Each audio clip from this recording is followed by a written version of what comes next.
Chapter 1.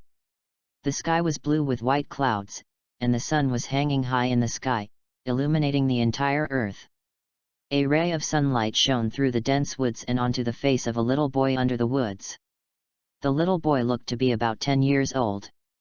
At this moment, his eyes were closed and his whole body was lying flat on the ground, seemingly in a deep sleep. I don't know how long the little boy slept until a group of birds chirped over his head. His eyelids began to twitch, and he slowly woke up. Chu Yufan was still lying on the ground, staring blankly at the dense leaves and the bright sunshine. His mind was empty and he didn't know how to react. Here it is. Chu Yufan sat up, rubbed his eyes with both hands, and shook his head gently, trying to get rid of the dizziness in his head. After doing this, he began to look around and found that he was in a forest. The forest was very quiet, and the beautiful environment could make people feel relaxed and happy. However, what Chu Yufan was thinking about at this time was not how beautiful the environment of the forest was. Instead, he was thinking about where this place was and why he was here. Chu Yufan frowned and tried to recall what happened, but he couldn't remember it anyway. In the end, he had no choice but to give up, but he remembered his name, Chu Yufan. As for other things, we can only talk about it later. Now we must first figure out where we are. Chu Yufan stood up, found a direction in the forest and walked over. There seemed to be no human habitation in the forest, but Chu Yufan always felt that something was staring at him. Not long after walking, Chu Yufan walked out of the forest and came to a yellow dirt road. As soon as he walked to the dirt road, Chu Yufan saw a tragic scene. A carriage overturned on the ground. The personal belongings on the carriage, the transported goods, human corpses, and blood were scattered all over the ground. The air was filled with a strong smell of blood, enough to make people nauseous. However, Chu Yufan, who was only 10 years old, did not feel any discomfort when facing the scene in front of him. Even he himself felt incredible, perhaps because of his amnesia. Chu Yufan walked through the corpses all over the ground, and he would look at the face of each corpse when passing by. His intuition told him that he might have some relationship with the people in this carriage. As he walked, he suddenly stopped. Chu Yufan saw a middle-aged man lying on the ground on his side. The man was covered in blood and had stopped breathing. His right hand was still tightly holding an axe, as if he was fighting something when he was still alive. Looking at his face, Chu Yufan only felt a hint of familiarity but still couldn't remember who it was. Tap tap tap. Oh my! There is actually a lost child here. A voice accompanied by footsteps reached Chu Yufan's ears, and Chu Yufan looked towards the source of the voice. A sturdy man holding a long knife was slowly walking over. His wretched face did not look like a good person. Wow! He is still a cute little boy. Do you want to go home with me? I will love you very much. After the strong man approached, he saw that Chu Yufan was a little boy. His face turned red and he licked his lips. Chu Yufan almost vomited on the spot when he saw his excitement. Obviously, the smell of blood did not make him feel uncomfortable. No need, uncle, I can go home by myself. Chu Yufan knew that this guy couldn't be trusted, but he still answered very politely, hoping that he could leave. The sturdy man was obviously stunned by Chu Yufan's answer, but he still approached Chu Yufan with a smile on his face. Just as he approached Chu Yufan, the sturdy man suddenly kicked Chu Yufan's stomach with one foot. Vomit! The sudden attack by the sturdy man made Chu Yufan completely unable to react. His whole body flew out in an instant and rolled on the ground for several rounds before stopping. Chu Yufan, who was just trying to prop himself up, couldn't help but spit out. Boy, you don't think I will let you go if you say this, do you? Hee, uncle will take you to do some fun things, ha ha ha. The sturdy man was angry, obscene, and smiling at the same time. His speed of changing his face was first class. Chu Yufan could feel that the sturdy man in front of him would not let him go, but what could a 10-year-old child like him do? But soon Chu Yufan found something wrong. The kick from the sturdy man just now was indeed very fierce, but Chu Yufan felt that he didn't seem to be hurt much. So Chu Yufan tried to stand up again, but he didn't expect that he could stand up directly this time. Haha, you seem to be very strong. You are a little different from other kids. Maybe you can play longer this time. The sturdy man couldn't help but get more excited when he saw Chu Yufan recover quickly after being kicked by him. Chu Yufan didn't reply. After all, he didn't know what the sturdy man meant after losing his memory. But his intuition told him that it must not be a good thing. What he had to do now was to stay away from this sturdy man, or kill him. Chu Yufan's eyes kept scanning the surroundings, and then he fixed his eyes on the axe in the middle-aged man's hand. Come with uncle! The sturdy man shouted loudly while rushing towards Chu Yufan. Chu Yufan, who was prepared, took a deep breath and rushed towards the sturdy man.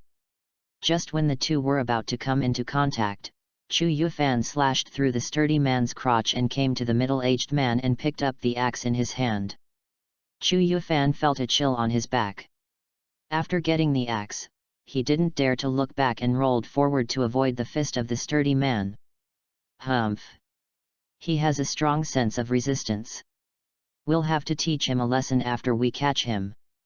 The strong man looked at Chu Yufan with an axe in his hand and didn't take his behavior seriously. He's just a kid. What can he do with an axe? Can he chop off my head? Chu Yufan began to breathe continuously. He felt that as long as he breathed, all the cells in his body would emit a very refreshing feeling, as if he had become very strong. I'm coming. The strong man didn't wait any longer, and opened his arms again and rushed towards Chu Yufan. Chu Yufan just watched the strong man coming, but didn't make any move. Still as a mountain, moving as thunder. The strong man only felt a flash in front of his eyes, and then the whole world in his eyes suddenly became upside down. It was not until his head rolled into a puddle that the strong man found that his head was separated from his body, and the axe in the hand of the child in front of him was dripping with blood. The strong man couldn't believe that his head was chopped off by a child like this. Chapter 2. Impossible! Impossible! Impossible! How could I be killed by a little devil? This is impossible. The strong man, with only a head left, wanted to open his mouth and say something cruel in the puddle. But how could a severed head make a sound? So the strong man could only shout wildly in his heart. Chu Yufan looked at the strong man's body and head that had been separated, and the eyes that were staring at him fiercely. His face was calm, as if the person being looked at by the strong man was not himself. This made Chu Yufan even more curious about who he was. When the strong man pounced on him just now, his mind was clearly blank. But his body sensed the coming of danger and took action on its own, and then the axe in his hand cleanly cut off the strong man's neck directly. Is this the so-called muscle memory? Returning to the dead middle-aged man, he put the axe back in his hand. Chu Yufan closed his eyes and put his hands together to pray for him. After all, he was saved by this axe. After doing all this, Chu Yufan did not stop and began to move forward along the dirt road, hoping to find a place to stay. This walk lasted for 3 days and 3 nights. During these 3 days, Chu Yufan drank river water when he was thirsty, and ran to the forest to catch wild animals to eat when he was hungry. Of course, it was quite dangerous to catch wild animals, but it was not difficult for Chu Yufan. It's just that the meat of wild animals is more or less unpalatable, but there is no way to force it down when you are hungry. During this period, Chu Yufan also realized one thing: is he a little too strong as a child? Even a wild boar that is 2 heads taller than him can be knocked down with 1 punch. Isn't this a bit outrageous? And although he has lost his memory, his language ability and survival ability are still there.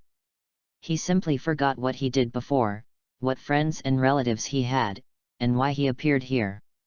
He didn't remember anything. After walking on the dirt road for 3 days and 3 nights, he still didn't see any towns or villages, let alone a trace of human figures. This made Chu Yufan feel a little lonely, but fortunately he finally saw someone on the fourth day. Old man! Old man! Are you okay? On the right side of the dirt road, an old lady was shaking an old man sitting under a tree, muttering to himself. The old man seemed to have fainted, and the old lady next to him was terribly scared. She kept shaking the old man's body gently, but the old man did not respond at all. Chu Yufan saw this scene and hurriedly stepped forward to ask. "Grandma, is there anything I can help you with?" The old man suddenly fainted while walking. "I can't help him up by myself. Can you help me carry him back to the village?" The old lady was a little hesitant when she saw that the person coming was a child, but when she saw the child's clear eyes and there was no one else to help, she could only agree. "Of course you can." Chu Yufan nodded in agreement, and then he held the old man's right hand and wanted to help him up. Seeing this, the old lady hurriedly helped to hold his left hand. The two successfully helped the old man up and walked towards the village. "Little boy, you are so strong. What's your name and how old are you?" "My name is Chu Yufan, and I am about 10 years old this year." "What's your name, Grandma?" "What's your name, Grandpa?" "My name is Hesha, and this old man is called Herbert, my partner." Alas, we originally planned to go to a nearby town to buy something, but the old man fainted halfway. "Thanks to the help of little brother Yufan," Hesha said thankfully. If Chu Yufan hadn't happened to appear there, she wouldn't have been able to take the old man home by herself. "Grandma Hesha, where is this place?" "This is a remote area outside the empire. The old man and I live in a village at the end of this dirt road." "Empire?" "Yes, this is the territory of the empire. The empire is a country that protects its people, at least it used to be like this." While Hesha was talking, her eyes dimmed, and she looked very disappointed with the empire. Chu Yufan did not take over Hesha's words. After all, he knew nothing and did not know what to say. In this way, Hesha and Chu Yufan supported Herbert on the left and right, and after walking on the dirt road for about half an hour, they finally arrived at the village where Hesha lived. "Hunter! The old man fainted on the road, come and have a look." Hesha and Chu Yufan had just helped Herbert into the village when Hesha hurriedly shouted, "Let me take a look." The young man named Hunter heard Hesha's shout and hurried over to check. After a series of checks on Herbert, he was obviously relieved and said to Hesha, "Grandpa Herbert is fine, he just had a slight heat stroke, the reason he fainted is mainly because he is a bit old, but he just needs to rest for a while." That's good, that's good," Hesha said with a sigh of relief. "Who is this kid? I met him on the way. He helped me get the old man back. I am so grateful to him." "Oh. So that's what happened. Little brother, Grandpa is fine now, thank you for your help."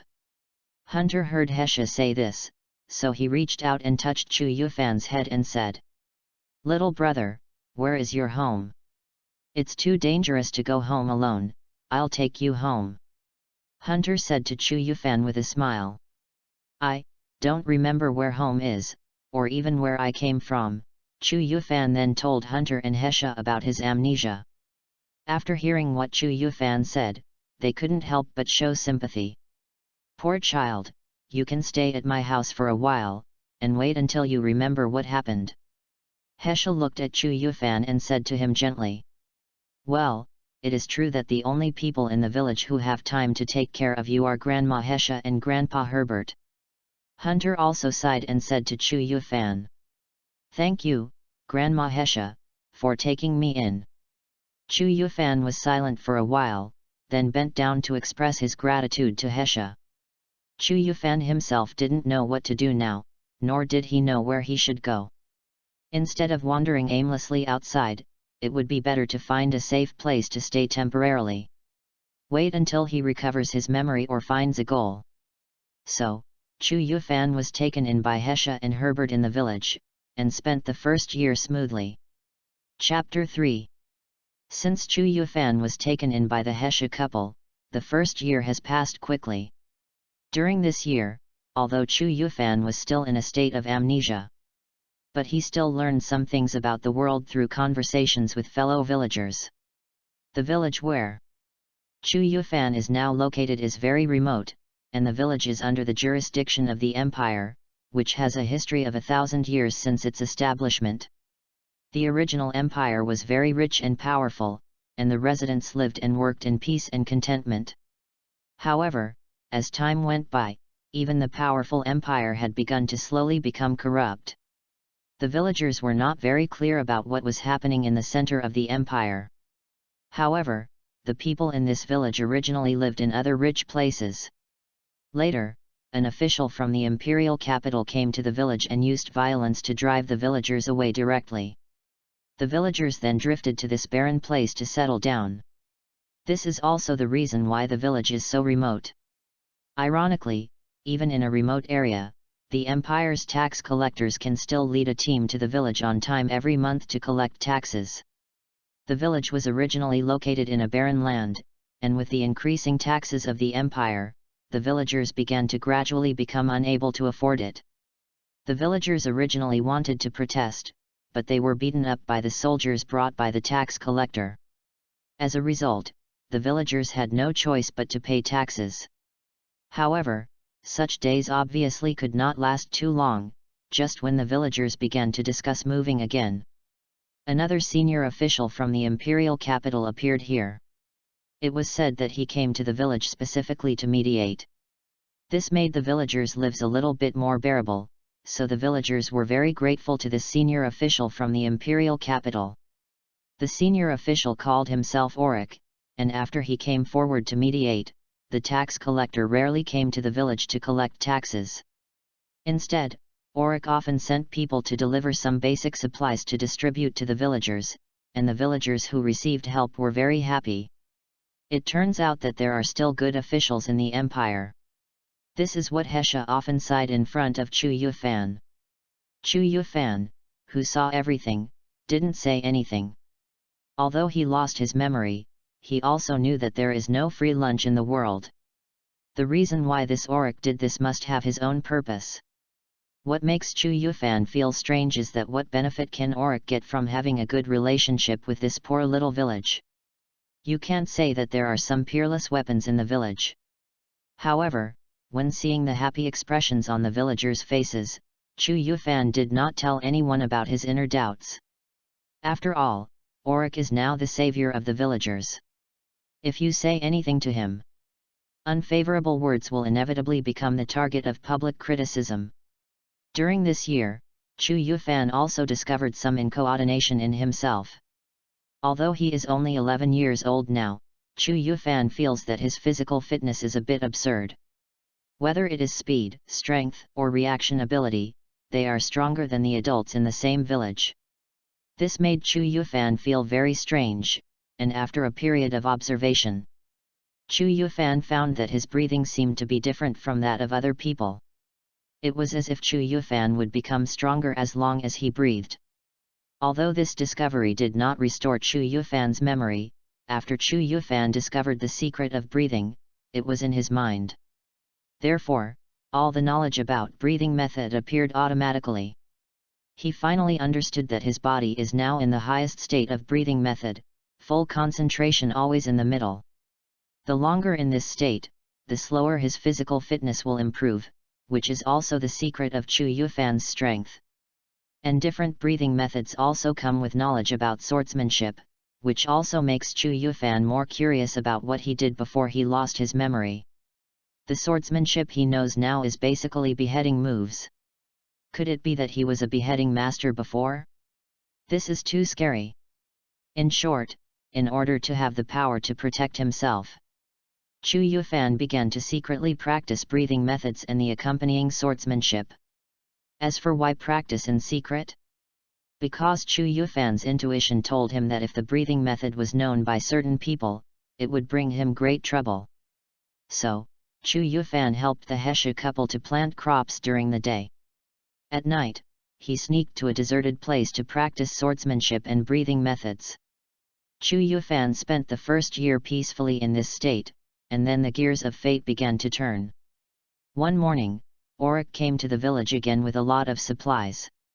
What was different from usual was that he brought 2 more empty carriages this time. After talking alone with the village chief gathered all the people in the village to the small square in the village. Fellow villagers, Lord Auric now wants to gather some young children in the village to go to his city for education. The children who are willing to go with him may not be able to return to the village within 2 years, so Lord Auric said that this matter should be carried out on the principle of voluntary participation by the villagers. The village chief shouted to the villagers. After hearing what the village chief said, the villagers began to discuss it. Chu Yufan and Hesha were also in the crowd. After hearing what the village chief said, Hesha said, "Lord Auric is such a good man, he is willing to accept children from here to receive education in the city. Yufan, do you want to go with us?" Hesha said to Chu Yufan with a smile. "Grandma, there is nothing bad in the village. We don't have to go to the city." Chu Yufan rolled his eyes and said. Chu Yufan has always been a little wary of Auric, so he naturally wouldn't follow him into the city. But in fact, Chu Yufan was the only one in the village who thought so. After all, most villagers wanted their children to have a brighter future. Therefore, most villagers agreed with Auric's proposal. "You can't say that, Yufan, there are many more development opportunities in the city than in our village. Besides, haven't you recovered your memory yet? Maybe you can remember something in the city," Herbert said to Chu Yufan. Chu Yufan did not reply. It was indeed about a year since he woke up. But he did not remember anything, except for breathing and swordsmanship, and he did not even know anything about the world outside the village. Perhaps he should take this opportunity to look for clues. If he encountered any danger, he should be able to escape with his own abilities. "Well, I'll go into the city with you guys." Chu Yufan, who had made up his mind, looked at the Hesha couple and answered. Chapter 4. As a result, most of the children in the village were willing to go to the city for education, about 30 people, including Chu Yufan. After getting the exact list, Auric told everyone to prepare their belongings tonight and take the 2 carriages to take the children to the city tomorrow morning. "Yufan, this bag contains your clothes. This is for snacks and other things. You have to take good care of them, okay?" That night, Hesha packed things for Chu Yufan to go out, and kept reminding Chu Yufan of the purpose of these things. "I know. Grandma Hesha, I am not a child anymore." "Haha, you are only 11 years old, of course you are still a child." Herbert couldn't help laughing when he heard Chu Yufan say this. Although I am a child, I can still help carry Grandpa Herbert home," Chu Yufan said with a hum. "You kid," Herbert was speechless. After all, after the first time Chu Yufan and Hesha helped him home, his health was not very good. He often fainted on the way, and it was Chu Yufan who brought him back every time. Okay. Go to bed early tonight so you can get up early tomorrow."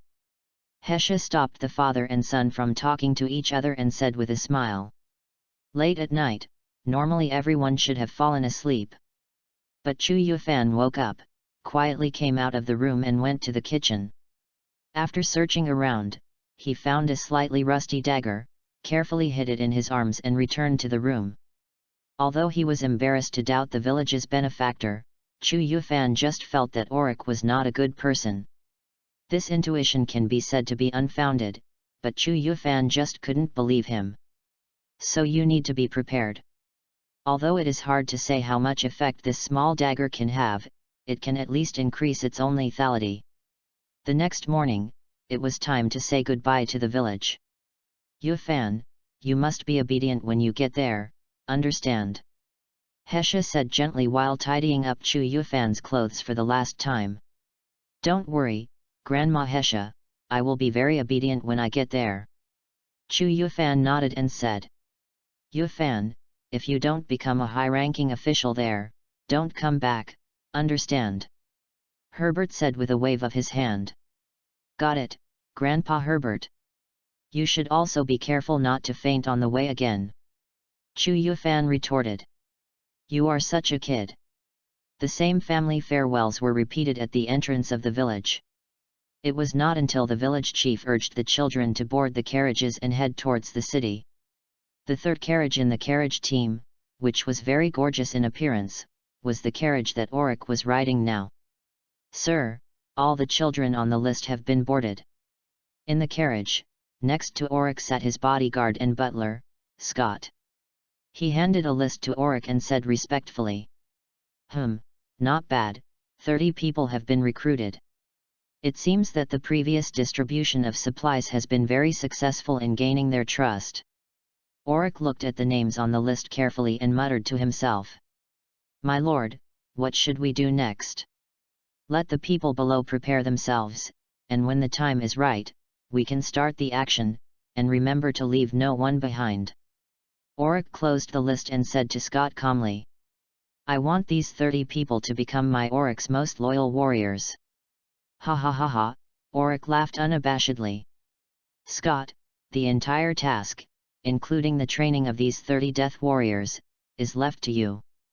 I obey your command, sir. Scott still answered respectfully. The servant who was driving the carriage heard the conversation between the two people in the carriage clearly, and a mocking smile appeared on his face. After a day and a night of marching, the carriage team finally arrived at the city where Auric was. This is a city on the outskirts of the empire, but even if it is just on the outskirts, it is very prosperous. At least for children like Chu Yufan who have never left the village, this city is very prosperous. Wow! Is this the city? It's so big. There are so many people. So many big houses. I never thought that I could live in the city. Even Chu Yufan couldn't help but exclaim in admiration when he saw the high walls, houses, and crowds of the city. The carriage continued to move forward into the city. About 10 minutes later, the carriage team stopped at a mansion, and then someone was heard asking the children to get off the carriage. The children were obviously more excited to see the mansion, and they scrambled to get off the carriage. Seeing this, Chu Yufan also rushed to get off the carriage. Before setting off, Chu Yufan told himself to be low-key when he came here. Since he wanted to be low-key, he would do whatever others did, so as not to easily attract other people's attention. Children, come and line up first. We need to count whether everyone is here. Auric shouted to the children who got off the carriage. The children ran to him and stood in line. After seeing that everyone was standing, Auric took out the list and started to call the roll. After a while, the roll call was completed. Next, my housekeeper will be fully responsible for the children's food, daily life, education, etc. Let me introduce him to you first, Scott. I'm here. A man in a black suit and brown tie walked up from behind Auric and introduced to the children. I am Scott, and I will be responsible for all matters related to the lives of the children. Please give me your guidance. Scott said as he scanned the expressions on the children's faces, and then stayed on Chu Yufan's face for a while before moving his gaze away. Is it an illusion? Scott thought to himself. Just now when Scott saw Chu Yufan, he didn't know why his heart hurt for no reason. But when he looked at Chu Yufan again, the feeling disappeared, so Scott regarded it as an illusion. At this time, Chu Yufan himself had goosebumps all over his body. Because the feeling Scott had just seen him was like a hunter who had already set his sights on his prey. Fortunately, Chu Yufan tried hard to control his expression, so he didn't reveal any flaws. This guy is definitely not an ordinary butler, he is very strong. This is Chu Yufan's evaluation of Scott's first impression. Chapter 5. Time always likes to pass away without people noticing. When you react, you may not know how much time has passed. Since entering the city, nearly 8 months have passed unknowingly. During this period, the imagined conspiracy, human trafficking, or other crimes did not appear. The day after Chu Yufan and other children entered the city, they were sent to the largest school in the city by the butler Scott to learn various knowledge, including common sense of the empire, the history of the empire, the laws of the empire, etc. In addition to learning cultural knowledge, you can also learn martial arts boxing in school. The teacher invited by the school is from a place called Huangchuan Temple. It is said that this place is recognized as the highest level boxing temple in the empire. And as long as the talents favored by the Huangchuan Temple can enter the Fist King Temple for training, it can be said that as long as they are favored, they can rise to prominence in an instant. However, for Chu Yufan, who has a breathing method, the level of this so-called teacher is actually just average. But in order to keep a low profile, Chu Yufan and other children cooperated very well to practice boxing every day. During these 8 months, the peaceful life made Chu Yufan begin to feel that his intuition was more or less problematic. Maybe Auric was really a good person. This thought made Chu Yufan feel a little embarrassed. After all, he was carrying a small dagger from the kitchen just in case of any unexpected situation. However, Chu Yufan still carried the dagger with him. Anyway, he brought it with him, so it was better to be prepared. The place where Chu Yufan and others live is on the outskirts of the mansion, while the interior of the mansion is truly luxurious. Auric, Scott, and other internal personnel live here. In the center of the mansion, there is a 5-story luxury house, and the 5th floor is where Auric lives. At this time, Auric was standing by the window, staring at the distance. That direction is the most prosperous place in the empire, and it is also the place where power struggles are the most intense and human nature is the darkest, the imperial capital. Auric was originally a senior official in the center of the imperial capital, but later he was defeated in the competition with other opponents, so he had no choice but to flee to this peripheral city. The main reason for Auric's defeat was insufficient force. To put it bluntly, there are too few people who can do dirty things. In order to return to the center of power and avenge the previous defeat, Auric decided to select some children from remote villages and train these children from an early age to make them killers who are completely loyal to him. In order to achieve this goal, the means used must be cruel and bloody. "Sir, I'm coming in," Scott said respectfully outside the door. "Come in." A knock on the door suddenly interrupted Auric's thoughts. After hearing Scott's voice, Auric let him in. "What are the results of the test?" Auric asked. "All 30 students have passed the test. Of course, some have good results and some have bad results. But I think we can move on to the next step," Scott said as he handed the test ranking list to Auric. "Since you think you can proceed with the next plan, then start implementing it." Auric did not take the list to look at it, because for a man like him, only those who can be used are useful. This list has no practical significance in Auric's view, and those who are useless can just die. He is not a philanthropist and will not support useless people. The reason why he is so good to the children's village is just to gain their trust. All this is within Auric's plan. "I understand, sir. I will do it right away." Scott heard the order from Auric and left the room after answering respectfully. "Humph, I will definitely take back everything I lost." After Scott left, Auric returned to the window and looked in the direction of the imperial capital, muttering to himself. In summary, the rebels can be said to be the biggest threat to the empire now. They looted villages, killed civilians at will, and kidnapped children, forcing them to join the rebels and let them fight on the front line as cannon fodder. Therefore, the rebels are undoubtedly our enemies.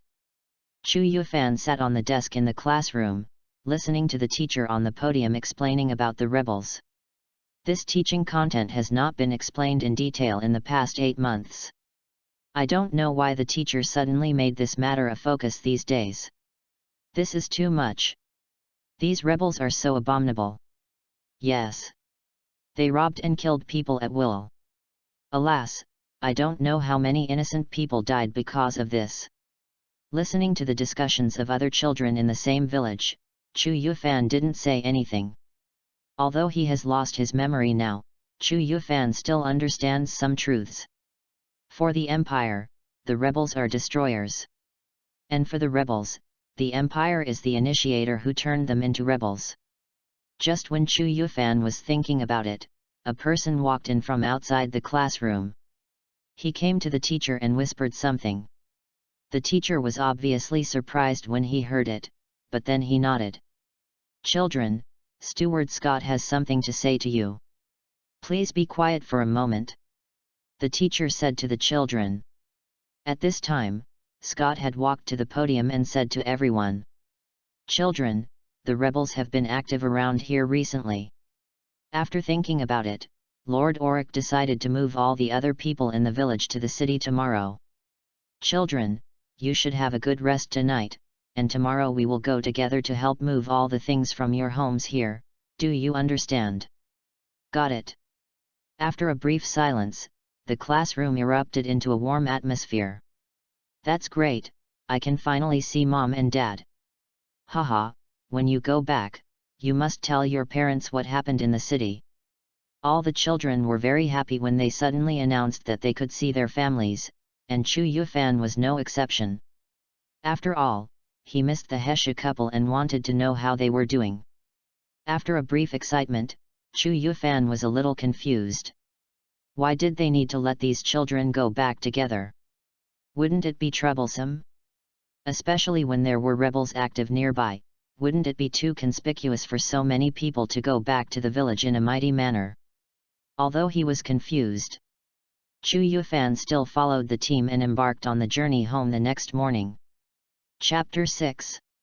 There are many motivations that can make people move forward, such as for family, for power, for money, etc. However, among these motivations, the most effective one is undoubtedly hatred. The team marched towards the village in a mighty manner.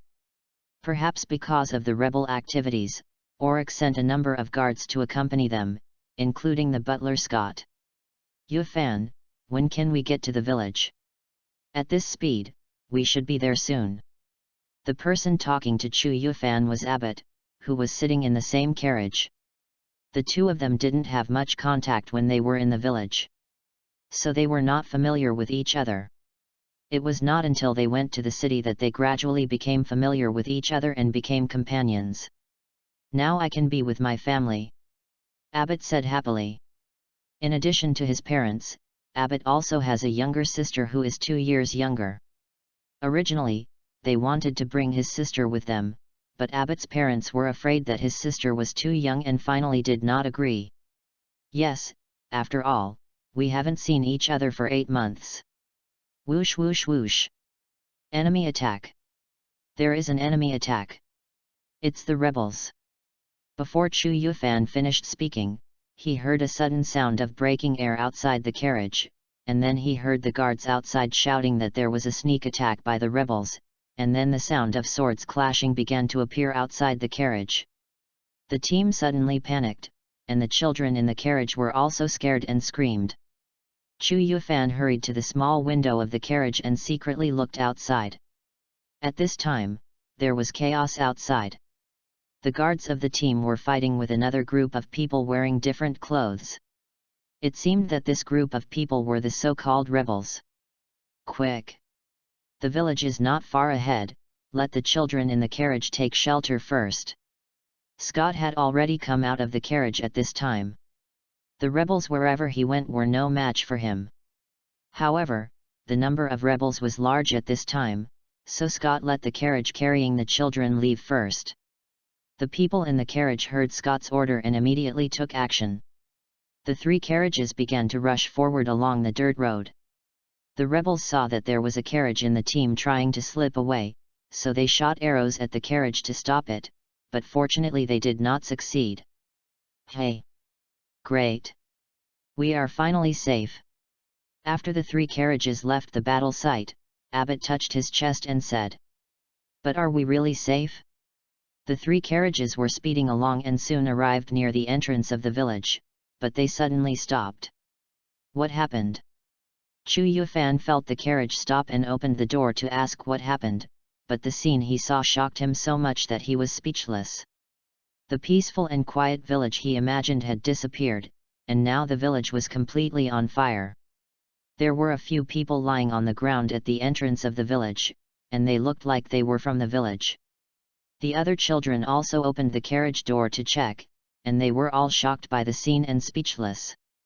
"Mother!" A child trembled and cried out, which was the sound that made the other children react. Everyone ran down the carriage, ignoring the driver's dissuasion, and rushed into the village without hesitation. Chu Yufan and Abbott rushed into the village together. The village in their memory had turned into a sea of fire, and the familiar villagers fell to the ground covered in blood. Nothing must happen. Albert prayed as he ran home. Chu Yufan followed him because he had to pass by Albert's house to get to the Hesha couple's house. The two came to Abbott's house and stopped. At this time, Abbott's house had turned into a ball of fire. Abbott's parents fell at the door. "Dad! Mom!" Abbott rushed over, only to find that his parents had already lost their lives. Tears kept flowing from his eyes. "Sister! Sister! Where are you?" Abbott didn't find his sister, so he kept looking around. "Let's search separately." Chu Yufan saw this scene and said to Abbott, and then helped to search. Abbott nodded, and then he and Chu Yufan searched separately. Abbott called his sister's name while listening to whether his sister replied. "Come on! Come on! It's my turn! Hurry! Leave as soon as you are done! MD! It's such a pity that I can't take it away." Abbott suddenly heard the sound of several people talking, so he hurriedly followed the sound and walked through a meadow to a shabby little house where hay was stored. Abbott saw that the door of the little house had been opened, and 4 men were surrounding the house. One of them was kneeling on the ground and didn't know what he was doing. Abbott took a closer look and found that the person being pressed down by the men was actually his sister. "Sister!" When Abbott saw this, he rushed forward angrily, but before he got close, he was kicked to the ground by one of the men. "Oh, you're here so soon? How pitiful! If I had come a little later, I might have survived." The man said something incomprehensible as he approached Abbott. "Bastard! What did you do to my sister?" Abbott quickly stood up and rushed towards the man again. "Not only your sister, but also your parents were killed by us. Who said we were rebels? Ha ha ha ha." Although he had learned boxing from the Royal Fist Temple for a while at school, Abbott was just a child after all. Naturally, he was no match for the man. He rushed forward and was kicked away by the man. "I'm going to kill you." After hearing the man's casual words, Abbott's eyes turned red, and he raised his fist again and rushed forward, but this time the man did not kick Abbott away, but reached out and grabbed Abbott's neck and lifted him up. "What a poor fellow! You said you wanted to kill us, but you can't do anything about it. And you have to die here with your family." The man looked at Abbott, who was struggling in his hand, with disdain, and then he began to use his arms to strangle Abbott to death. "Feel sorry, Dad, Mother, younger sister, what am I, can't do it." Feeling that his breath was being slowly taken away and his life was slowly slipping away, Abbott could only keep apologizing to his family in his heart. "Ah! Cough cough cough." Suddenly, Abbott felt himself falling to the ground. The force that was pinching his neck also disappeared, and then he heard the scream of the man just now. Abbott coughed and looked forward. At this time, a familiar figure stood in front of him, holding a dagger in his hand. The man who had pinched his neck just now was covering his bleeding arm and looking at him with horror. He was Chu Yufan, who rushed over after hearing Abbott's voice. Chapter 7. Although Chu Yufan was very worried about the safety of the Hesha couple, he could not leave Abbott alone. So he helped Abbott find his sister first, but he could not find her anywhere. Just then, Chu Yufan heard Abbott's shouting in the distance and followed the sound. As soon as he passed through the bushes, he saw Abbott being strangled by a man, and it looked like Abbott was about to die. So Chu Yufan took out the dagger he had been hiding without thinking and rushed forward, cutting the man's arm with one knife and blocking Abbott. Are there 4 people on the other side? That's right. After Chu Yufan stood in front of Abbott, he began to observe the situation on the scene. After seeing the number of people on the other side and Abbott's sister lying in the house, his face suddenly became gloomy. Ha ha ha, you were actually injured by a child, you are too weak. Seeing the man injured, the other 3 men walked out and mocked the injured man. MD. I'm going to kill you. The injured man looked embarrassed, so the man used his uninjured arm to draw the weapon from his waist and rushed towards Chu Yufan's position. Dang! Contrary to the man's expectation, Chu Yufan did not dodge his weapon but directly blocked it with his dagger. The key point is that the man felt that the weapon in his hand was like hitting a wall and could not move forward. This surprised the man a little. Chu Yufan looked like he was only in his early teens. How could he have such great strength? Who are you? How are the other people in the village? Chu Yufan pushed the man's weapon away with a little force. Then he did not attack, but asked the 4 people. Seeing that the man was actually forced back by a child like Chu Yufan, the 3 people behind him also felt that Chu Yufan was not an ordinary person, so they quickly drew their weapons and confronted him. We are the rebels. You asked the other people in the village what to do? Of course we killed them. What else can we do? Ha ha ha. Feeling that we have more people, the injured man started to dance on the minefield. Why do you want to do this? Is there any meaning in it? Chu Yufan's expression changed from cold to calm. Ha ha ha, after becoming a rebel, I can kill people if I want, have money if I want, and have women if I want. What's the point of doing this? The point is that it's fun. Ha ha ha. The man answered Chu Yufan's question as if he heard a joke. Chu Yufan had a calm face and looked at the 4 people with no ripples in his eyes. You 2 will die today. Follow the villagers. The man looked at Chu Yufan's calm expression, and the wound on his arm began to hurt again, so he roared at Chu Yufan and rushed forward again. The long knife in the man's hand chopped vertically towards Chu Yufan's position, and only a clang sound was heard.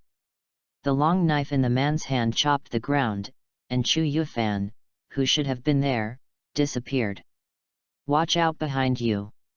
The man was startled when he heard his companion's warning, and suddenly picked up the knife that was split on the ground and chopped it behind him. Water breathing, Form 1, Water Surface Slash. The man felt his neck suddenly go cold, and then blood gushed out. The knife in his hand that hadn't cut Chu Yufan also fell to the ground. The man covered the wound on his neck with both hands in an attempt to stop the bleeding, but it was useless and the blood kept flowing. Open, just kidding, I can, never heard of that, there is this, monster. The man's vocal cords were not completely severed, and his mumblings before death were heard by Chu Yufan beside him. Before Chu Yufan had time to think about the meaning of the man's words, he was attracted by the exclamations of the other 3 people. MD. You actually killed him. The 3 of them saw this scene and couldn't help but roared. If you plan to kill someone, you must also be prepared to be killed. Chu Yufan said calmly. Go. Kill him. The 3 of them rushed towards Chu Yufan at the same time. Water breathing, Form 3, Flowing Dance. The 3 of them only felt a flash before their eyes, and then they found that their necks had been cut open, and they were killed immediately. Abbott watched the whole process of what happened, and was so shocked that he couldn't speak. Everything that happened today was like a dream. His home was destroyed, his family was killed, and he thought he had no way to avenge his family, but in the blink of an eye, his enemies were all killed by his companions alone. Abbott! Abbott! Chu Yufan came to Abbott, shook his shoulders and said. Chu Yufan, ah! My sister! Abbott finally reacted to Chu Yufan's cry and rushed to the house to check on his sister. Then he despairingly found that his sister was dead. Abbott! Chu Yufan, Go find Grandma Hertha and Grandpa Herbert, I'm fine alone. I understand. Chu Yufan walked behind Abbott, wanting to say something but unable to. Abbott knew that Chu Yufan was going to comfort him, but Chu Yufan had more important things to do at this time. So Abbott asked Chu Yufan to go find Hesha and his wife. Chu Yufan hesitated after hearing this, and left straight away. Chu Yufan ran quickly along the road, and finally came to the home where he had lived for a year. At this time, the house had become a ruin, and Hesha fell alone in front of her house, motionless. Chu Yufan slowly approached Hesha and squatted down. Hesha was hit by an arrow in the heart. She was holding clothes in her hand, and it seemed that she was shot to death by a bow and arrow while hanging clothes. Looking at Hesha's face with an expression of disbelief, Chu Yufan reached out and closed Hesha's eyes. Hey! Chu Yufan exhaled lightly. For some reason, he did not feel anger or hatred at this moment. Chu Yufan's heart was so calm that even he himself found it incredible. Chu Yufan walked around the house and suddenly found that he did not see Herbert. This gave Chu Yufan a glimmer of hope that maybe Herbert just went out and avoided the disaster. However, when he saw Herbert's torn body neatly hung on the fence of the field, his only hope was shattered. Rebels, right? Looking at the scene in front of him, Chu Yufan said softly. Chapter 8. Except for the 4 rebels killed by Chu Yufan, the other rebels had left the village early. As for why the 4 rebels stayed, everyone knows. And it is obvious that their luck is quite bad. They met the strongest guy among the children and lost their lives. This can be regarded as their own fault. Scott also rushed to the village quickly after defeating the sneak attack of the rebels at the place of attack. Obviously, the tragic situation in the village made the housekeeper look unhappy. Scott quickly dispatched all his men to enter the village to search for survivors and take out the bodies of the villagers. The children who had entered the village were taken back to the village entrance. Woo woo woo. The children cried in pain when they saw their family members being carried out one by one in the form of corpses. When Abbott saw the corpses of his family members again, his eyes were dull and he stopped crying, as if he had cried all his tears dry. Chu Yufan didn't cry either, or he wanted to cry but couldn't no matter what he did. Is it because he has no emotions? Or are the Hersha couple not important to him? Chu Yufan himself didn't know. As for the other children, the joy of being able to meet their families was long gone, replaced by the pain of losing their families and the spark of hatred buried deep in their hearts. As long as someone ignites this fire now, it will instantly release tremendous power like a volcanic eruption. Mr. Scott, all the bodies of the villagers have been moved out. All the villagers are dead, there is no survivor. A guard reported to Scott after counting the number of people. So that's it, Scott murmured, sounding as if he was regretting. Kids. Scott walked up to the kids and shouted to them. I'm sorry that this happened. If Lord Auric and I had made arrangements in advance, perhaps your family would not have died. Here. I really feel sorry for you. Scott, who was relatively calm at the beginning, began to cry later. This is not your fault. It is not Lord Auric's fault. This is all caused by the rebels. It is their fault. Just when the children looked at each other, not knowing what to say, Abbott suddenly stood up and shouted. Yes. It's the rebels' fault. Damn the rebels, I must destroy them and avenge my family. You're right. I want to avenge my family too. Abbott's words instantly ignited the flames of hatred in the children's hearts. They shouted loudly, determined to eliminate the so-called rebels to avenge their families. Anyone would be blinded by hatred, let alone a group of teenagers. This also means that these children will follow all the orders of Auric and Scott without hesitation until their lives wither away. Thank you. Let's bury the villagers together. Scott said gratefully when he saw the children's reaction. With the efforts of everyone, the bodies of the villagers were buried together at the entrance of the village. After all, there was no way to transport the bodies back to the city, so they could only choose to bury them in the village. The next day, the team returned to the city again. Compared with the atmosphere when they came, the atmosphere when they returned was undoubtedly heavy. The above is the complete report of the incident, Lord Auric. In the mansion, Scott was reporting to Auric everything that happened in the village. It seems that our first step has been successful.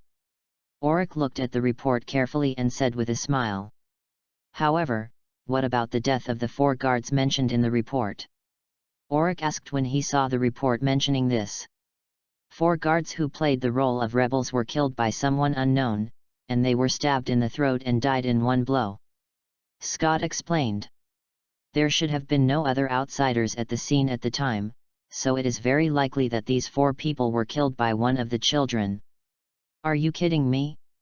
Scott, a kid, can you easily kill my 4 guards? If that's the case, then my safety is questionable. Auric said in disbelief after listening to Scott's explanation. Are you kidding me? The guards were trained by him after years of hard work. Although they are not as good as the senior troops in the capital, they can't be killed just because they want to. If these 4 guards were really killed by one of the children, then this child must be a top-notch killer, even better than the Empire's assassination troops. Scott looked at Auric and explained. Oh? Is that really the case? Auric obviously didn't believe it. As far as I know, the training of the Imperial Assassination Force is very bloody and cruel, and they are selected from children. The children who can survive are stronger than ordinary guards, which is why the Imperial Capital Assassination Force can dominate the Empire. Scott explained again. Forget it, I don't really understand these. Scott, just do whatever you want to do, don't worry too much. Auric said. I understand, Lord Auric. How is it going? In the forest outside the city, 3 figures were meeting. One of the men with long hair asked another. Auric's first step has been completed, and the children have begun to be brainwashed. Well, I didn't expect this idiot to be so capable. He first made himself the benefactor of the village, then asked his guards to pretend to be rebels and attack the children's village and let the children watch. After that, he brainwashed them and made them his own assassination team. Humph, the idea is good, but the upper limit is too low. The man commented disdainfully. There was also a small episode in which Auric played 4 guards of the rebels and was killed by one of the children with one blow. Oh? Interesting, the oldest of those kids is only 15 years old. There are kids who can do this. Although the guards of Auric are a bunch of scum, they are not targets that children can kill. Have you found out which child did it? The man's eyes lit up when he heard the news. This is a talented killer. Scott has just started his investigation, and the details are not yet clear. Okay, you continue to follow up on this matter. Especially this child, you need to make it clear to me whether it is true or not, understand? Yes. After the subordinate left, the bald man who had been silent asked. You seem very excited. Of course, a teenager being able to kill a beast is not the same as a teenager being able to kill 4 guards. The long-haired man said. Humph. Only you would believe such a fantasy. The bald man taunted and left. A fantasy? Not necessarily. Looking at the bald man's departing back, the long-haired man spoke softly. Chapter 9. Half a year has passed since the village was destroyed by the rebels. After seeing their village destroyed, the children, including Chu Yufan, began to practice cruelly after returning to the city. Hatred is the best way to promote human progress, and the children are progressing faster and faster. Seeing this, Auric was very excited, and he felt that he was getting closer and closer to his goal of success. During this period, there was a small episode, which was about the investigation of the death of the 4 rebels. Scott learned through investigation that the 4 were killed when they killed Abbott's family. Then the first person to be suspected was naturally Abbott, who was at the scene at the time. However, after observing for this period of time, Scott found that Abbott did not actually have the strength to kill 4 guards at once with a single knife. However, Abbott might have seen who did it, so Scott asked Abbott to talk about it alone. Although Abbott said nothing during the conversation, how could Scott, who had been in society for many years, not see that Abbott was lying? Scott had no way to deal with this. He couldn't put Abbott in prison for torture. So Scott thought of another way, which was to let these children hunt dangerous species. Maybe they could find some clues. The so-called dangerous species are powerful beasts that exist in this world. Most of the dangerous species are very powerful, and some special dangerous species can be used as materials for certain weapons. Let the wearer gain the powerful power of dangerous species. Under the leadership of Scott, Chu Yufan, Abbott, and others came to the outskirts of the forest located a little far northwest of the city. This is the training ground for the army stationed in the city. It is also a place that ordinary people dare not approach easily, just because there are various dangerous species in this forest. Today's training content is unity and cooperation. Everyone can form a team freely, with 5 people in each team.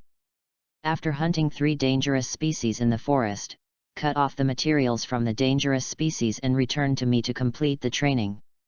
The time is to complete it during the day today. If it is not completed, just return directly. Scott looked at the 30 children in front of him and shouted loudly. This is a real combat training, and the process is very dangerous. If anyone wants to quit now, there will be no punishment.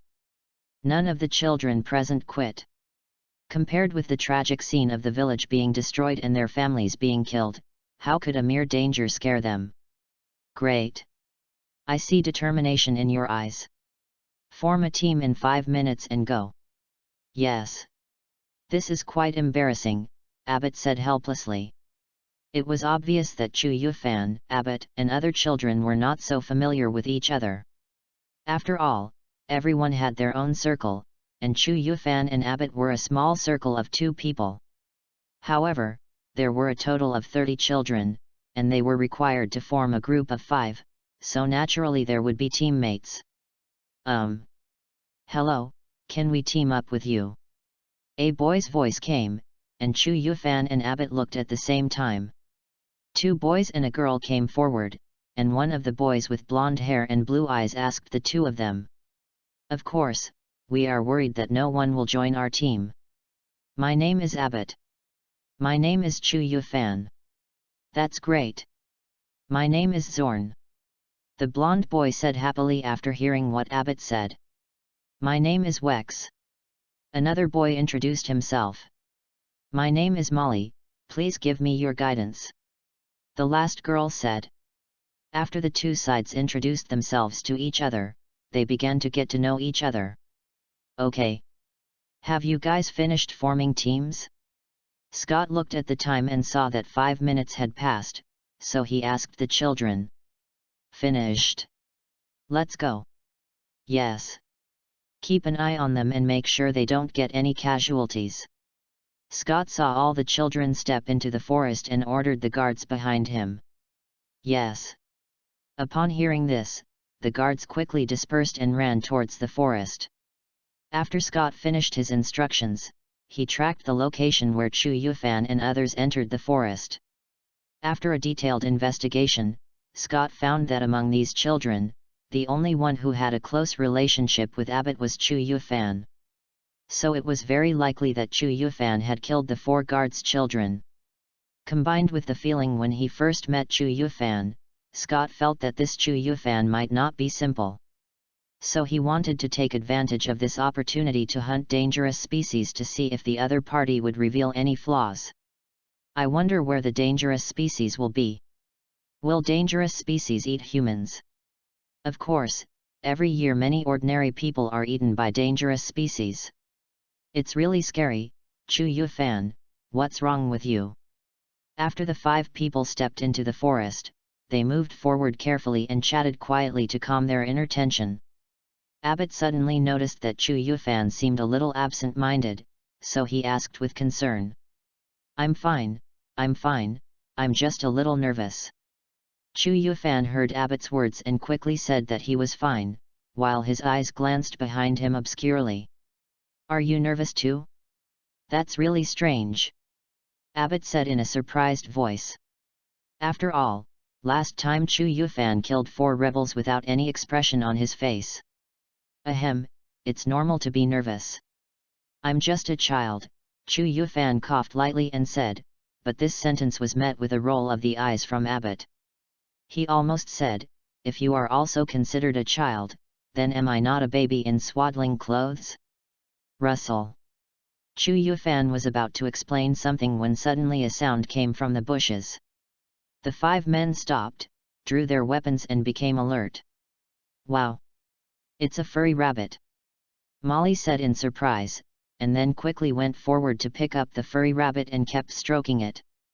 Abbot and others were relieved when they saw this, but Chu Yufan felt a little strange because this furry rabbit looked a little wrong. "Emily! Put the fluffy rabbit down." Chu Yufan suddenly remembered something and his face changed. He shouted loudly and rushed towards Molly. "What? Ah!" Molly was puzzled and was about to ask Chu Yufan what happened. The body of the furry rabbit in her arms suddenly exploded, and a ball of spider silk wrapped Molly's whole body, and then dragged her directly into the bushes. Molly. At this time, Abbot, Zorn, and Wex reacted, took out their weapons and hurriedly followed Chu Yufan into the depths of the forest. Chapter 10. Who? Damn it! We lost him, Abbot said, panting while holding a tree with one hand and holding a dagger with the other. Zorn and Wex behind him were also panting. After Molly was captured by the unknown creature, Chu Yufan was the first to rush up and chase. Abbot and the other 2 were slow to react and could only chase after Chu Yufan, but they soon lost Chu Yufan. "Let's look around. There must be traces of them," Zorn suggested. "Okay, let's look around here," Abbot said, and Wex nodded in agreement. The 3 began to search in the nearby bushes and soon found Chu Yufan's footprints, and then continued to track them. Chu Yufan quickly followed the traces of Molly being captured. When he saw the hunting method of the dangerous species, Chu Yufan roughly knew what kind of dangerous species the other party was. Trapping spider, a low-level dangerous species. It is good at using the corpses of small animals to set traps to attract prey, and when the prey approaches, it detonates the spider silk in the corpse of the small animal to entangle the prey. However, when this kind of spider catches prey, it will not eat it immediately but will reserve food. Therefore, Molly will not be in too much danger for the time being, and Chu Yufan has time and opportunity to rescue her. Chu Yufan soon chased to an abandoned forest hut. There were many spider silks wrapped around the outside of the forest hut. It seemed that this was the nest of the trapping spiders. "Help!" A familiar cry for help caught Chu Yufan's attention. He looked up and saw a huge black spider lying above the forest hut. The 2 spider legs below its head were entangled with its prey, and that prey was Molly, who had just been caught. Molly was quickly entangled into a cocoon by the spider silk of the trapping spider. Although Molly was entangled in the spider silk and couldn't speak, it seemed that she would not be suffocated at least. Chu Yufan didn't want to rescue Molly now. After all, the only weapon Chu Yufan had was a short dagger that Scott distributed to all the children before entering the forest. It was too advanced to use this weapon to get rid of a low-level dangerous species by one person. And Chu Yufan also knew that Scott was investigating who killed 4 rebels in the village. Therefore, Chu Yufan knew very well that he could not expose his strength too much. So Chu Yufan observed nearby. After about a few minutes, the trapping spiders seemed to sense something and suddenly walked in other directions of the forest. Have the opportunity, Chu Yufan saw this and knew his chance had come. So he quietly approached and crawled to where Molly was, and carefully cut the spider silk with a short dagger. Chu Yufan. Wow! SHH. SHH. Keep your voice down. The trapped spider hasn't gone far yet. Let's get out of here. After cutting the spider silk covering Molly's face, Molly saw that it was Chu Yufan who came to save her. She couldn't help crying out loud, but fortunately Chu Yufan covered Molly's mouth in time so that no sound came out. After hearing what Chu Yufan said, Molly nodded while crying to show that she understood, and then cooperated with Chu Yufan to successfully clean up the remaining spider silk on her body. Go! Chu Yufan jumped down from the forest hut holding Molly, and after landing, he quickly left in the opposite direction of the spider trap. Molly's originally pale face, which was held by Chu Yufan, turned red. After all, this was her first time to have such close contact with the opposite sex. However, Chu Yufan did not notice these, because his attention was completely focused at this time, listening to whether there would be any dangerous species or other dangers that would suddenly appear nearby. There is a sound of fighting. It seems to be Abbott. Chu Yufan quickly turned around and moved in another direction. When Chu Yufan saw Abbott and the others, the expression on his face looked very helpless. Seeing Chu Yufan's expression, Molly curiously followed Chu Yufan's line of sight and was startled. The trap spider just now was in front of Abbott and the other two, constantly spitting out spider silk to attack the three. Faced with this situation, the three could only dodge the attack of the spider silk everywhere. Well, Chu Yufan sighed helplessly. He originally thought that he didn't have to fight the trapping spiders, but now he had to fight. It was obvious that Abbott and the other two came here and encountered the trapping spiders because they were worried about the safety of Chu Yufan and Molly.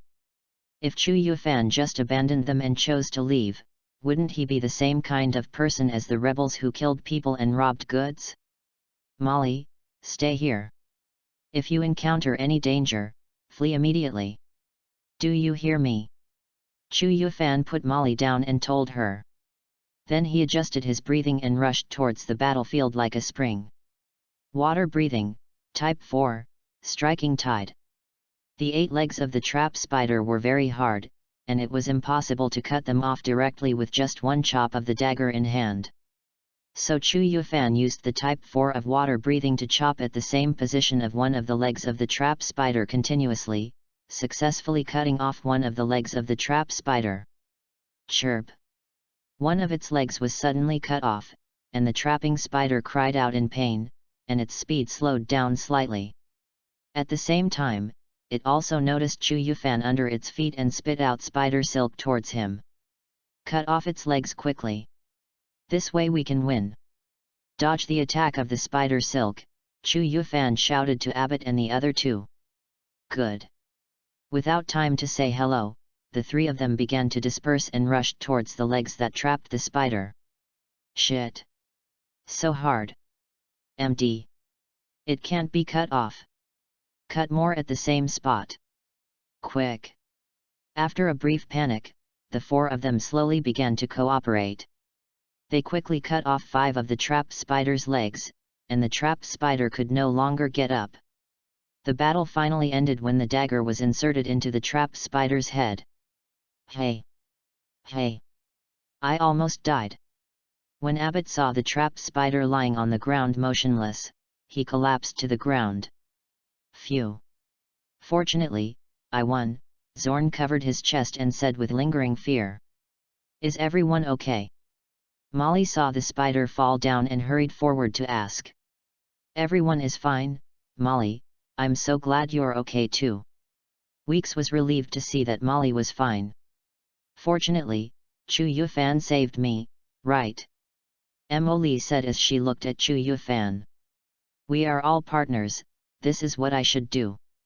Chu Yufan heard Molly's words and replied with a smile. Chapter 11. This forest is quite large.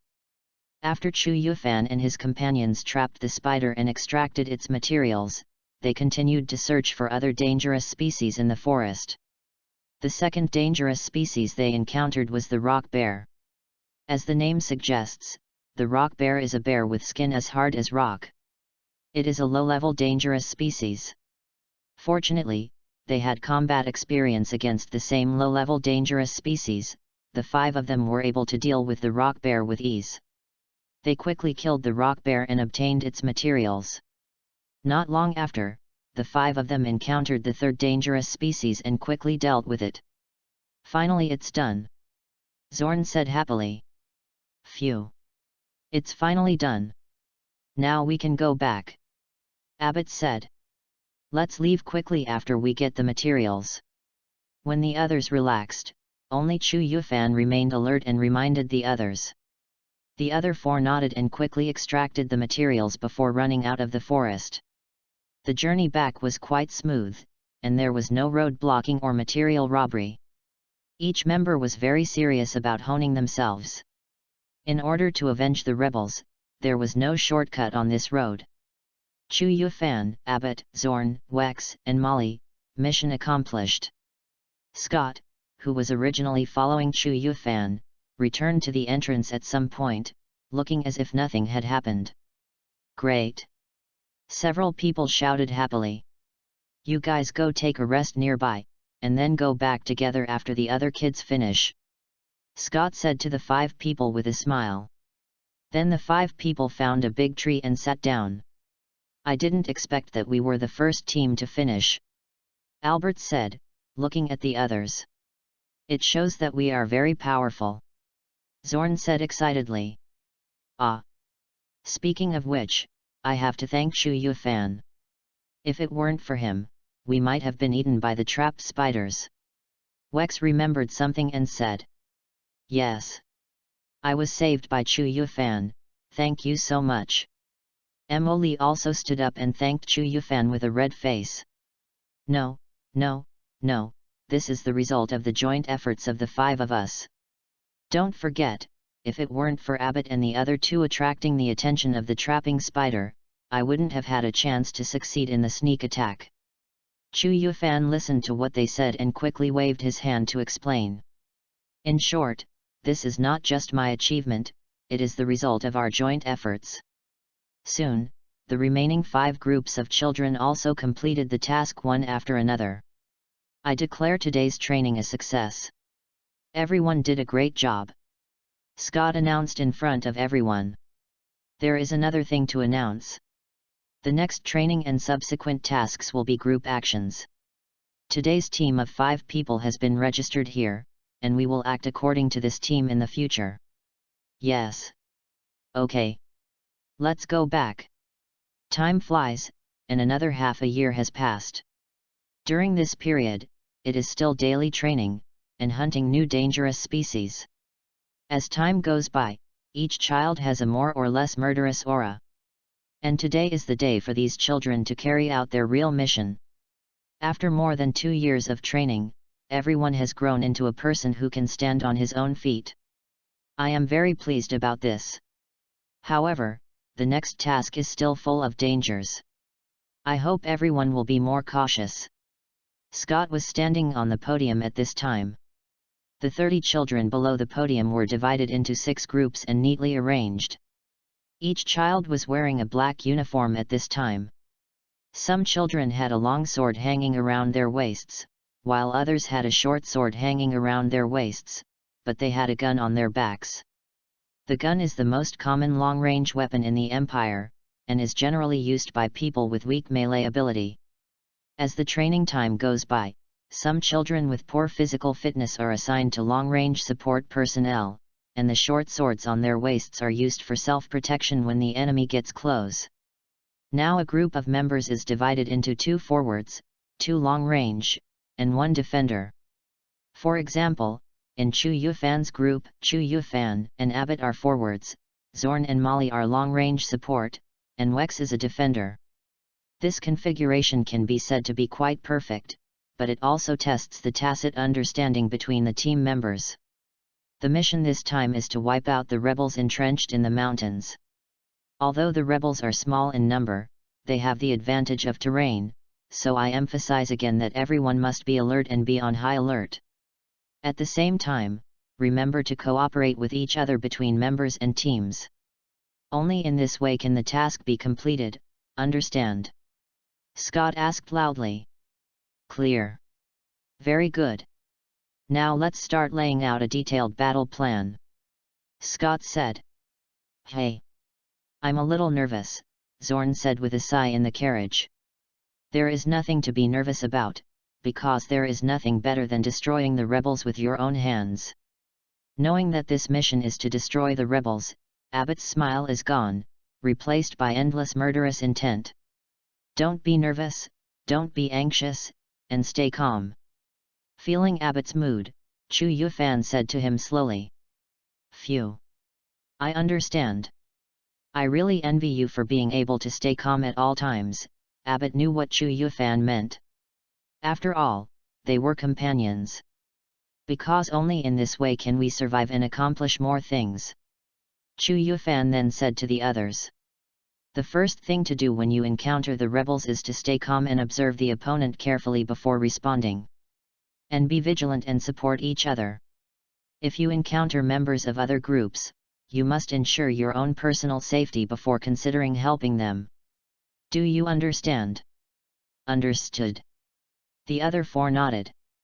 Soon the team arrived near the hill where the rebels were and dispersed. 6 teams would attack the mountain from 6 different directions. Chu Yufan's team arrived at the target location. Start moving. Chu Yufan heard the coachman's words and said to the others. 5 people jumped off the carriage, Chu Yufan and Abbott in front, Zorn and Molly in the middle, and Cox at the end of the team. The 5 people spread out their formation and moved quickly towards the mountain. Who are you? The 2 rebels guarding the entrance saw Chu Yufan and his men rushing towards them and shouted at them. Chu Yufan and Abbott rushed towards the 2 rebels from the left and right, and the 2 rebels were killed before they could react. So, get started, rebels. Chapter 12. Enemy Attack. Enemy Attack. After dealing with the rebel guards on the periphery, the rebels in the cave in the mountain also began to react and entered the defensive mode. In the center of the cave, a sturdy man was sitting on a chair in the middle. The boxing gloves on his right hand were very conspicuous, and they did not look like ordinary boxing gloves. He was the leader of this rebel army, Otto. Chief, the enemy is attacking our base from the outside. Who is the enemy? A group of children in uniform. Their fighting power is not weak. They are most likely the assassination troops sent by the imperial capital, but now they have all been blocked by our troops. Using children again? Damn Empire! Otto was furious when listening to his subordinates' reports. In order to control the assassination corps, the Empire basically recruited children to be killers. Bloody training, drugs, and brainwashing were used to make these children cannon fodder. It was also difficult for the rebels to help these children. After all, these children were not weak after long-term training. If they showed mercy on the front battlefield, they would die. The rebels were helpless and could only keep as many people alive as possible. Chief! Chief, something bad has happened. Someone suddenly ran in a panic. What's going on? Why are you so flustered? A 5-man team has broken through the first outer line of defense and started approaching here. What did you say? Otto said in surprise. Found them. They are here. Kill them before they go any deeper. Shoot. Shoot quickly. The rebels guarding the second line of defense shouted loudly when they saw Chu Yufan and his 5 companions who had broken through the first line of defense.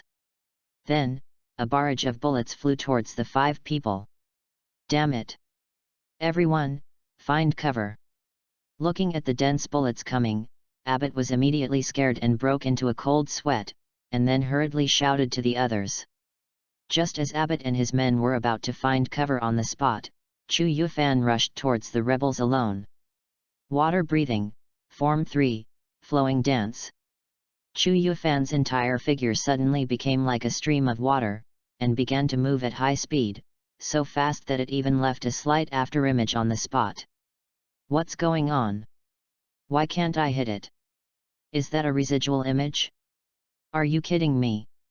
Under the surprised expressions of the rebels and Abbott and others, Chu Yufan crossed the rebels' shooting range alone and rushed into the rebels' defense line. All the rebels stared at Chu Yufan standing in the middle, with wonderful expressions on their faces. It was obvious that Chu Yufan's operation made them feel very dreamy. Could this action still be considered human? That monster. Monster. Chu Yufan was about to say something when someone in the rebel army shouted loudly, and then all the rebels attacked Chu Yufan. Never mind. Seeing this, Chu Yufan picked up the knife in his hand helplessly, and then... By the way, who told me to stay calm just now? When Abbott and the other four saw Chu Yufan rushing into the rebels alone, they rushed up together out of fear for Chu Yufan. However, what they didn't expect was that Chu Yufan had already eliminated all the rebels in the defense line. Sorry, I can't help it, Chu Yufan said embarrassedly. It's okay, just don't forget that you still have us teammates. Zorn patted Chu Yufan on the shoulder and said. Well, let's move forward quickly. Otherwise, we might be surrounded by the rebels, and then it will be troublesome. Wex reminded. Okay, let's move on. Have they broken through the second line of defense? They seem to be elite troops. Otto muttered to himself as he listened to his subordinates' battle reports. Chief, our retreat has been cut off by the Imperial troops.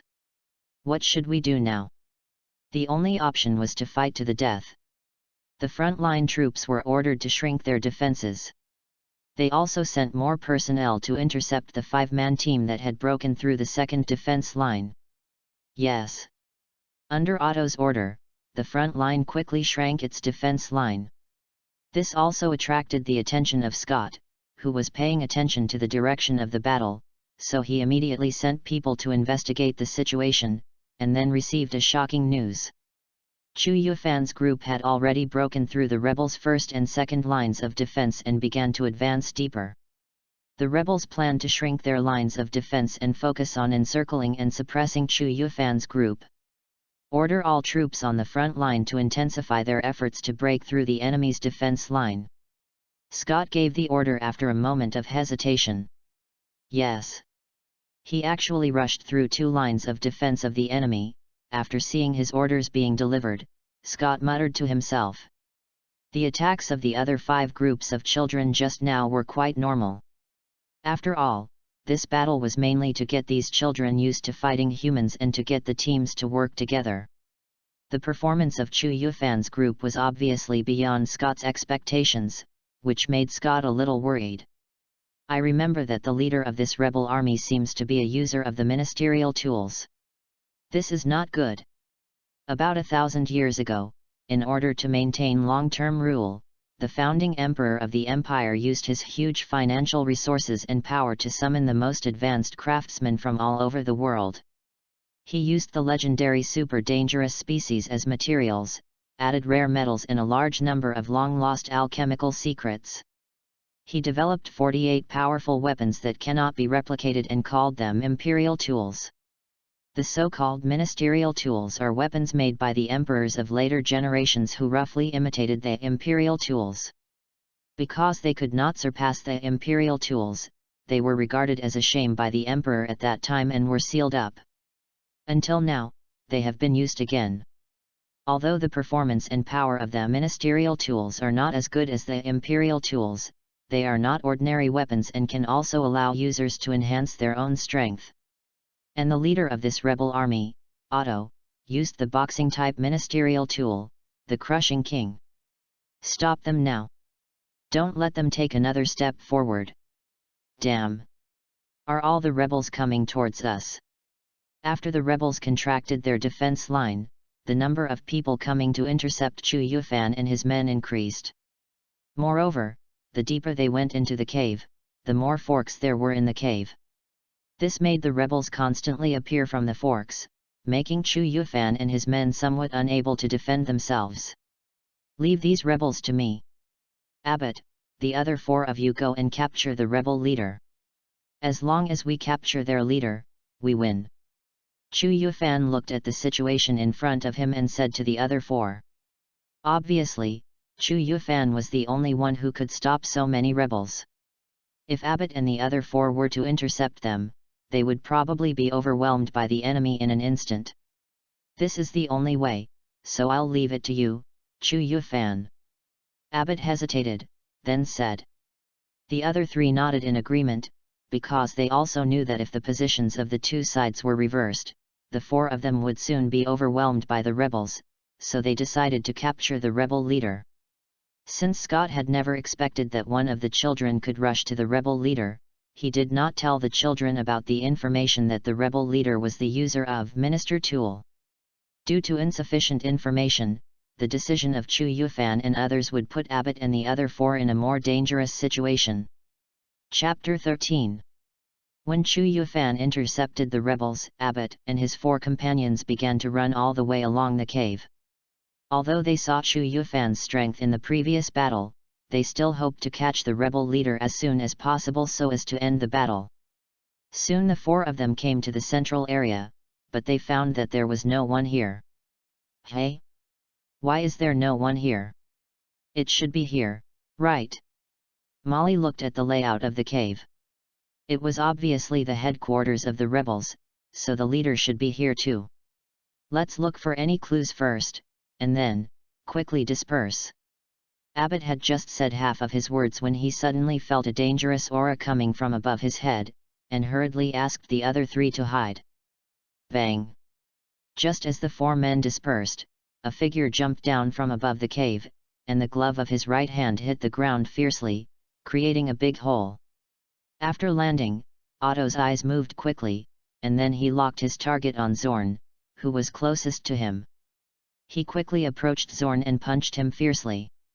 Zorn just came to his senses and saw a huge fist coming towards him. He only had time to raise the gun in his hand to resist, but Otto's punch was so powerful that it directly smashed the gun in Zorn's hand, and the momentum of the fist continued to knock Zorn out. Phew! Ugh! Zorn was thrown against the wall of the cave like a rag. After falling to the ground, Zorn vomited blood and then fainted. Zorn! It took only a moment from the moment Alto landed on the ground to the moment Alto was knocked away. Only then did Abbot and the other two react and began to counterattack Alto. Da-da-da! Molly raised her gun and shot at Otto crazily, but this attack was not a big threat to Otto. ABT and Wex quickly closed the distance and drew out the long swords from their waists to fight Otto in close combat. But how could Otto, who had his weapons, be afraid of such an attack? He swung his right hand with a glove fiercely, and the huge fist blew ABT and Wex backed away. Then the figure quickly approached ABT, trying to repeat the same trick. Da-da-da!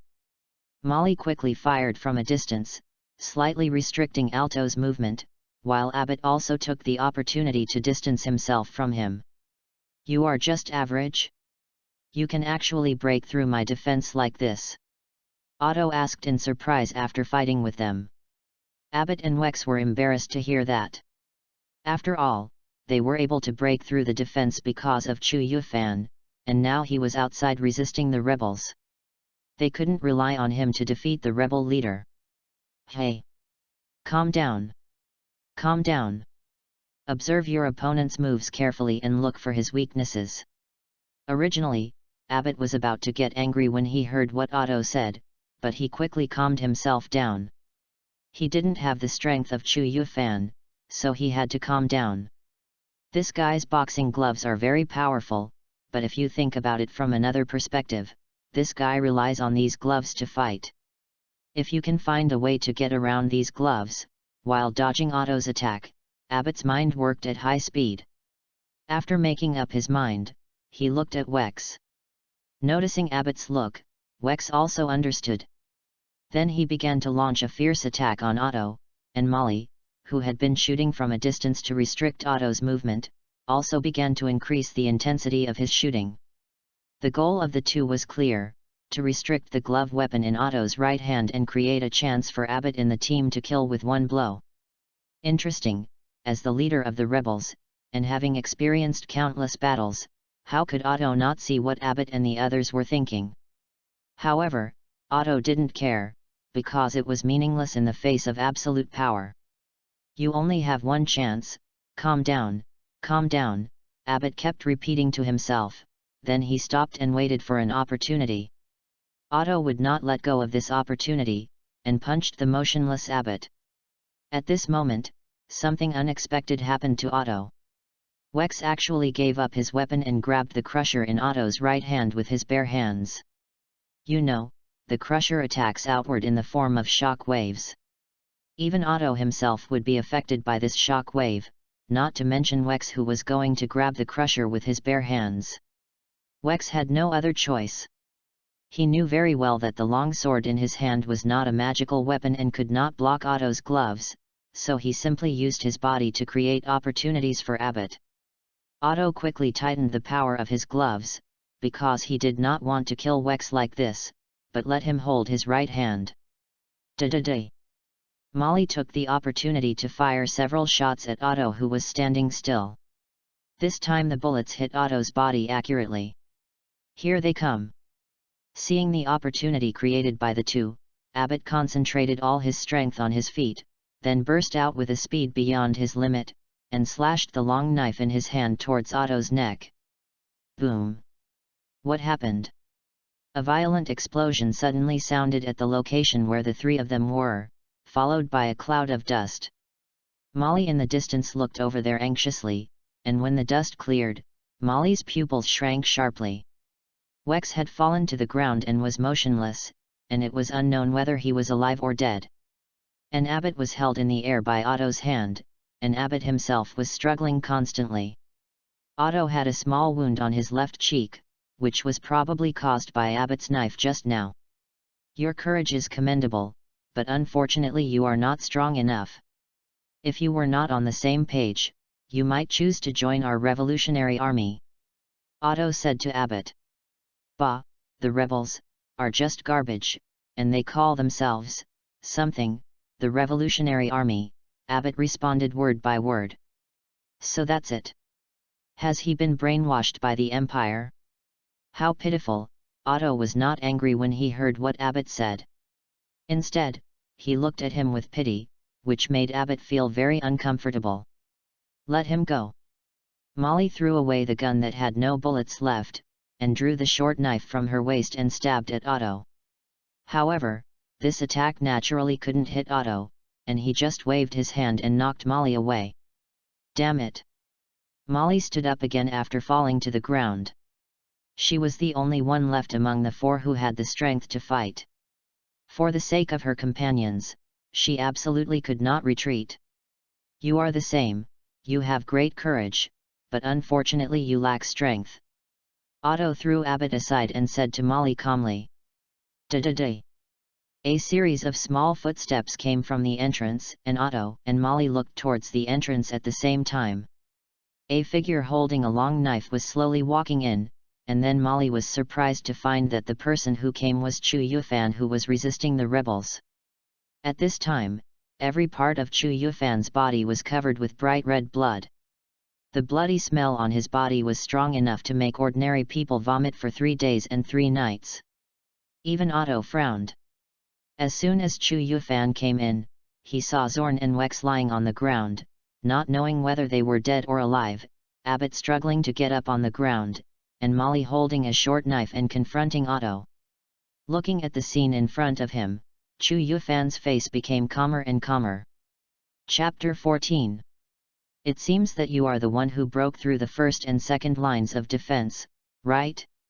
I guess you killed all my subordinates, right? Otto asked solemnly, looking at Chu Yufan, who was emitting a dangerous aura. The child in front of him seemed to be less than 15 years old. But the murderous aura was hidden quite perfectly. Otto could say with certainty that this child was really a natural killer. Chu Yufan did not answer Otto's question, but looked at Molly, who was confronting Otto, and said to her. Stay away. Molly nodded and hurriedly retreated to the back. She knew that she could no longer help Chu Yufan, so it was better to hide. Otto ignored Molly, who was retreating, because after Chu Yufan said that, his whole aura rushed towards Otto. This aura was enough to make Otto throw away his contempt and treat him seriously. Water breathing, Type 3, Flow Dance. So fast. Crushing King, Charge. Alto, who was frightened by Chu Yufan's speed, broke out in a cold sweat and hurriedly used the pink wand, gathered his strength, then punched the ground, and the shock wave instantly spread out, forcing Chu Yufan to retreat. That boxing glove! Chu Yufan looked at the boxing gloves and felt that this thing was very unusual. But it didn't matter, it didn't stop Chu Yufan from wanting to chop this guy off. Otto looked at Chu Yufan's position and rushed towards him fiercely. At the same time, the crushing king in his right hand began to accumulate power again, and then punched Chu Yufan fiercely. Water breath, form, strike tide. Chu Yufan did not intend to retreat, but fell to the ground, the long knife in his hand slashing at Otto's legs with a tide-like momentum. Otto jumped up to avoid the knife, and his right fist, which had already been thrown out, changed direction and hit Chu Yufan, who was lying on the ground again. Boom! There was another big hole on the ground, but Chu Yufan was nowhere to be seen. It turned out that he had dodged before the fist landed. I see, Chu Yufan had figured out some things, and then rushed to Otto again. Ha! Otto used the crushing king again, predicting Chu Yufan's approach and charging a punch. However, Otto was surprised to find that Chu Yufan actually stopped before reaching the crushing king's attack range. Water breathing, 7th form, Shizuka Ripple Strike. Ah! Chu Yufan thrust the long knife in his hand towards Otto's face and successfully pierced his left eye. Otto screamed in pain, and the crushing king in his right hand also hit him randomly without any rules. Like a 3-year-old, Chu Yufan, who had already dodged, commented to Otto. Bastard! The blind-eyed Otto cursed at Chu Yufan. Your boxing gloves look very powerful. But in fact, it is just an illusion. The shock waves released by the boxing gloves cannot be released remotely. Therefore, no matter how powerful your boxing gloves are, the attack range is at best the attack range of the boxing gloves. After only a few exchanges, Chu Yufan saw the shortcomings of Otto's right-hand crushing king. Otto did not refute, because what Chu Yufan said was indeed true. This also made Otto more shocked. After all, Chu Yufan looked less than 15 years old, but his observation ability had reached this level. Although I can use the long sword to slowly grind him to death, let's make a quick decision. Chu Yufan thought to himself, and then began to adjust his breathing. With the day and night study of breathing techniques during this period, Chu Yufan now knows more than just the water breathing technique. Snake breath, form 1, slashing with a twisted snake. Chu Yufan took advantage of the blind spot in Otto's left eye, quickly approached him and slashed at Otto's neck. Otto didn't react at all, and hurriedly raised his right hand to use the crushing king to block. Suddenly, Otto felt a lightness on his right side, and when he looked closely, he found that his entire right hand had been chopped off by Chu Yufan. What happened? Wasn't the knife meant for my neck? Why did it cut off my right hand? Otto was confused and had no idea what had just happened. The sword technique of the snake breathing, no matter what kind of weapon is used, its sword path can bend like a snake, and kill the opponent from all kinds of tricky angles. Otto, who lost his right arm, had no power to resist Chu Yufan. I never thought I would be defeated by a kid. Blood kept pouring out of the wound on his right arm. Otto knew he was going to die, so he just sat on the ground and said, "Is this your last words?" Chu Yufan walked forward, put the knife on Otto's neck, and asked calmly, "What a pity. A talent like you actually obeyed the orders of the Empire so well. Can't you see the darkness of the Empire? Have you never thought about joining our revolutionary army?" Otto looked at Chu Yufan and asked. "My village was destroyed by your rebels, as were all my companions. Do you think I would join you under such circumstances? The rebels destroyed your village? I see. I see." After hearing Chu Yufan's answer, Otto understood what happened. "I can assure you that our revolutionary army will never destroy your village. Do you think I will believe it? It doesn't matter, I'm going to die anyway. But I can see from your eyes that you are skeptical about everything that's going on, right? I believe that with your ability, you will know the truth you want sooner or later. Even if you don't want to know the truth, there will be people who will take the initiative to show you the truth in order to gain your trust. I also believe that when you know the truth, if you are still alive by then, you will join the Revolutionary Army. Otto stared at Chu Yufan's eyes with his right eye and said word by word. Da-da-day. I believe that there will be such a day. After hearing that someone was coming, Otto used the knife that Chu Yufan had placed on his neck to kill himself. Chu Yufan looked at Otto, who had fallen to the ground, and kept thinking about the last words that Otto had said. Are you all right? Scott finally brought people here. Seeing the scene in front of him, he hurriedly asked people to check on Chu Yufan and the others. I'm fine, Mr. Scott, please check on the others. Chu Yufan came back to his senses and said hurriedly. Soon, under Scott's arrangement, the injured people immediately got on the carriage and returned to the city for emergency treatment. The mission to eliminate the rebels also came to an end. Da-da-day. As night fell, footsteps suddenly sounded in the rebels' lair. A man with long golden hair was slowly walking towards the center of the cave. This man was the current leader of the elite 7-member assassination force of the Empire, Gozaizi. Is his name Chu Yufan? It's really amazing that he can kill Alto, who has the servant tool alone. Even if I come, it will take me a lot of effort to kill this guy. Goziki whispered as he came to Alto's broken arm and removed the servant tool crusher from the broken arm. Let's give this to Cornelia. Her physical skills and physique are just right for it. Then next, we have to find a way to bring him under our command. Chapter 15. Even if you don't want to know the truth, someone will take the initiative to show you the truth in order to gain your trust. Chu Yufan suddenly opened his eyes and sat up from the bed. Dream again. Chu Yufan murmured. 2 months have passed since the last time the rebel stronghold was destroyed. During these 2 months, Chu Yufan would recall the words that Otto said before he died from time to time.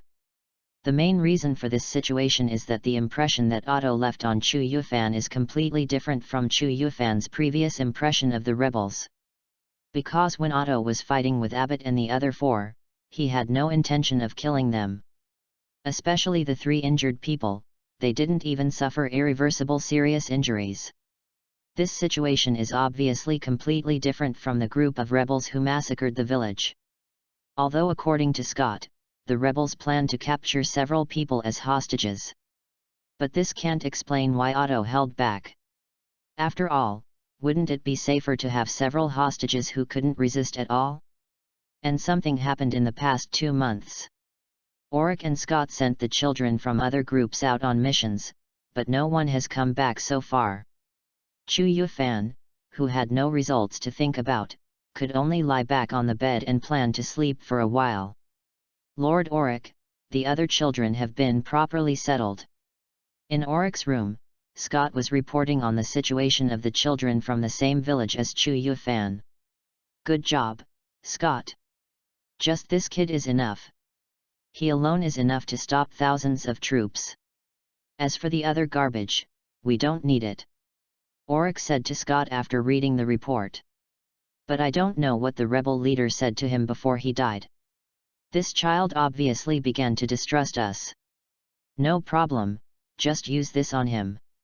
As Auric said this, he took out a bottle of pills from the desk drawer. This is the same potion used by the Empire's assassination forces. It can make people dependent and can also enhance their strength in a short period of time. The other 4 members of the boys' group have already taken the drug and will only obey the orders of the 2 of us. If we let them secretly give him the drug, he will soon become our slave too. Humph, if this potion wasn't so difficult to make, we would be able to rival the Empire's assassination forces. Auric said indignantly. So that's how it is. Even if that kid sees through our intentions, he will definitely hold back when facing the attacks launched by his own team members, and we can take the opportunity to kill him. Scott added.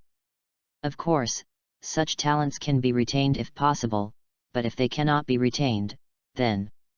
Scott, this matter is still left to you. Understood, Lord Auric? How pitiful. In a forest a little further away from the city, a girl with short light brown hair was standing in a clearing in the forest and whispering softly. A closer look revealed a pile of corpses in the middle of the clearing. It looked like a group of children in uniform, and their deaths were very tragic. Yes, they were deceived and killed. The person who brought them here was obviously trusted. Not far away, a man wearing glasses said. It seems that the information from father is correct. Auric originally planned to use these ignorant children to do some bad things, and then kill all the children who are no longer useful, said the short-haired girl. Rustle. 5 figures emerged from the bushes, but the 2 people in the open space were not surprised. It seemed that both sides knew each other. Father has given the order, Tsukushi. You are responsible for taking care of Auric, and we will help you divert the guards' attention. The short-haired man in the lead said to the girl with short light brown hair. Got it. Tsukushi saluted the man playfully and said. Auric's strongest fighter, Scott's words. The father will solve the problem himself, and the rest of the people will be responsible for attracting the guards and rescuing the remaining 5 children. Alas, I have to be a babysitter. I can't do this kind of thing, Nahashu. I will be responsible for attracting the guards. A man in strange clothes said helplessly. Yes, as a small fry, you are indeed suitable for this job. Bonnie and Akahim, you should also go with Guy, and be careful not to let Guy be killed by the guards. Nahash said. Are you kidding me? How could I be killed by a mere guard? Guy said disdainfully. Got it. Unlike Guy, the 2 beautiful girls, Bonnie and Akame, did not object to Nahash's arrangement. Cornelia and Green will be responsible for dealing with the 5 children. The 5 children may have taken Auric's strengthening medicine, and their strength should not be underestimated. We will try to capture them alive if we can. Nahash turned to the man with glasses and the other long-haired girl and said. Got it.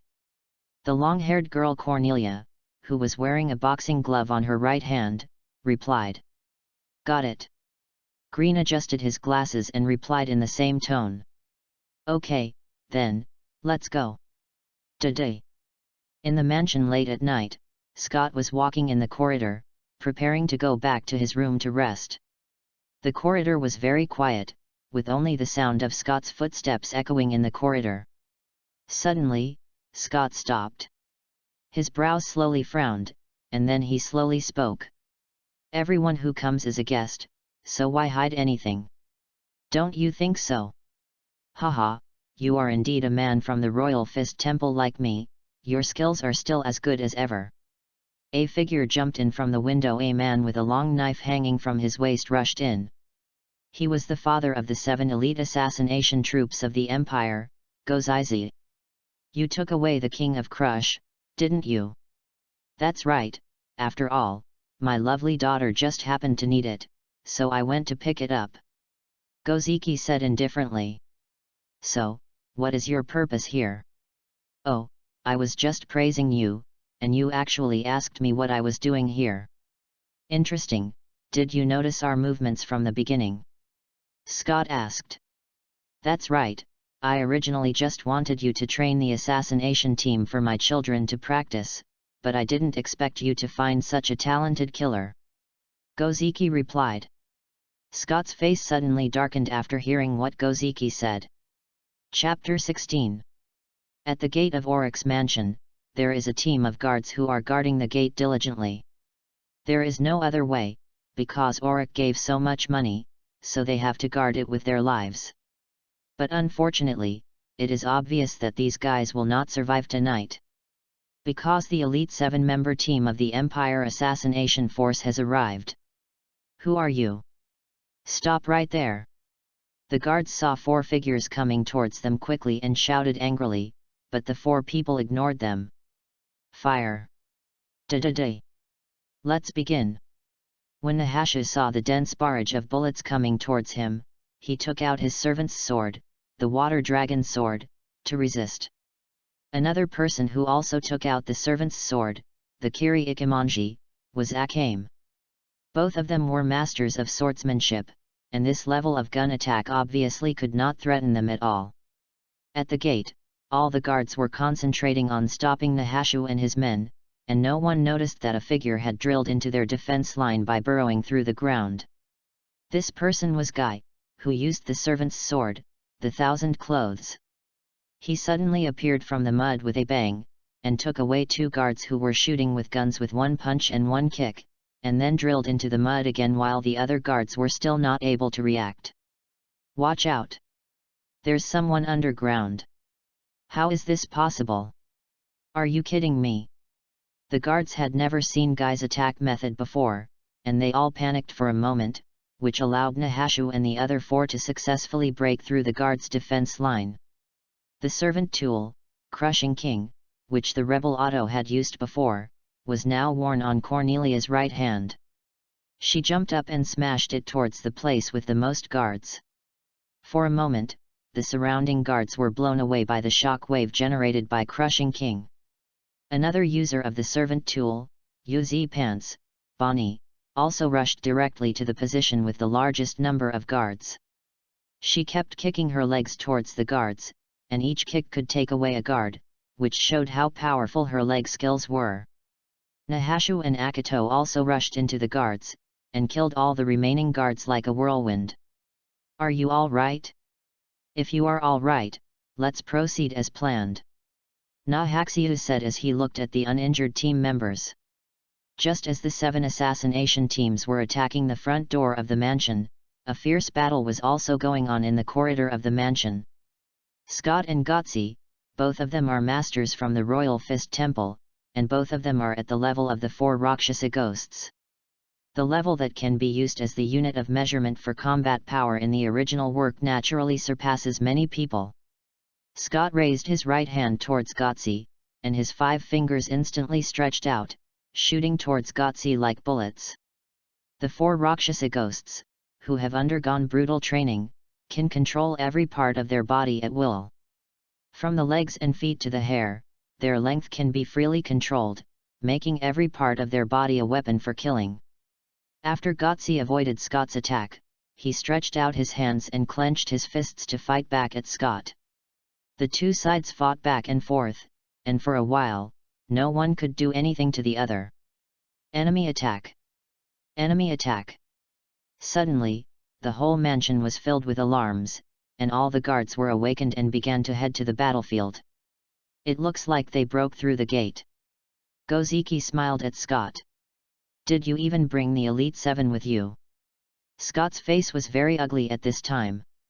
He didn't expect the man in front of him to spend so much money on this.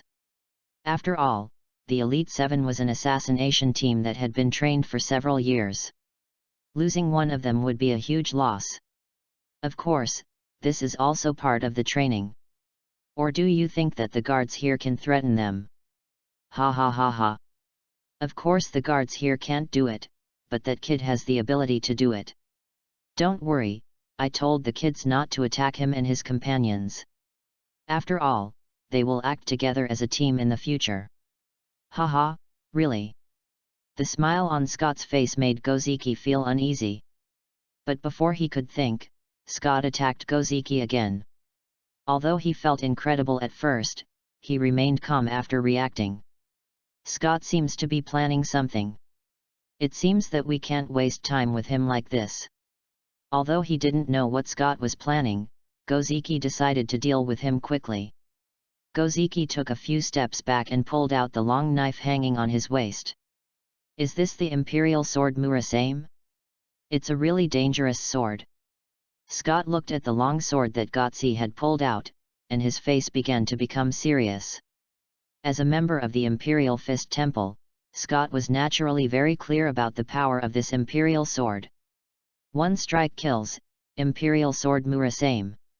Even if you are slightly scratched by the sword in front of you, you will be poisoned and die immediately. Moreover, this poison belongs to the cursed poison, so it has nothing to do with the body's resistance to poison. As long as you are injured by this sword, you will die. The Auric mansion was attacked, and Abbott and his team naturally had to join the battle. Thanks to the effects of the drugs, the strength of the four of them has improved by leaps and bounds. Therefore, when they met Nahesu, Cornelia, and Green, they did not feel particularly nervous. Be careful, those 4 kids are the target. Nahash saw at a glance that Abbott and the other 4 were their targets, so he quickly reminded the other 2. It's an intruder. Wex! Abbott shouted, drawing his sword and rushing towards Nahashu and the other 2, with Wex following behind him. Leave these 2 to me, I'll leave it to you, but remember not to kill them. Nahesu instructed the other 2, while raising the water dragon sword to fight with Abbott and Wex. Cornelia and Green rushed towards Molly and Zorn respectively, intending to subdue them. So strong!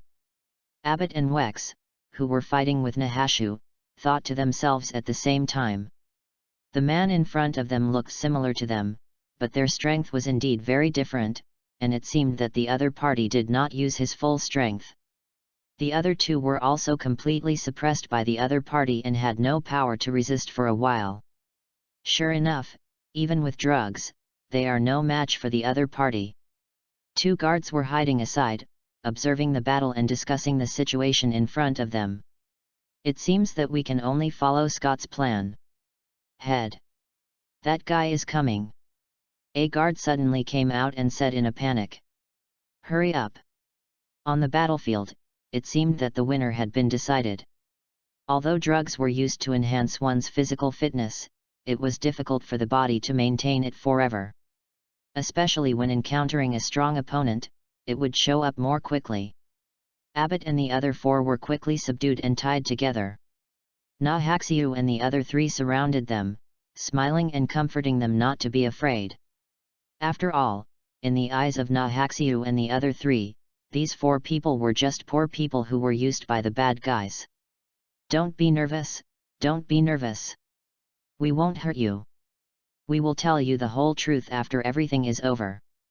Cornelia, one of the 3, kept explaining to the 4 people. The invaders are here. Kill them. A large number of guards came and began to surround Nahaxiu and the other 2.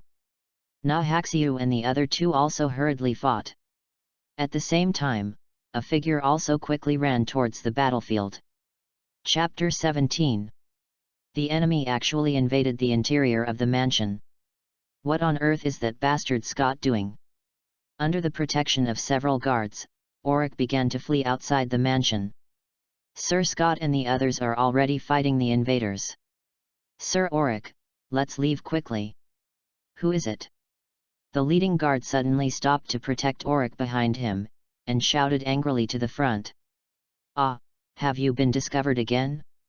I felt like I was hiding well. As Chikushi spoke, he looked at his target. It's an intruder. Kill her. The 4 guards roared and rushed towards Tsukushi. Call. Seeing the 4 guards coming towards him, Tsukushi let out a sigh of relief. He then quickly raised his pistol and fired, but the bullets did not hit any of the guards. Did you miss the target? Just as the 4 guards were about to reach Tsukushi, a bullet suddenly appeared from another direction and shot through the heads of the 4 guards one after another. Why, the guard thought before his consciousness faded. The pistol used by Tsukushi is also a weapon, named Prometheus. It can be used in various shooting methods such as curved shooting and ricocheting, making it difficult for the enemy to defend. Don't kill me. I have money. When Auric saw his 4 guards being killed instantly, he begged for mercy from Chikushi. Chikushi was also very sensible and shot Auric in the head without saying a word. Phew. Mission accomplished, let's go meet up next. Tsukushi looked at Auric's face carefully, and after confirming that he had not killed the wrong person, he left here and planned to meet up with Nahesu and the others. This is the last one. As Bonnie kicked the last guard away, their mission was completed. Phew, I've finally finished cleaning it up. Akahide put the knife back into the sheath and said. But it's a bit strange, these guys keep attacking us one after another, as if they are stalling for time, Guy frowned and said doubtfully. No way, the lustful guy is actually thinking about something.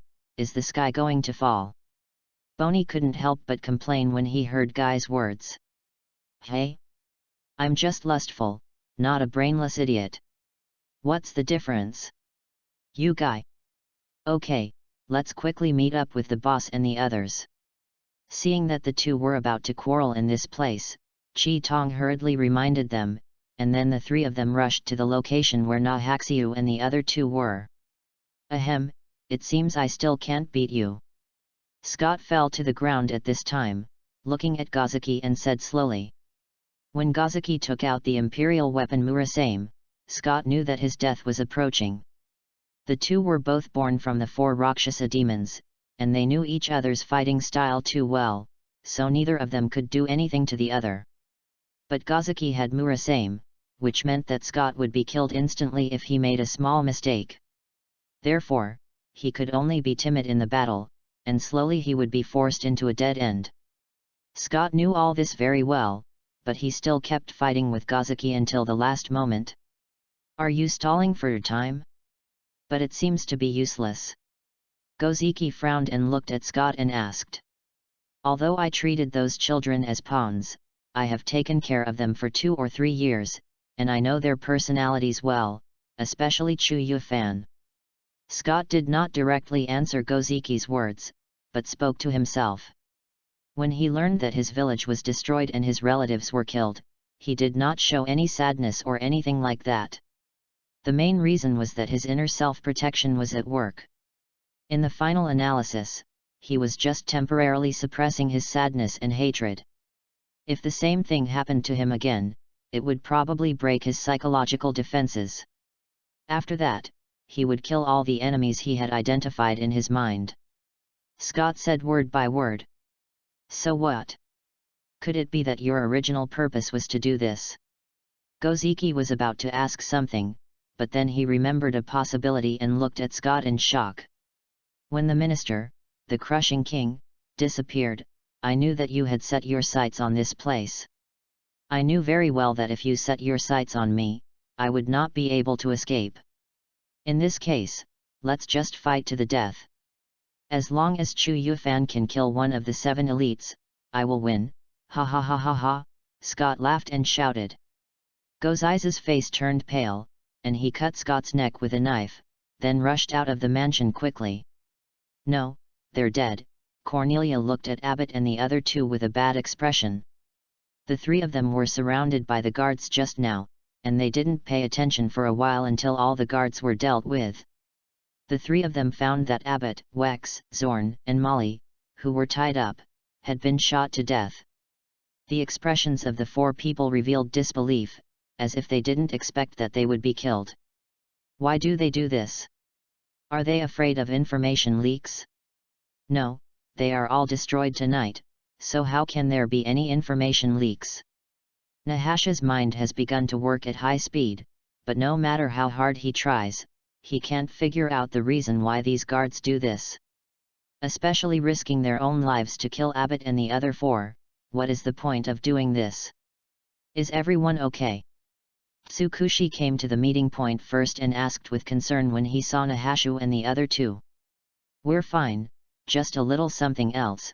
Nahasha did not answer Tsukushi's words but continued to think Ya and Green were a little embarrassed. After all, the mission of Abbott and the other 4 was to ensure that these 4 people could survive. But now that all 4 of them were dead, it meant that the mission had failed. Are you the invaders? What are you doing here? Just when it was awkward, a voice suddenly came.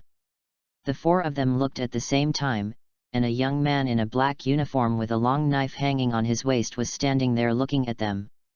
This person was naturally Chu Yufan. He saw the 4 unfamiliar people in front of him. Just as he was about to ask something else, he noticed that among the 4 people, Abbott and others were lying on the ground. Chu Yufan saw that Abbott and the other 4 were tied up, and each of them had a gunshot wound on his head. Chu Yufan's expression gradually calmed down when he saw this scene.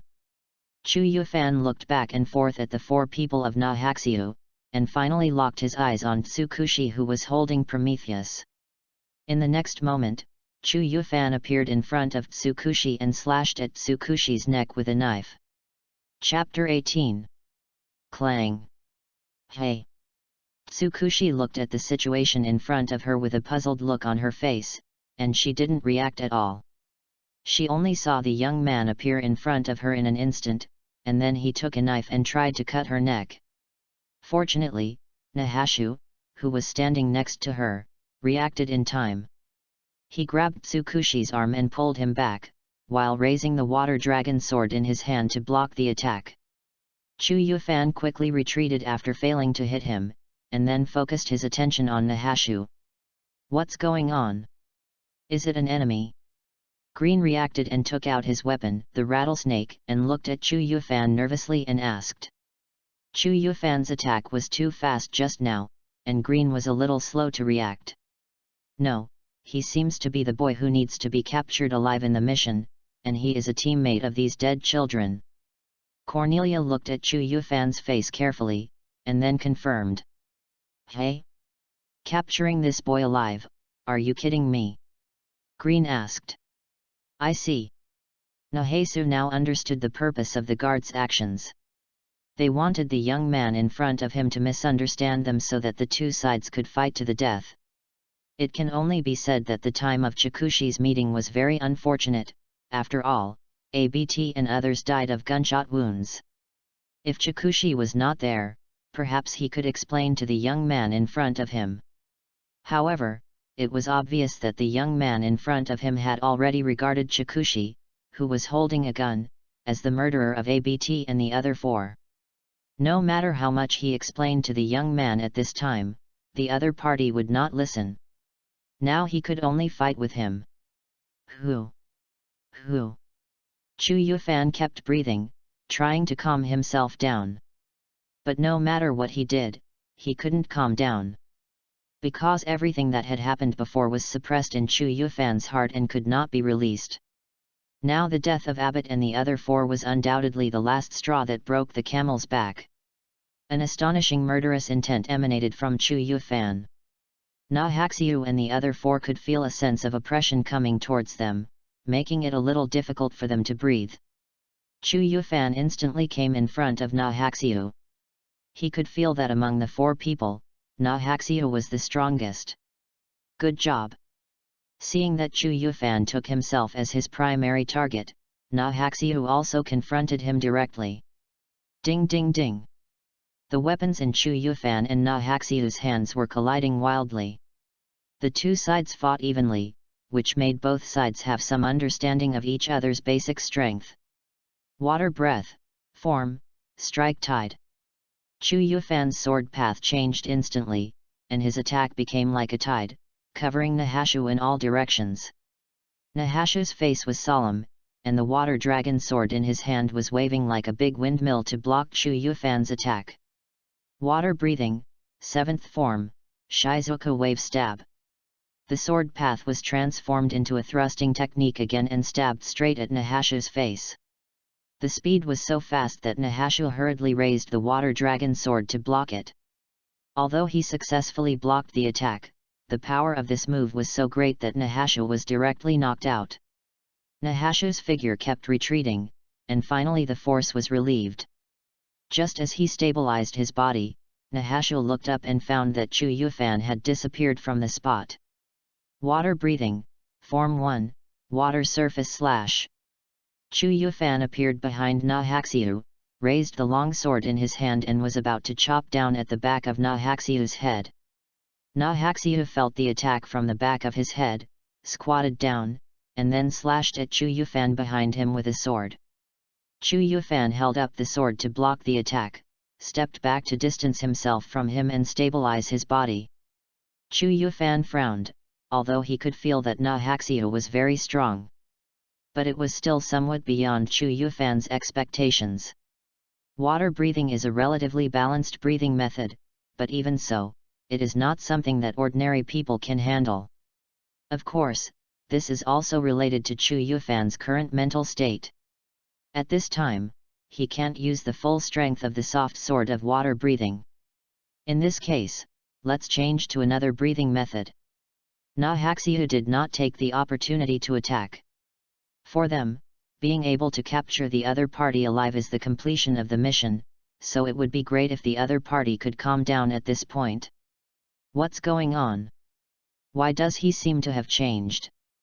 Nahaxiu suddenly felt that Chu Yufan's aura seemed to have changed, and then he found that a faint mist appeared where Chu Yufan was. Kashumi's breath, form of the 4, horizontal slash. Nahaxiu's eyes narrowed, and then he rolled backwards.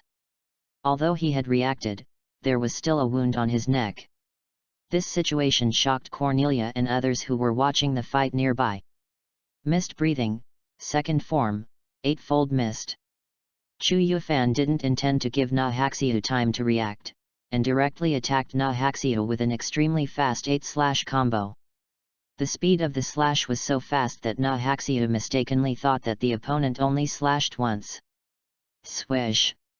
At this critical moment, a whip suddenly appeared and wrapped around Nahaxiu, and then pulled Nahaxiu out of Chu Yufan's attack range. It was Green who saw Nahaxiu in danger and hurriedly used the rattlesnake to pull him away. Smash the king! At the same time, Cornelia took advantage of Chu Yufan's lack of knife, rushed towards Chu Yufan and punched him to force him back. After dodging the punch, Chu Yufan, who had just landed, suddenly felt a sense of danger. Then he swung his knife to the right with his backhand, and with a ding sound, a bullet fell from midair to the ground. He actually reacted. And he even hit the bullet fired by Prometheus accurately. Tsukushi looked at Chu Yufan in shock. It was the first time she had encountered such a situation. Breathing of the mist, Form 1, the mist hangs down from the sky. Chu Yufan passed Cornelia and used another thrusting skill to stab towards Nahaxiu's position.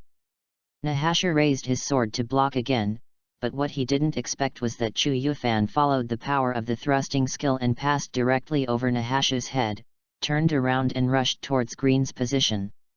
Green was panicked when he saw Chu Yufan rushing towards him, and the rattlesnake in his hand attacked Chu Yufan frantically. However, it didn't work. Chu Yufan passed through the gap in Green's attack, came in front of Green and kicked Green in the abdomen directly. Puff! Green was kicked out instantly, hit the wall hard and spit out a mouthful of blood, then fainted. Green! Nahaxiu came in front of Chu Yufan and swept the water dragon sword in his hand towards Chu Yufan, but it missed. Tsukushi! Be careful! Nahaxiu reacted instantly and ran towards Tsukushi while shouting a warning. Hey! As a long-range support character, Tsukushi is quite weak in close combat. After hearing Nahaxiu's shout, she only saw a cloud of mist flying towards her, and then a long knife appeared in the mist and chopped towards her neck. Tsukushi! Nahaxiu and Cornelia shouted at the same time, but because the distance was too far, it was obvious that they could not catch up. Something unexpected happened again. This time, Chu Yufan's long sword missed. This surprised him very much. When he looked carefully, a big pit like a tunnel suddenly appeared on the ground where Tsukushi was standing. What do you want to do to Tsukushi? A female voice came from the front, and then two figures attacked Chu Yufan from above and below. They were Akahim and Bonnie who came to meet up with the others. It was a close call. Guy came out of the mud holding Tsukushi and came to Nahaxiu and the others. It was a perfect scene of a hero saving a beautiful girl. Bang! Unfortunately, Guy's hands were not very honest. He put his palm on a place on Tsukushi's body that shouldn't be put, and pinched it, causing Tsukushi to scream, and then he was punched by Cornelia. Wow! Is this guy cheating? How can he be so strong? At the same time, Chi Tong and Bonnie quickly left the battlefield after fighting with Chu Yufan for a few rounds. Bonnie did not forget to complain when leaving the battlefield. Where is Green? He kicked me unconscious. Really? It seems difficult to deal with. Guy looked at Chu Yufan, who was not even a speck of dust on his body, and said solemnly. And we need to capture him alive. Are you kidding? This guy doesn't look like someone who can be captured alive, does he? Try to capture him alive if you can. Guy, you hide in the ground and wait for the opportunity to trap him.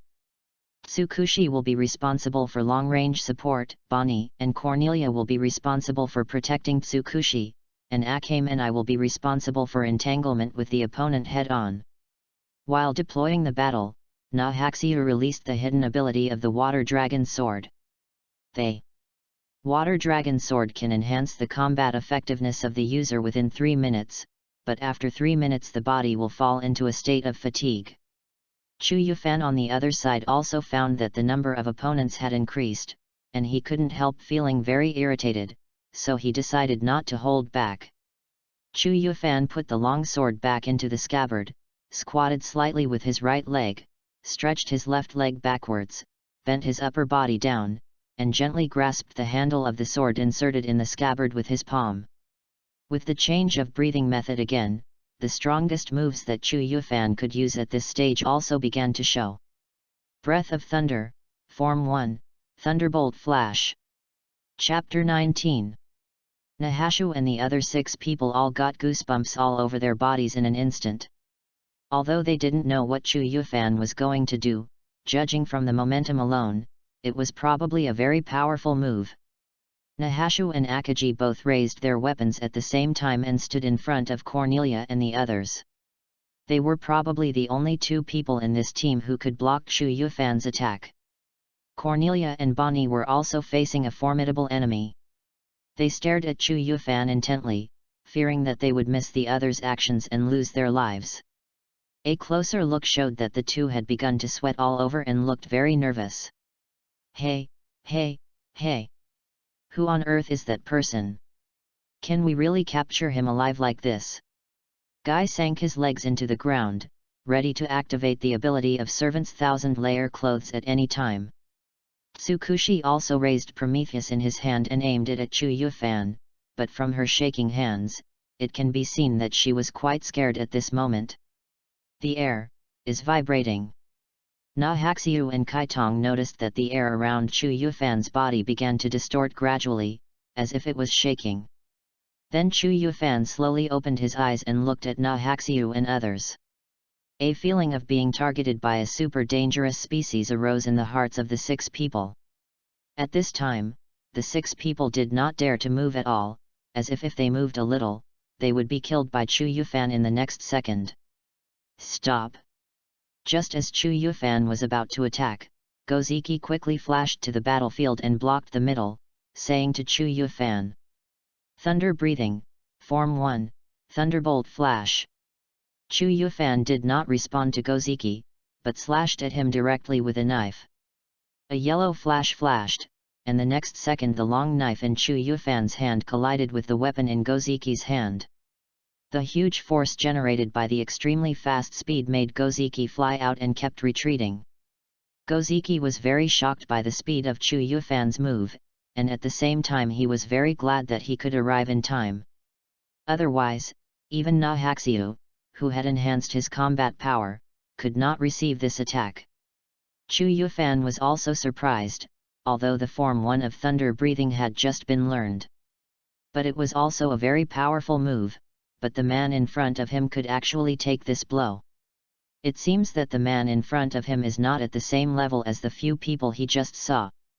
The attack was fruitless again, and Chu Yufan could only choose to retreat again and look at Goziki vigilantly. Obviously, Goziki at this time is a very difficult existence for Chu Yufan to deal with. Hey! Did this knife calm you down a little? Can you listen to me? Fortunately, Goziki originally planned to take Chu Yufan under his command, so he did not attack again but asked softly. In fact, all this is a misunderstanding. We are here to help you. In fact, you and those children were deceived by Auric. In order to train his own assassination team, Auric joined forces with the rebels and destroyed your village. The fact is that Auric asked his guards to dress up as rebels to destroy the village, but in order to maintain Chu Yufan's hidden hatred for the rebels in his heart, Goziki said that Auric and the rebels joined forces to do this. In the final analysis, he just wanted to change the way to make Chu Yufan work for him. Since Auric often assisted your village before, you have your trust in him. After the village is destroyed, you can only follow Auric. This is our investigation report, you can take a look. Goziki said, while taking out a book and throwing it to Chu Yufan. Although Chu Yufan hesitated for a moment, he still took the book thrown by Goziki and opened it to read. Chu Yufan quickly read the report briefly, but his face was still calm and expressionless. Chu Yufan's calmness surprised Goziki, but he continued to explain to him.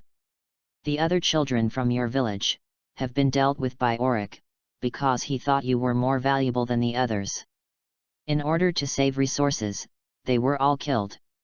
As for the 4 people in your group, we plan to use drugs to control them out of consideration for your feelings, and at the same time make them stronger. Chu Yufan raised his eyebrows when he heard this. He finally understood why the strength of Abbott and the other 4 had improved by leaps and bounds. So, why did you kill them? Chu Yufan looked at Na Haxiu and others and asked calmly. We didn't kill these 4 children, but the guards of Auric framed us in order to create a conflict between us. Na Haxiu hurriedly explained after hearing Chu Yufan's words. The bullets fired by Tsukushi's weapons are different from those fired by Auric's guards. This will become clear with a little investigation. Gotzi added. So that's it, Chu Yufan said softly, and then he said no more. Instead, he put the long sword back into the scabbard again, and walked towards Na Haxiu and others. Na Haxiu and others hurriedly stepped back to make way for him. Chu Yufan came to the bodies of Abbott and the other 4, squatted down and just looked at them quietly. How long have you all known each other? I forgot, it seems like I have known each other for a long time, so long that it seems like I can see each other for a lifetime. But life is ultimately fragile, and it may be separated at any time. Chu Yufan didn't know what expression he should make, nor did he know what his mood was now, but he saw everything very clearly. Do you want me to join you? That's right, there are many people in the Empire who have the same experience as you. We must eliminate these people so that ordinary people can live a happy life. Goziki said to him passionately. Okay, I'll join you after I bury them. Chu Yufan stood up and said lightly. Chu Yufan knew very well that he couldn't completely trust what the man said. But he still decided to join this group of people first, because he wanted to know who his real enemy was. And Goziki in front of him was very likely the one who gave Chu Yufan the answer.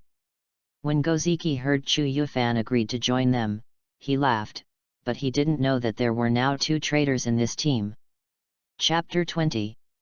Help! Help! Help! When Green, who was lying on the bed, woke up and saw Chu Yufan, he jumped up instantly. It was no wonder, after all, Chu Yufan's kick almost made Green see his grandmother directly. Even now, he could see his grandmother waving at him from behind Chu Yufan. It's okay, Green. Chu Yufan has joined us, and we are companions now. Seeing this, Chikushi hurriedly comforted him. What? Why did it become like this? What happened when I fainted? Green was even more surprised when he heard what Chikushi said, and then Chikushi briefly told Green the cause and effect of the incident. I see, after figuring out the reason, Green finally felt relieved. In order to allow Chu Yufan to integrate into the Elite 7, Goziki brought them to Panlong Ridge, which is far away from the center of the Empire, for a run-in. Panlong Ridge, as the name suggests, is the habitat of dangerous dragon-shaped species, and it is also a place where high-quality materials are produced. For example, the material of Na Haxiu's servant, the water dragon sword, comes from this place. There are super dangerous species in the depths of Panlong Ridge, so even a master like Goziki dare not go too deep. Since Panlong Ridge is very dangerous and the air is thin, it has become an excellent place for training. You will need to stay here for 3 months, and after 3 months you will be given a mission. During this period you must work hard to train your abilities and improve yourself. Also, there is a new companion in the team, so you have to get along well with him, understand? Goziki said as he looked at the 8 people in front of him. Clear. Okay, Nahesu, you will be in charge of the team for the next 3 months. Yes. Father. After Goziki left, Nahaxiu led the others into Panlong Ridge and headed all the way to the top of one of the mountains in Panlong Ridge. About half an hour later, they reached the top of the mountain. Wow! It's so high. The scenery here is so beautiful. Tsukushi exclaimed as he looked at the scenery in front of him. Ah! Roar! Bonnie couldn't help but yelling on the top of the mountain, and then Nahaxiu hit him on the head with a knife. Are you stupid? Bonnie, you are going to tell the dangerous species down the mountain, your Lord Bonnie is here, right? Nahasha said, looking at Bonnie with a look of stupidity on his face. Oh, I'll just kick them away when they come. Bonnie didn't take Nahasu's reminder seriously. She just raised her foot and swung it upwards a few times and said confidently. Ahem. So this is where we will be living for the next 3 months. Next, let me assign today's tasks. Akahide, Green, and Guy, you will be responsible for building the house you will live in. Cornelia, Chu Yufan, one group, Bonnie, and Tsukushi, go down the mountain to find food for today. Nahash said to his teammates. Boss. I want to find food too. When Chi Tong heard the word food, his eyes lit up instantly and he raised his hand to show that he could do it alone. No, no, no, if I ask you to find food, we will definitely be hungry today, right? Nahaxiu said bluntly. It's not that Kaitong can't catch prey. On the contrary, Kaitong can catch quite a lot of prey, but in the end she will secretly eat them all by herself. According to Kaitong's own words, she just can't help but eat. Hey, hey, hey! Why do you want my Cornelia to act with this guy? If this guy wants to do something to Cornelia, won't she be powerless to resist? Guy heard Nahasha's arrangement and pointed at Chu Yufan in objection. But then he was knocked to the ground by Cornelia's punch. Who is yours? Guy. And I believe Chu Yufan won't do anything to me. Cornelia retorted angrily. Since I choose to join you, I will naturally not do such a thing. Chu Yufan, who was listening to the conversation between the two, could not help but explain. Huh? Can you promise? Can you promise that you won't be moved by a beautiful girl like Cornelia? You really won't suddenly become beastly and do something unspeakable to her? Guy, who was knocked to the ground, jumped up suddenly, pointed his finger at Chu Yufan and shouted angrily. Why can't I guarantee it? I'm not a murderer, I definitely won't raise a knife to my teammates for no reason. Wait, what is that unspeakable thing you just mentioned? Chu Yufan listened to Guy's words and frowned and asked in confusion. Forward, Guy was completely confused by Chu Yufan's answer. Wow, no way! Does this guy really not understand what Guy means? He is so strong. Bonnie muttered in the back. It seems like he really doesn't understand. Tsukushi said. Guy. What are you talking to the new guy about? Cornelia's face flushed red. She teleported to Guy and punched him into the ground. Ha ha ha, Bonnie couldn't help but laugh when he saw this. Ahem. Anyway, let's arrange it this way. If there are no other questions, everyone should act now. Nahaxiu coughed twice to stop the farce, and then said loudly. So everyone started to act according to Nahaxiu's arrangement. By the way, it seems that the boss didn't assign any work to himself, right? Yes, doesn't he always arrange for himself to read books? This also counts. Akito, Green, and Guy went to the forest on the mountainside to cut wood. The remaining 4 people went their separate ways in pairs after reaching the foot of the mountain. That. You are younger than me, right? Just call me Sister Ker. Cornelia looked at Chu Yufan and said. Okay, Miss K.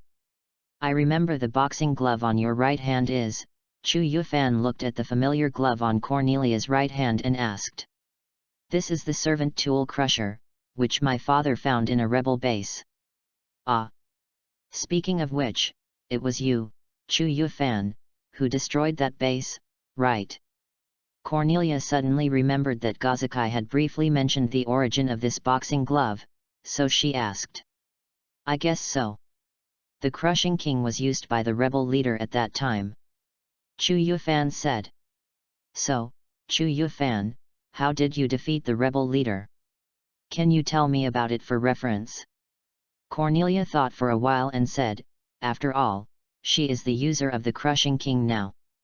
If she can understand the whole process of Chu Yufan's battle with the rebel leader, maybe she can know the weakness of the Crushing King and make up for it. There's nothing special about it.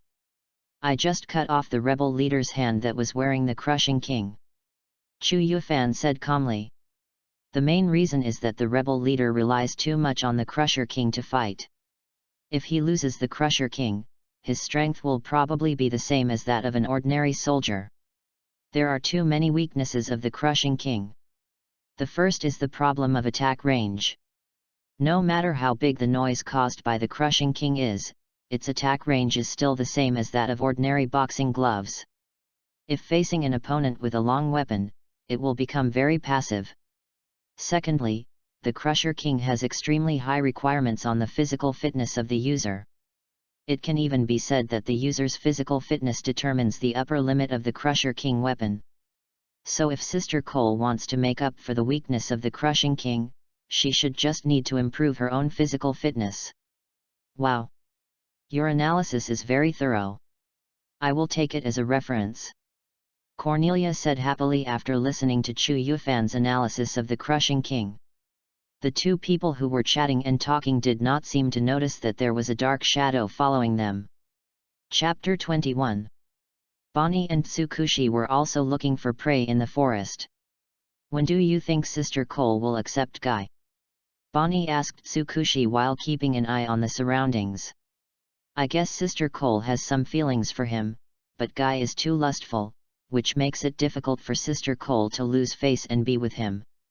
Tsukushi said, holding Prometheus in her hand. Alas, if Guy keeps saying this, Miss Cole might be kidnapped by the newcomer. Bonnie said with regret. Tsukushi suddenly stopped and looked back. What's the matter? It feels like someone is following us. Tsukushi said uncertainly. Hey? No way, this is a habitat for dangerous species, there shouldn't be anyone living here, right? Bonnie said in surprise. Well, I can't feel it now. Maybe I'm feeling it wrong. Hey, don't scare me, let's go. Tsukushi. Bonnie said as he was about to move forward. Then he seemed to have discovered something, and when he looked back, he found that Tsukushi had disappeared. Tsukushi, Tsukushi! Bonnie shouted loudly, but no one responded, and then he began to search nearby. It's strange, how come there is no prey to be found? Cornelia said as she looked around. Not only prey, but even though this is the habitat of dangerous species, not a single one has appeared. It seems that this place is not as simple as imagined. Chu Yufan also found something wrong, and put one hand on the handle of the knife to guard the surroundings. We'll try to find it. If we still can't find it, we'll go back. Swish! Before Cornelia finished her words, an unknown thing attacked her. Cornelia naturally felt it and tried to intercept the attack, but Chu Yufan was faster and chopped the thing with a knife. What is this? Chu Yufan looked at what he had cut off and asked in confusion. It looks like the tongue of some animal. Cornelia said uncertainly. Rustle. Before the two of them could come to a conclusion, the sound of moving objects began to be heard around them. It seems someone is controlling them. Chu Yufan looked at the dangerous species that suddenly appeared and said lightly. Only Imperial tools can control dangerous species, but as far as I know, the two Imperial tools that can control dangerous species are in the hands of the Empire and the rebels. How could it appear here? Cornelia asked in confusion. Anyway, let's break out and join the others, especially Bonnie and Tsukushi, who may be in danger now. Cornelia suggested. Good. Water breathing, type 3, flow dance. Smash the king. The two of them started to break through in one direction, killing all the dangerous species that intercepted them. What's up? Guy. I seem to hear the attack of the Smash King. Guy looked down the mountain and said uncertainly. Maybe Sister Cole has started hunting. How did you hear it? How did you hear that? Of course it's because of my love for Cornelia. Stop, stop, stop, this is disgusting. Green was disgusted by Guy's expression, so he decided to look at Chi Tong, who was also a beautiful girl, to soothe his wounded heart. Chi Tong, what are you looking at? The beautiful girl in his imagination did not see it. Instead, Chi Tong, with saliva dripping from the corner of his mouth, was looking at the sky with shining eyes, so Green asked. There are so many foods flying around. Akame replied. Food is flying? That should be a dangerous species. By the way, are they flying towards here? Green looked up at the sky and saw a large group of flying creatures flying towards here. The intermediate dangerous species, the sky-flying dragon. They usually move in groups, using high-altitude swooping as their main attack method. Normally, this dangerous species should live in the middle of Panlong Ridge. It seems that this place is not as safe as we thought. Nahash came to the three people and said. Take up your weapons, you small fry, if you don't want to become a dragon's meal. Chief, I have investigated. There are 8 people in total, one of whom has been captured by us. The weapon she holds is a kind of servant weapon. It is obvious that these 8 people belong to the assassination force of the Empire. In the central area of Panlongling, a group of people were sitting here, listening to the report of their subordinates. I didn't expect that the Empire would notice it so quickly. But sending only 8 people is underestimating us. What is the current situation? Another captured companion has been sent to be captured. The other 2 have been completely surrounded by dangerous species, and the remaining 4 have been taken to the top of a mountain outside the city and have been entertained by the Sky Dragon group. What to do next, Chief? Keep the captured person first, and use him as a hostage when necessary. When you are no longer needed, kill him. As for the rest, everyone, go out and kill all the remaining enemies here. Let the lives of these 8 people be the first shot of our Talon tribe's revenge. The leader stood up from his chair and said to everyone. Revenge! Revenge! Revenge! Everyone shouted. And us death. Just wait. The revenge for the extermination of my clan will be repaid 100-fold. The leader looked up in the direction of the imperial capital and thought to himself. Chapter 22. The Talon tribe is the original inhabitants living in Panlong Ridge. Since they have half the blood of the dragon-shaped dangerous species, every member of the Talon tribe has the ability to control the dragon-shaped dangerous species. At the same time, they have a fanatical worship of the dragon-shaped dangerous species. The name of the tribe is also taken from the first 2 characters of the dragon-shaped special dangerous species Tyrande, which shows how fanatical they are. The history of this race may be longer than that of the Empire, but due to the closed racial policy, this race knows nothing about what is outside Panlong Ridge. 1,000 years ago, the founding emperor chose to go to war with the Talon tribe in order to obtain the materials for making imperial tools, but it was obvious that the Talon tribe was no match for the Empire and was defeated miserably. The dangerous species Tyrande was also killed by the Empire, and its materials were later made into the armored imperial tool, the Evil Spirit. In the end, the Talon tribe chose to surrender to the Empire and opened Panlong Ridge as the source of materials for the Empire. The 2 sides got along like this for a long time, until the puppet emperor supported by Minister Ernest came to power, and the relationship between the 2 sides changed again. Enter a state of tension. Hey! Hey! Hey! Damn it! What on earth happened? Bonnie ran in the forest towards the direction where Nahasha was. Originally, Tsukushi lost his trace. Bonnie began to search nearby, and soon encountered an attack by earth dragons.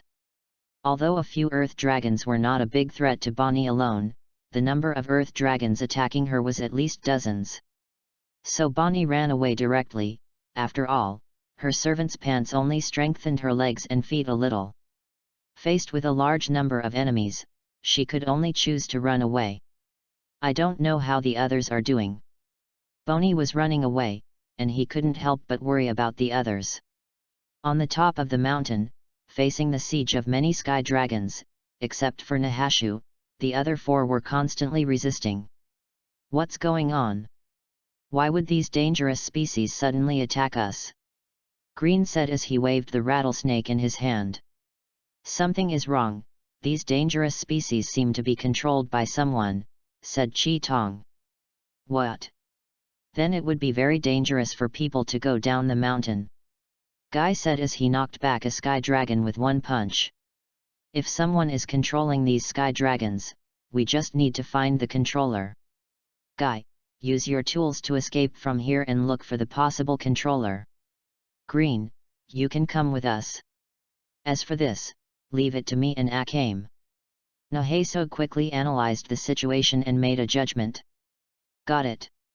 Without any nonsense, Guy used the 1000-layer cloth to dig a tunnel directly into the soil, and Green followed along the tunnel. Then, come on. Naheso saw the two of them leave successfully, so he looked at the group of sky-flying dragons in front of him and said calmly, Crushing King. The Crushing King in Cornelia's right hand began to accumulate power, and then punched the earth dragon that pounced in front of her. The huge force knocked the earth dragon and the other earth dragons behind it away. Water breathing, form of the rage, wave of strike. The four earth dragons wanted to launch a sneak attack while Cornelia was still holding her fist, but before they could get close to her, Chu Yufan jumped into the air and chopped off their heads with the long sword in his hand. Bang! As soon as Chu Yufan landed, a ground dragon emerged from the ground beside him. Just as Chu Yufan was about to attack, Cornelia came over and punched the ground dragon back into the ground. Then the two stood back to back, watching the increasing number of ground dragons vigilantly. There are more and more of them. It seems they don't want us to leave alive. Cornelia looked around and said, I'm afraid the others have been attacked as well. If we don't get rid of the controller here, it will be troublesome. The question is how to find this manipulator. Although I don't know the principle of controlling dangerous species, the other party should not be able to control them from a distance. Otherwise, the other party would not be able to control the dangerous species so accurately to surround us, so if I'm not mistaken, the other party may be nearby. If they are nearby but dare not show up, I'm afraid the controller himself is not strong.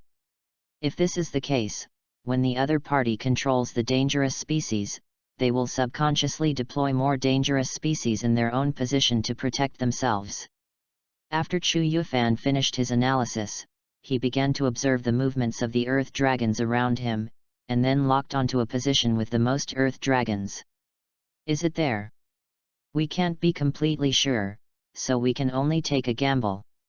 If we continue to waste time like this, we will definitely lose. We have to rush over as quickly as possible. Sister Ker, I'm sorry. What?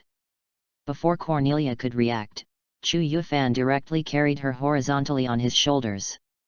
In an instant, Cornelia's face turned red. Chu Yufan, you. I'm faster, Sister Cole, be careful not to bite your tongue. Breath of thunder.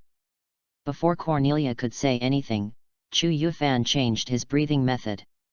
As the power of his legs gathered, Chu Yufan rushed out as fast as lightning. So fast. Cornelia only felt that the scene in front of her was moving quickly. The earth dragons had no time to react, so Chu Yufan and Cornelia passed by. What happened? Why did he disappear? The Earth Dragon's controller saw through the Earth Dragon's vision that his target suddenly picked up the beautiful girl next to him and disappeared from the spot. This immediately made him feel extremely nervous. Escaped? No, is it coming towards me? The controller thought. If it was escaping, it would have escaped long ago, and the Earth Dragon couldn't stop it. If it didn't escape at the beginning, then it is very likely coming towards me now. Shua. Just when the controller had just figured it out, Chu Yufan rushed out of the forest carrying Cornelia and saw the controller of the Earth Dragon. Looks like the bet was right. Chu Yufan said calmly as he looked at the guy in the black cloak in front of him. Then he exerted force again and shot towards the other party. So fast. I can't dodge. The Earth Dragon controller's face changed, and then he used his mind to send a signal to the surrounding Earth Dragons, and the surrounding Earth Dragons instantly protected the opponent in the middle. It's my turn. Crushing King. Cornelia changed her position and stepped on Chu Yufan's shoulders and rushed towards the group of Earth Dragons. The Crushing King in her right hand quickly accumulated the maximum power that could be exploded now. Boom! The huge force made the earth tremble a few times, and the Earth Dragons protecting the operators were all blown away by the shock wave of the Crushing King, and the protected operators also revealed their figures. Damn it! The operator quickly retreated when he saw this situation, and when he took out a smoke bomb from his arms and was about to throw it out, he heard a snap sound, and the hand holding the smoke bomb was instantly cut off by Chu Yufan.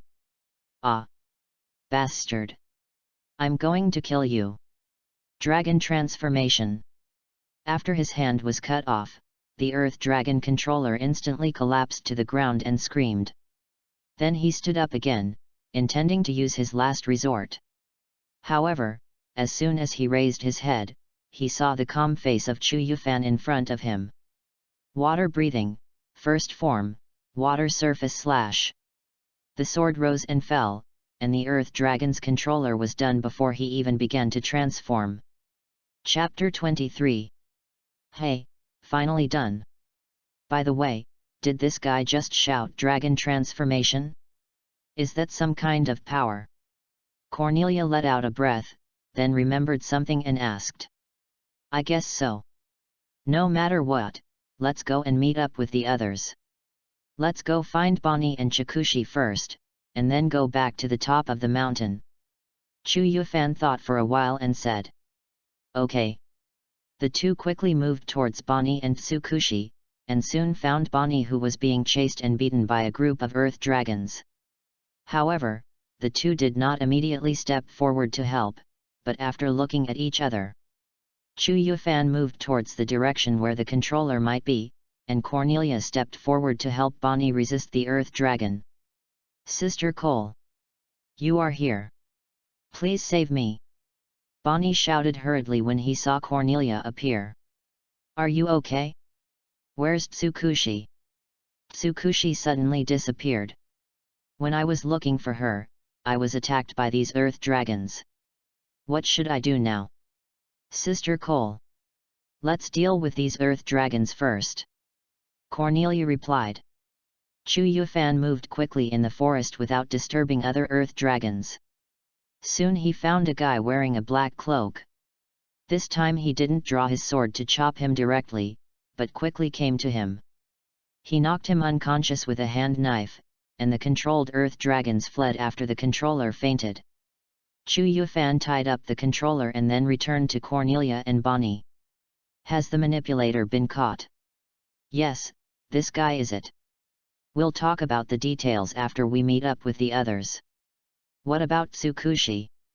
Bonnie asked. I think Tsukushi has been captured alive.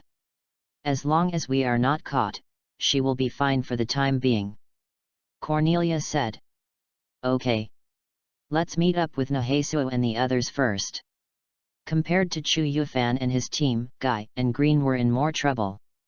They had originally planned to use Guy's 1000-layer cloth to sneak attack the person who controlled the Sky Dragon from underground, but they didn't expect that the other party could actually control the Earth Dragon that could also dig the ground. This completely ruined the two's surprise attack, and Green was also captured alive by the other party. "Come out quickly, your companion is in my hands. If you don't come out, I will throw him to my lovely dragons." Next to the operator was the unconscious Green, who was looking around vigilantly while speaking.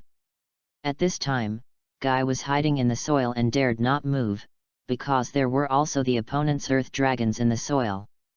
If he moved casually, he would most likely be discovered by the opponent. At this time, a little dragon flew to the operator's shoulder and said something to him.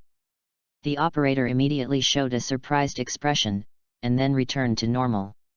"Since you won't come out, I'll take this guy away." The operator picked up Green from the ground and threw him on the back of a sky dragon, then controlled the sky dragon to leave. Swish! Hey!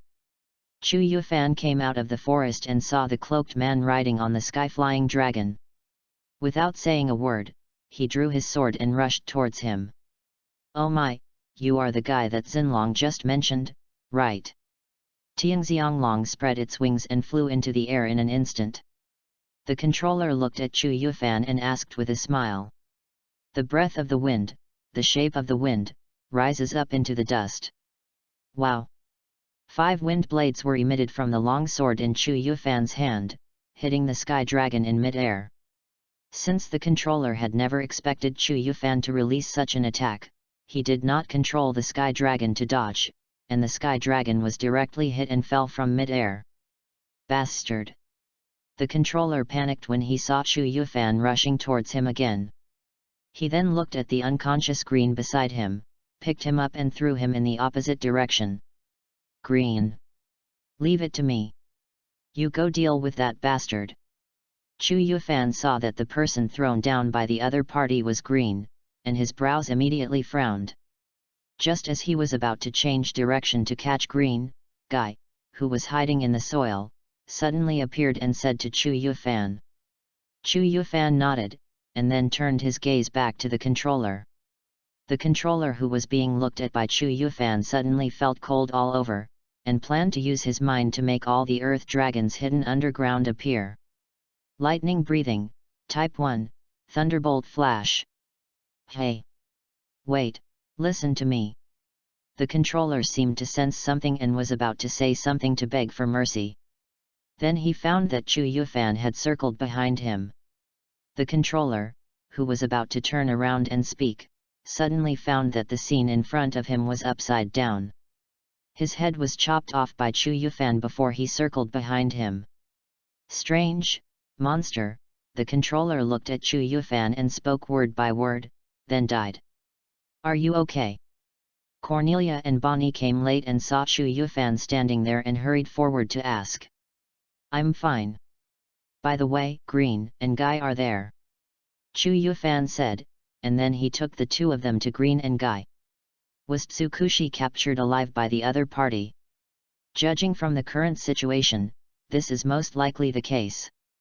Damn it! Who on earth is that person? How could he control dangerous creatures at will?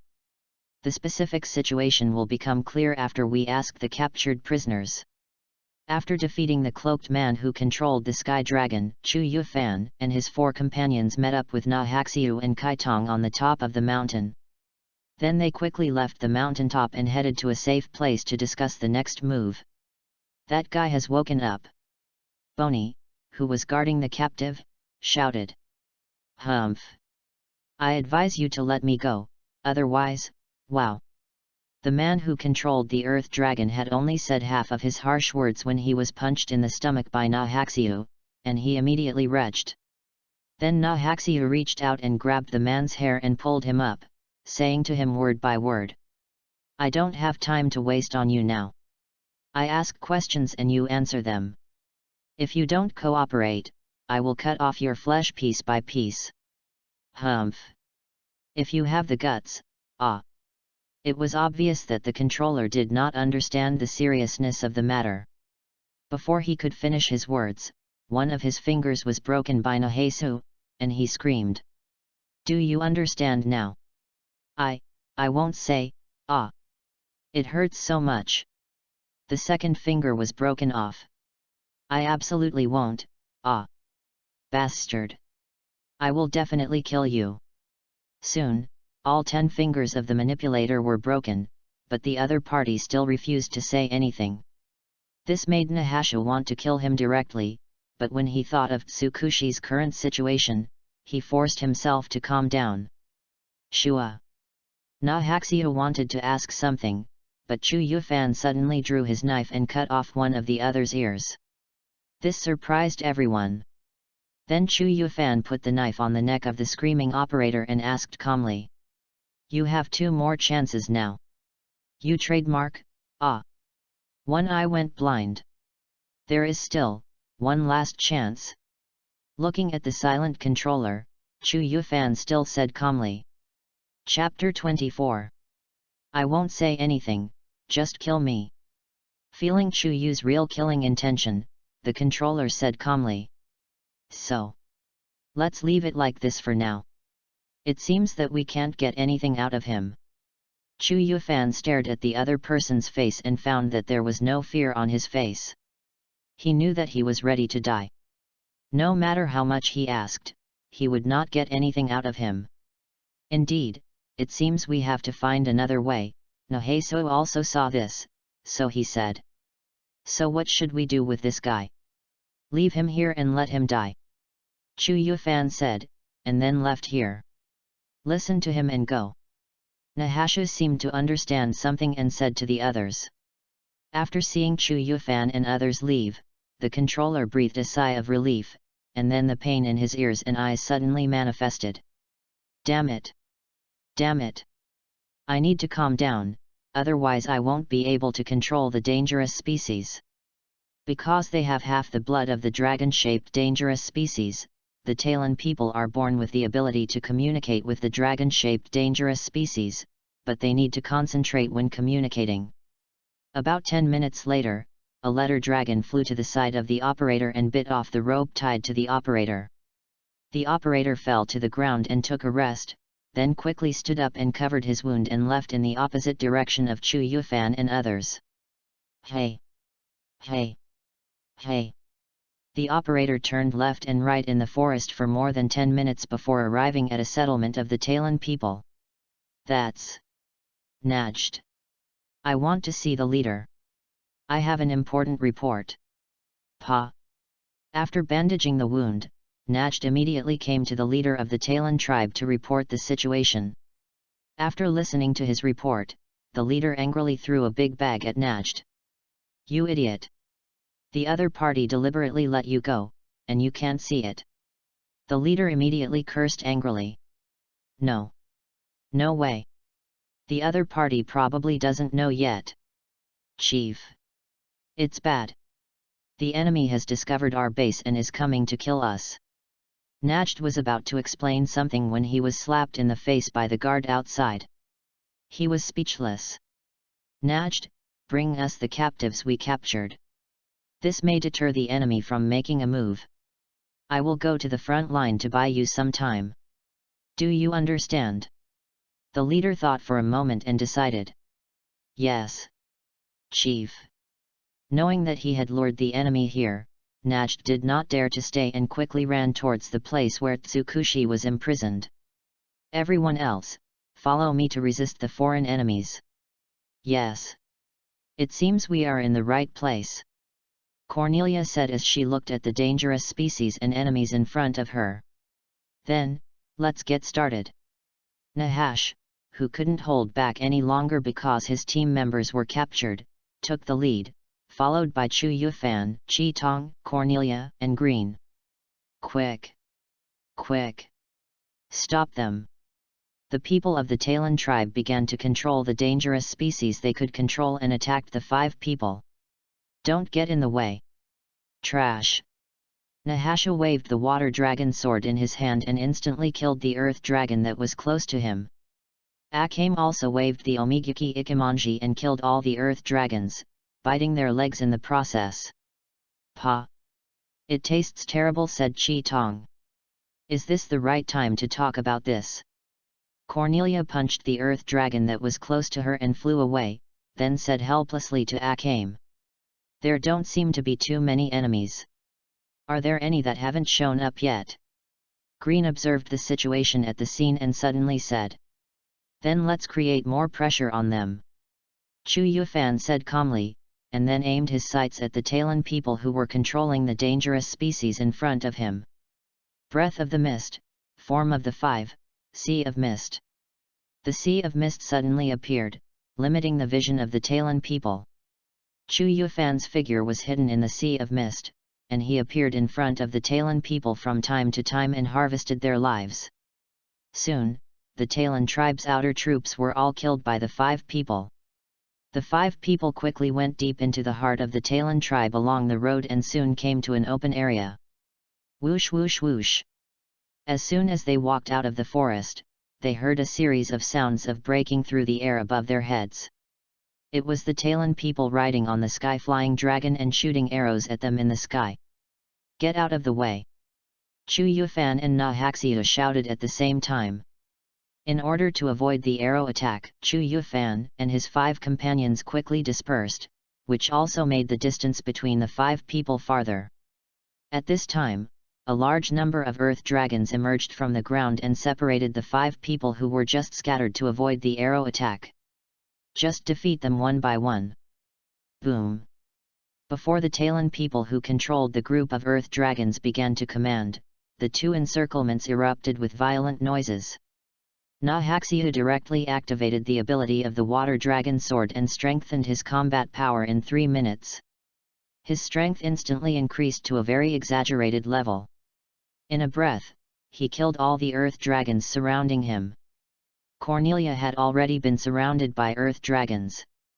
Without hesitation, she directly activated the maximum output of the Crushing King and shook all the surrounding earth dragons away. It was obvious that Cornelia's ability to use the Crushing King was much stronger than that of the previous master, the rebel Otto. Are these 2 so strong? When the person controlling the earth dragon was about to control more earth dragons to surround Nahaxiu and Cornelia, he suddenly looked to the right. Chu Yufan didn't know when he appeared here, and all the guards around him were dead. When did this guy do this? Before the person controlling the earth dragon could figure it out, he was killed by Chu Yufan. The speed is not fast enough. It actually made the other party react. It seems that I need to practice more. Chu Yufan looked at the corpse in front of him and muttered to himself. Is everyone okay? After the 5 people gathered again, they asked each other. Snap snap. Yes, yes, you are very strong and worth being killed. Suddenly, a clap of hands was heard, and Chu Yufan and others looked in that direction. A man led 5 people slowly and stopped not far from them.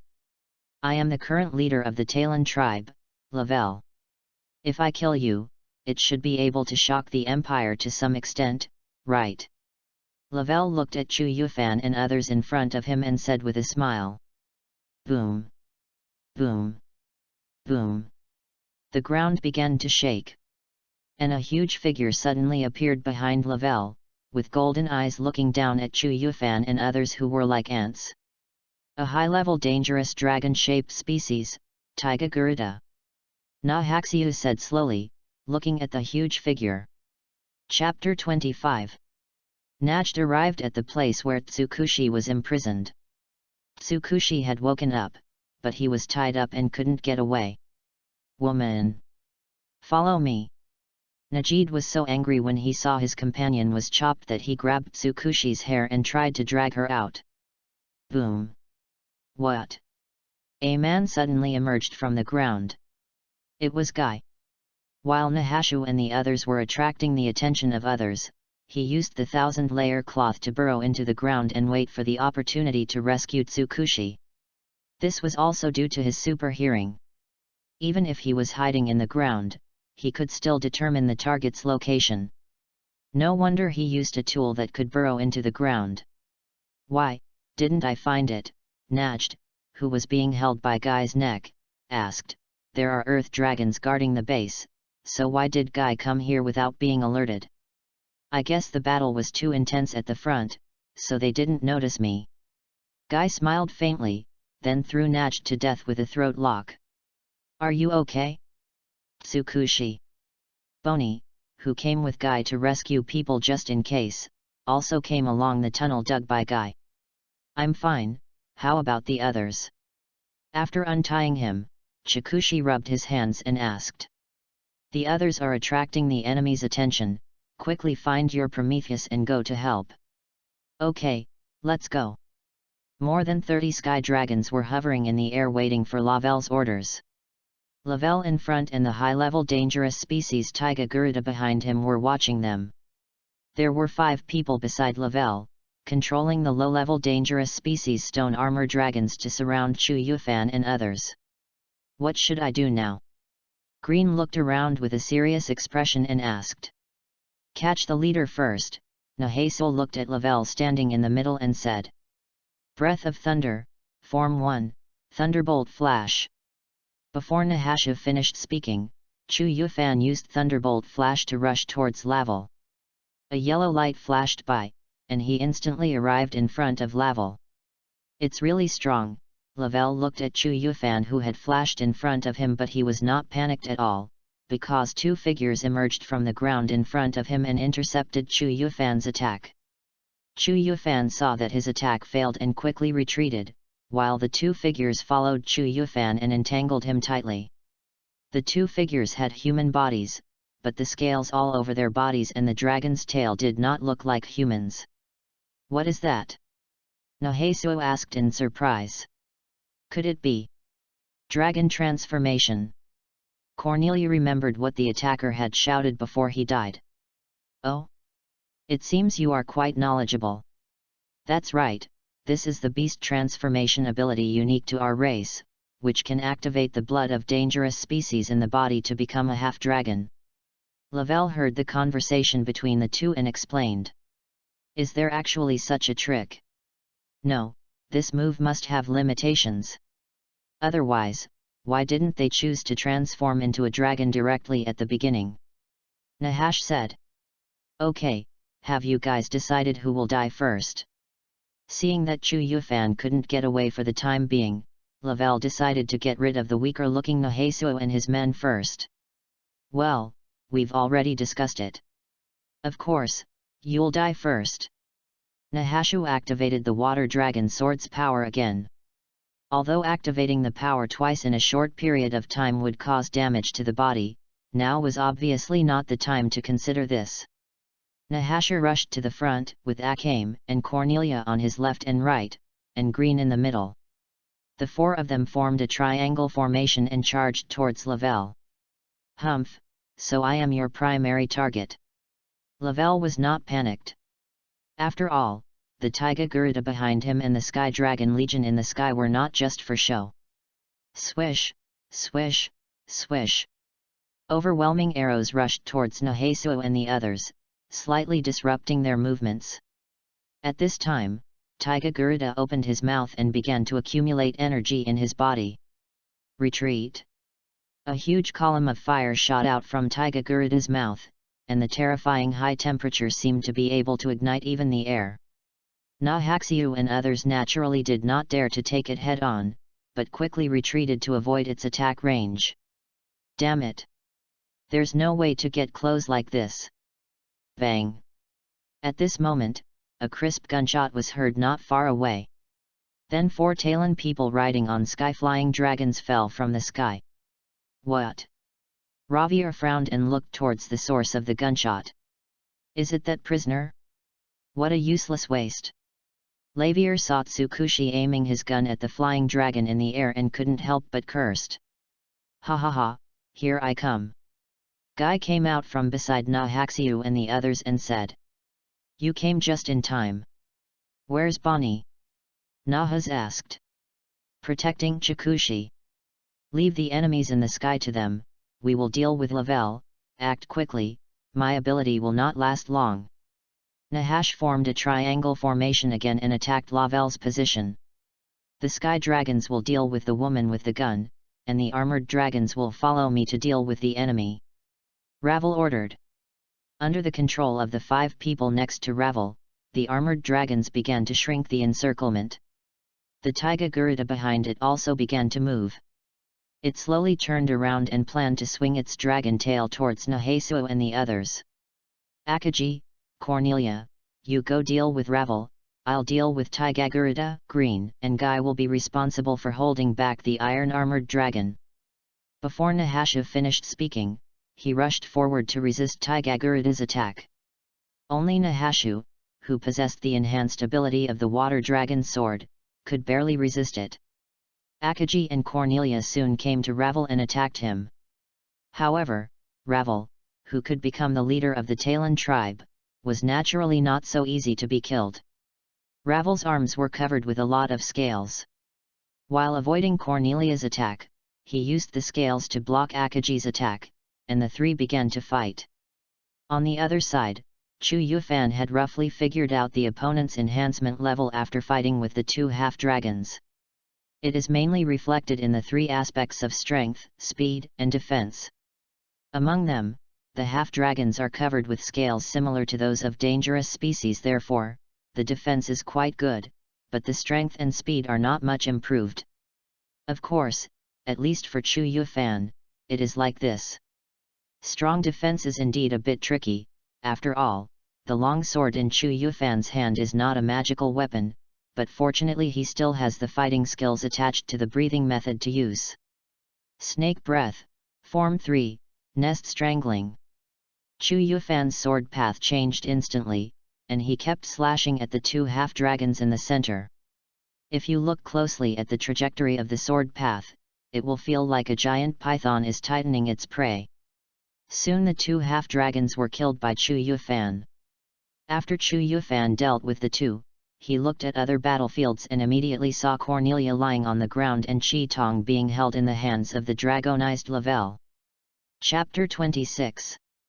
If the dragon transformation ability of the Talon people is like a snail turning into a turtle for Chu Yufan, then for Chi Tong and Cornelia, it is like thunder turning into lightning. After Lavelle noticed that the weapon in Chi Tong's hand was a little unusual, he activated the dragon transformation ability. In just a moment, Cornelia was knocked unconscious by the inability to react, and Chi Tong was captured by him after several rounds of fighting. Snake Breath, Form 1, Snake Slash. Hey! Chu Yufan slashed at Ravel's arm holding Chi Tong. Just as he was about to avoid the attack, Chu Yufan's knife path twisted and successfully hit Ravel. Chu Yufan held Chi Tong and retreated to the side of the fainted Cornelia, and said, "Take Miss Cole away, quickly." "Wait, Chu Yufan, I'll lend you my sword." Seeing that Chu Yufan's sword was badly damaged, Chi Tong took out his own servant Tong Yiwenzi and handed it to Chu Yufan. Since it was just a servant, it would not recognize the master like the emperor, so Chu Yufan could use it temporarily. Okay. Chu Yufan did not refuse, but took Chi Tong's knife and rushed towards Lavelle. It's a pity that he is so powerful at such a young age, but he is willing to be a lackey of the empire. After the dragon transformation, the perception of danger can be enhanced. Therefore, after Lavelle's dragon transformation, he can feel the dangerous aura on Chu Yufan and can't help but say it with regret. However, Chu Yufan doesn't intend to talk nonsense with him. After all, the other people who are still fighting can't hold on for long, and they must take this guy down in a short time. Water Breathing, Form 3, Flowing Dance. Water breathing is the first breathing method Chu Yufan has mastered, and it is also the breathing method with the highest proficiency. Now we don't know if the opponent has any other trump cards or support, so let's use water breathing to test it first. Ding ding dong! After Lavelle transformed into a dragon, his body defense was even stronger than the two half-dragons just now. He could even face off against weapons like Chenju without flinching. No wonder Akagi couldn't beat him. Water breathing, form of the wild, wave of strike. However, Chu Yufan's attack was different, so when Lavelle sensed the danger, he immediately avoided the attack released by Chu Yufan. Water breathing, Type 2, Water Wheel. Water breathing, 7th form, Shizuka wave stab. After one attack failed, Chu Yufan jumped in front of Ravel and quickly flipped around to attack him. After being dodged again, he quickly switched to a thrust attack. This time, Ravel suddenly stood still and did not dodge, as if he had not reacted. Water breathing, Form 8, Takitsubo. Chu Yufan narrowed his eyes slightly, and the thrust he had originally launched was forcibly stopped.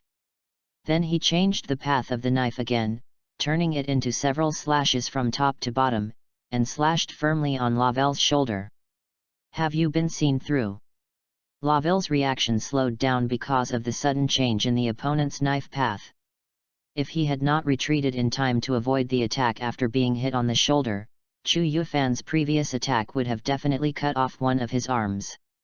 Without giving Lavelle a chance to catch his breath, Chu Yufan quickly followed and continued to launch a fierce attack. The wound is bleeding non-stop. Is it because of the knife? Lavier thought as he looked at the wound that was bleeding non-stop. Although he felt that this knife was a bit special when he just fought with Akame, Chu Yufan's attack made him unable to avoid it. Chenggu Tong Yi Wen Ziai, the place where this demon knife cuts will form an unhealable wound. No matter what kind of medicine is used, it cannot heal. Young man, I think we can talk. Ravel looked at Chu Yufan and said. The knife in my hand also wants to talk to you, come on, first put your head over here obediently. Chu Yufan replied. Alas! It seems there is nothing to talk about. What a pity. Ravel sighed lightly, and then his face turned cold. A faint murderous intent emanated from his body, and then Ravel transformed from a half-dragon to a full dragon. Generally speaking, ordinary Talon people only have half of the dangerous blood. Therefore, they can only transform into half-dragons, and at the same time they will lose the ability to control dangerous species, and the transformation is irreversible.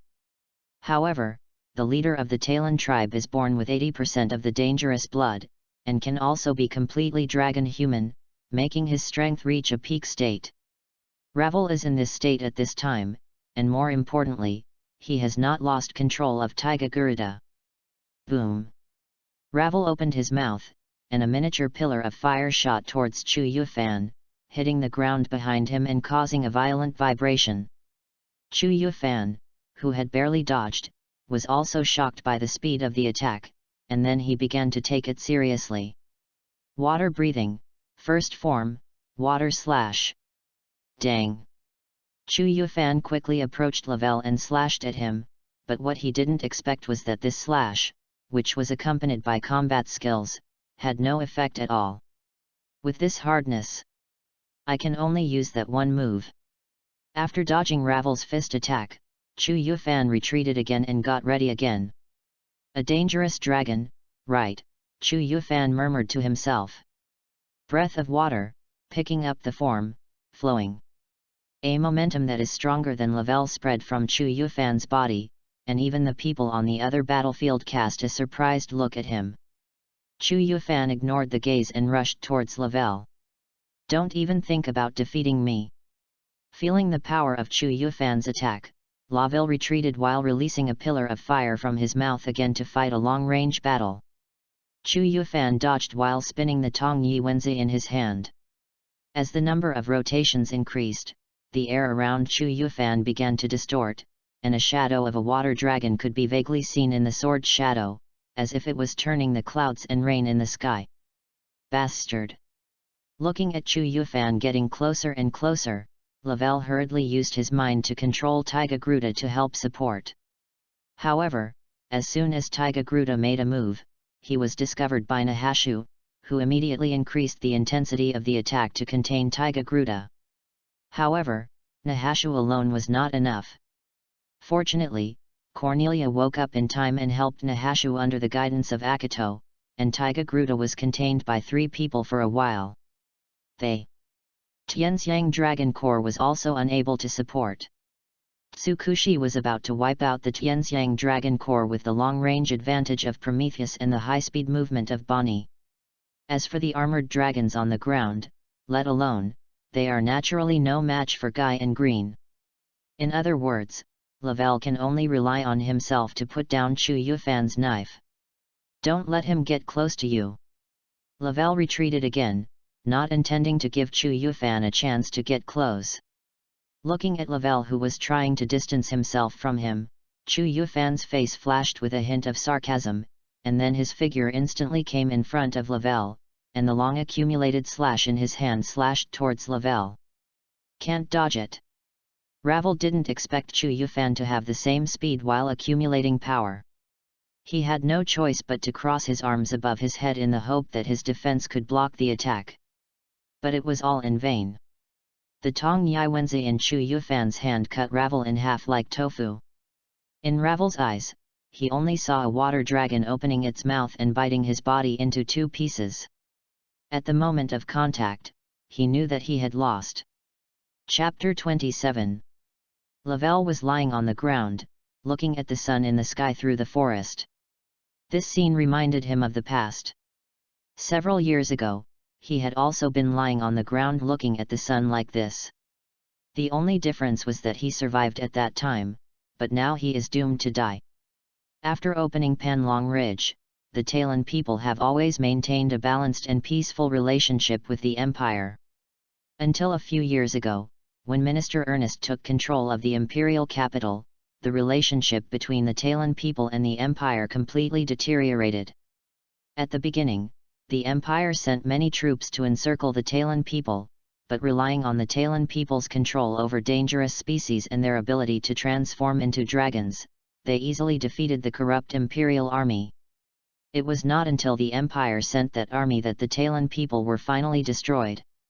Why, don't you kill me? Because I want you to look carefully at everything in front of you, remember the killing of your people and the destruction of your home, and then work hard to take revenge on me. I will appreciate the efforts of the weak, ha ha ha ha. Lavelle looked to the side and saw a tall woman with long blue hair in a white military uniform. She was looking at him with a provocative and enjoyable expression. He knew who she was. The most powerful general in the Empire, Esteth. I never thought that someone like you existed in the Empire. It's really unfortunate. Lavelle looked at Chu Yufan in front of him and said slowly. Really? Chu Yufan said. I never expected that my ultimate goal would be ended by you kids before it even started. It seems that you also have a story, but it is none of my business. After all, you are planning to take our lives, so no matter what tragic story you have, I will kill you without hesitation. Chu Yufan looked at Lavelle and said lightly. That's how pitiful. Ravel suddenly looked at Chu Yufan with pity, and then died. Chu Yufan looked at Ravel silently. What did his last expression want to express? Chu Yufan. Chu Yufan. Are you okay? Cornelia gently pushed Chu Yufan's shoulder and asked. After Ravel died, Taiga Garuda also regained consciousness and left quickly. The other Talon people also fled after seeing their leader was defeated. Na Haxiu and others did not continue to pursue them. After all, everyone's physical strength was greatly consumed. I'm fine, Sister Ker, are you all okay too? Chu Yufan shook his head to indicate that he was fine. Phew. It's okay, we just used up a lot of energy. Na Haxiu said while panting. Using his ability twice in a short period of time caused his energy to drop significantly. It's not suitable to stay here for long, let's leave here first. Everyone quickly returned to the top of the mountain and began to rest. They thought it was just an ordinary holiday, but they had to fight all day before the holiday started. Because of the fighting, the houses they lived in were not built yet, so it seemed that they would have to sleep outdoors for the night. As for food, everyone cut some iron-armored dragon meat before leaving to see if it tasted good. Wow, it's so hard that my teeth are about to break. It's been cooked for so long but I still can't bite it. Isn't that too exaggerated? Is it really hard to chew? I see Akahide is having a great time eating it. I sometimes wonder if her teeth are natural weapons. They can bite through any food, no matter how hard it is. Born to be a foodie. The result was that except for Akame, who successfully filled her stomach, everyone else was more or less hungry. I hope I can find good prey tomorrow. After 3 days of rest, everyone finally recovered their status and started their own training. This battle with the Talon tribe gave everyone a clearer understanding of their own strength. At the same time, Nahaxiu and others also discovered one thing, that is, Chu Yufan seemed to be a little too strong. Especially the last knife used in the battle with Lavelle, the power was too strong. Everyone was shocked, so after the rest, Nahaxiu and others began to pester Chu Yufan to practice with them. Originally, Chu Yufan was going to refuse, but when he saw several beautiful girls in the team looking at him with shining eyes, Chu Yufan finally agreed. In fact, the problem of Nahaxiu and others is that their physical fitness is not strong enough, and Chinju just requires extremely high physical fitness. Therefore, if you want to exert the power of Chinju, you still have to improve your basic physical fitness. So, the 3-month training officially began. The first is to run in the mountains. Because the air in Panlongling is thin, the effect of running in the mountains is quite good. Then it is actual combat practice, and Chu Yufan will conduct actual combat training with Nahaxiu and others one-on-one. Ding ding ding ding.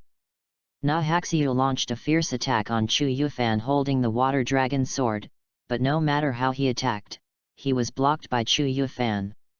The attack speed is too slow, and the sword techniques are not tricky enough. If you encounter an expert, it is easy to be seen through. The power of the water dragon sword only lasts for 3 minutes, so you can't rely solely on this power to defeat the opponent. Chu Yufan said while dodging Nahaxiu's attack. Dang! Chu Yufan quickly approached and directly knocked the weapon in Nahaxiu's hand away with a knife. Oh, I lost again. How did you train to be so strong? Nahaxiu, whose weapon was knocked away, spread his hands and said helplessly. I don't know either. After all, I have no other memories except the fighting method. Chu Yufan shook his head and said. Chu Yufan has not revealed that he can use the breathing method. After all, through observation over the past few years, he found that he seemed to be the only one in the Empire who possessed such a special skill. Therefore, he didn't know what would happen if he told Nahaxiu and the others about this. Would he be caught by the Empire and dissected? In this way, 3 months passed quickly, and everyone knew tasks will come. Chapter 28. After 3 months of training in Panlongling, Goziki came to Panlongling with a mission. It turns out that this happened. The Talon tribe was annihilated by General Asthetha's army because they massacred several surrounding villages. I didn't expect that there were still remnants left. Gotzi explained to Chu Yufan and others what happened at the time. So that's why they recognized us as the Empire, so they attacked us desperately. Everyone then understood the reason for the attack. Unfortunately, a few of them still escaped. Nahash said. Well, with your current strength, it is already quite difficult to destroy the remnants of the Talon tribe. You know, in their heyday, the Talon tribe wiped out tens of thousands of troops of the Empire. And this time it can be regarded as removing some hidden dangers for the Empire, which is also a good thing. Okay, let's not talk about this topic, now arrange new tasks. Goziki took out a photo and said to the 8 people in front of him. The target this time is the governor of Lelang City, Lakari. He is currently colluding with the foreign tribes in the north. Although you have destroyed the Talon tribe, you must not be careless. You must be careful, do you understand? Clear. Lelang City is located in the north of the empire near the border. Thanks to the advantages of trade, the economy here is relatively prosperous. It also allows Chu Yufan and others to easily integrate into this place and inquire about the news. Nahaxiu, you are too idle. Why don't you just raid the governor's house at night? Guy said to Nahaxiu, who was reading a book while basking in the sun at a roadside stall. Shut up, you bastard. Things are not as simple as you think. Nahaxiu said without raising his head, still looking at the book in his hand. There are already traps all over the city, not to mention how many traps there are in the house of the rebellious governor. Green said, dressed in a waiter's uniform, holding a drink in his hand. Really? Speaking of which, where did that new guy go? Guy looked around boredly and found that Chu Yufan was nowhere to be seen, so he asked again. Chu Yufan? I don't know. I haven't seen him since a while ago. He sneaked into the house with Cornelia. Nahash said calmly. Hey! What did you say? That guy followed my Cornelia again. Guy was immediately excited when he heard what Nahash said. But how did he get in? Green asked curiously. This, Nahasa didn't know how to explain it. Well, as expected, the other party will not let newcomers clean the inside of the castle. Cornelia was dressed as a maid, hiding in a corner and observing what was going on inside. It should be no problem to sneak in, but it would be meaningless if we can't find the governor. Chu Yufan, also wearing a maid outfit and a long golden wig, whispered behind Cornelia. It seems that we still need to find the opponent's flaws. By the way, Chu Yufan, why did you come in with me? And you are dressed like this. Cornelia turned her head and looked at Chu Yufan in women's clothing, and asked with some amusement. Because I think you might be unable to resist rushing in, so I have to keep an eye on you. Chu Yufan explained seriously. Hey! How is that possible? Am I such an impulsive person, Sister Ker? Cornelia said to Chu Yufan unhappily, with her hands on her hips. Yes. Chu Yufan's simple answer made Cornelia at a loss for words. But Chu Yufan was right. Cornelia did have the idea of rushing in for a moment. But when she thought of Nahasha's instructions and Chu Yufan's reminder, she gave up the idea. Haha. Let's leave here first. Cornelia laughed and left first, and Chu Yufan followed. The two came to the outskirts of the castle to continue cleaning. Although they couldn't rush into the house, they couldn't attract other people's attention. They still needed to finish what they should do. In the evening, the two came to the changing place and prepared to leave here and meet up with Nahasuo and the others. Although Chu Yufan was now in women's clothing, he certainly couldn't go in with Cornelia to change clothes, so Chu Yufan planned to wait outside. At this time, two assistants came over. Little sister, what are you doing here alone? The patrolman of the castle saw Chu Yufan standing at the door of the women's locker room and asked. I'm waiting for my companion to change his clothes, Chu Yufan said without thinking. Isn't this the women's locker room? Women don't need to wait to change clothes, right? Can't we just go in and change together? After hearing what the patrol officer said, Chu Yufan realized that he was now a cross-dresser. It was true that there was no need to wait to change clothes, which made Chu Yufan unable to explain for a while. Are you a new cleaning staff? Are you willing to be investigated? Seeing Chu Yufan remain silent, the patrol officer could not help but become suspicious. The two of them were standing slightly apart, and it seemed that they were planning to subdue Chu Yufan if there was any problem. Haha, my companion is just a little shy, haha, I'm so sorry. Oh, I told you to just change clothes together. Look, you almost got caught. Just when Chu Yufan was considering whether to use physical amnesia on the two, Cornelia, who had changed half of her clothes, heard the movement outside the door, hurriedly opened the door and took Chu Yufan's hand, while explaining to the patrol officers and pulling Chu Yufan into the room. Seeing this, the two patrol officers looked at each other and did not investigate further. Sorry for causing trouble to Sister Ker. Chu Yufan looked at Cornelia and apologized. Can you turn your head around? Cornelia said softly, embarrassed. Chu Yufan realized that Cornelia had only taken off half of her maid outfit, and some of her private parts were vaguely visible. Chu Yufan was so scared that he quickly closed his eyes and turned around. I'm sorry. It's okay, Chu Yufan, you don't have to worry too much. Rustling.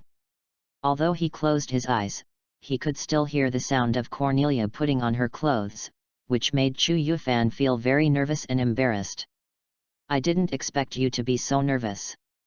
After getting dressed, Cornelia saw Chu Yufan, who was very nervous. Recalling Chu Yufan's calm expression during the battle, she couldn't help but tease him. "Sister Ker, please stop making fun of me."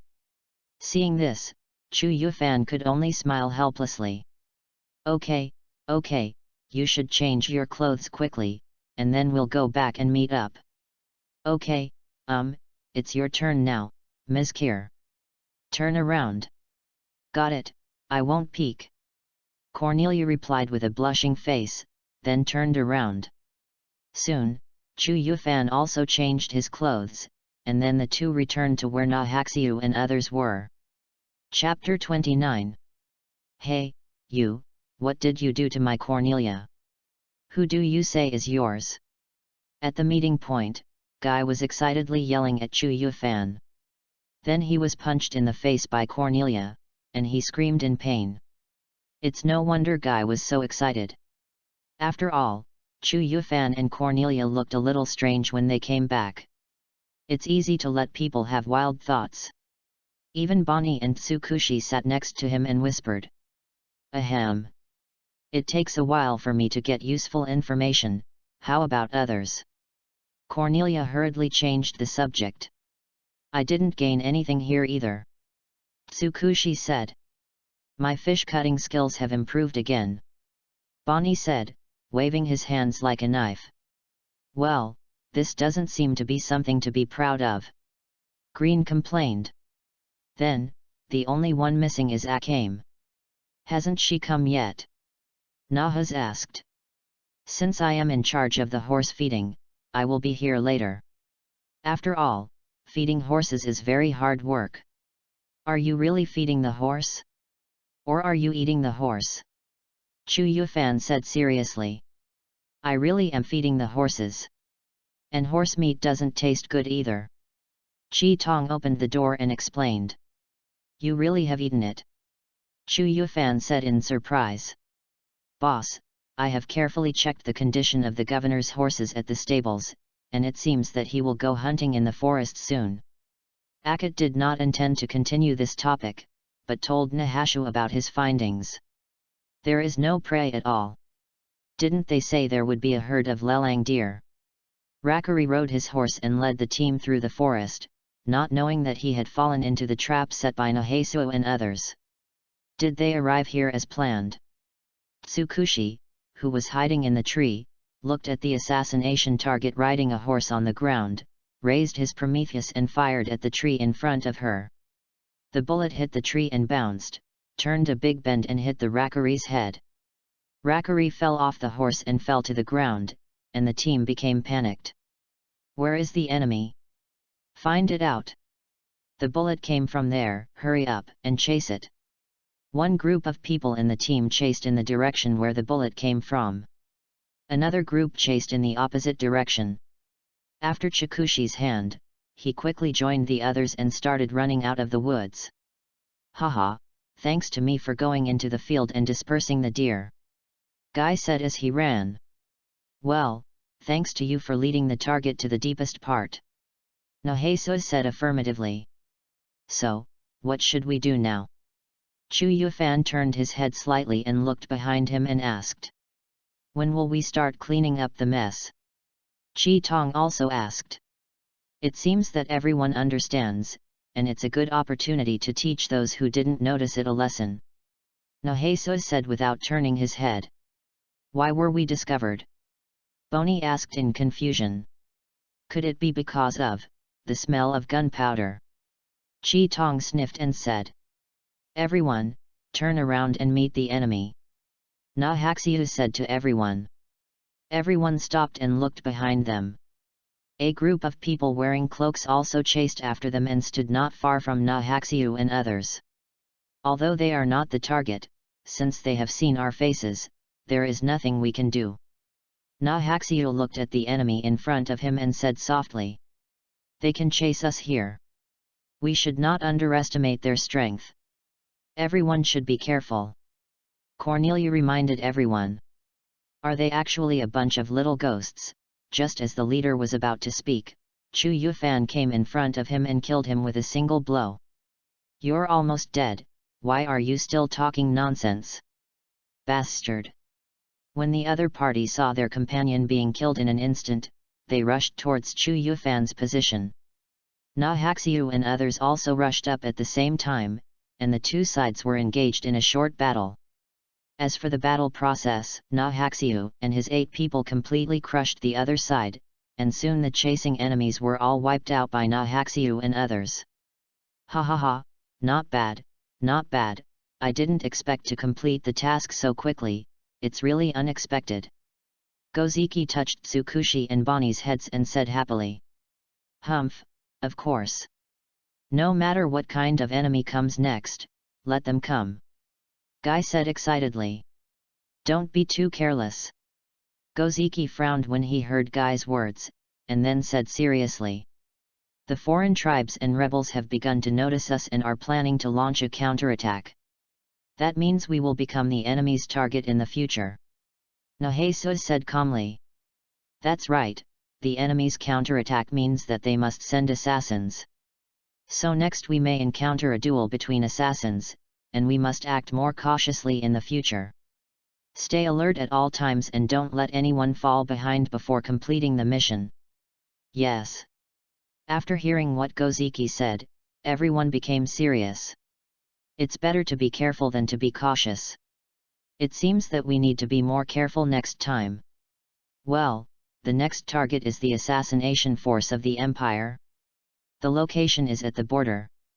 An old man wearing a tattered cloak, looking at the report paper in his hand, said softly. Next to him, a girl wearing lavender clothes and holding a long knife stood next to the old man, but did not speak. The border? It's so far away. Behind the two of them, next to the tree, a beautiful girl with long hair and headphones, wearing a British-style uniform and eating candy in her mouth, said helplessly after hearing the mission. The old man said. Cheer, stop grumbling and get going. Hearing Chelsea's complaint, the old man said to her. Yes. Instructor. Chelsea replied hurriedly. The 3 of them were members of the Assassins' Society. The old lady in the lead was named Barbara Oberg. She was a big shot in the Assassins' Society and also a top-notch warrior in the Assassins' Society. The girl with a knife following Barbara was called Tycho. She was a killer who was trained by Barbara since she was a child and her strength was not weak. As for Chelsea, she was an Imperial weapon user. Chapter 30. I'm sorry, instructor, my feet are numb. Chelsea said to Barbara breathlessly. Although she was very tired, she didn't drop the candy in her mouth. Really? Just bear with it. Have you forgotten how far we have walked today? Don't treat me like an old person. I remember exactly what I ate a week ago.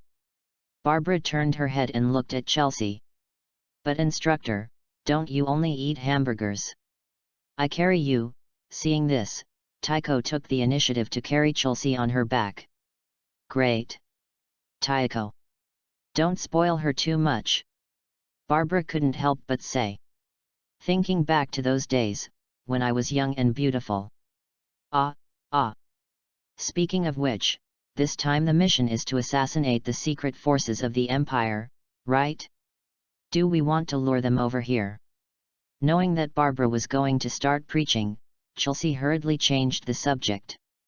Cut off the rebels' source of income, which is their trading channel with foreign countries. This order should have been sent to the Empire. Barbara explained.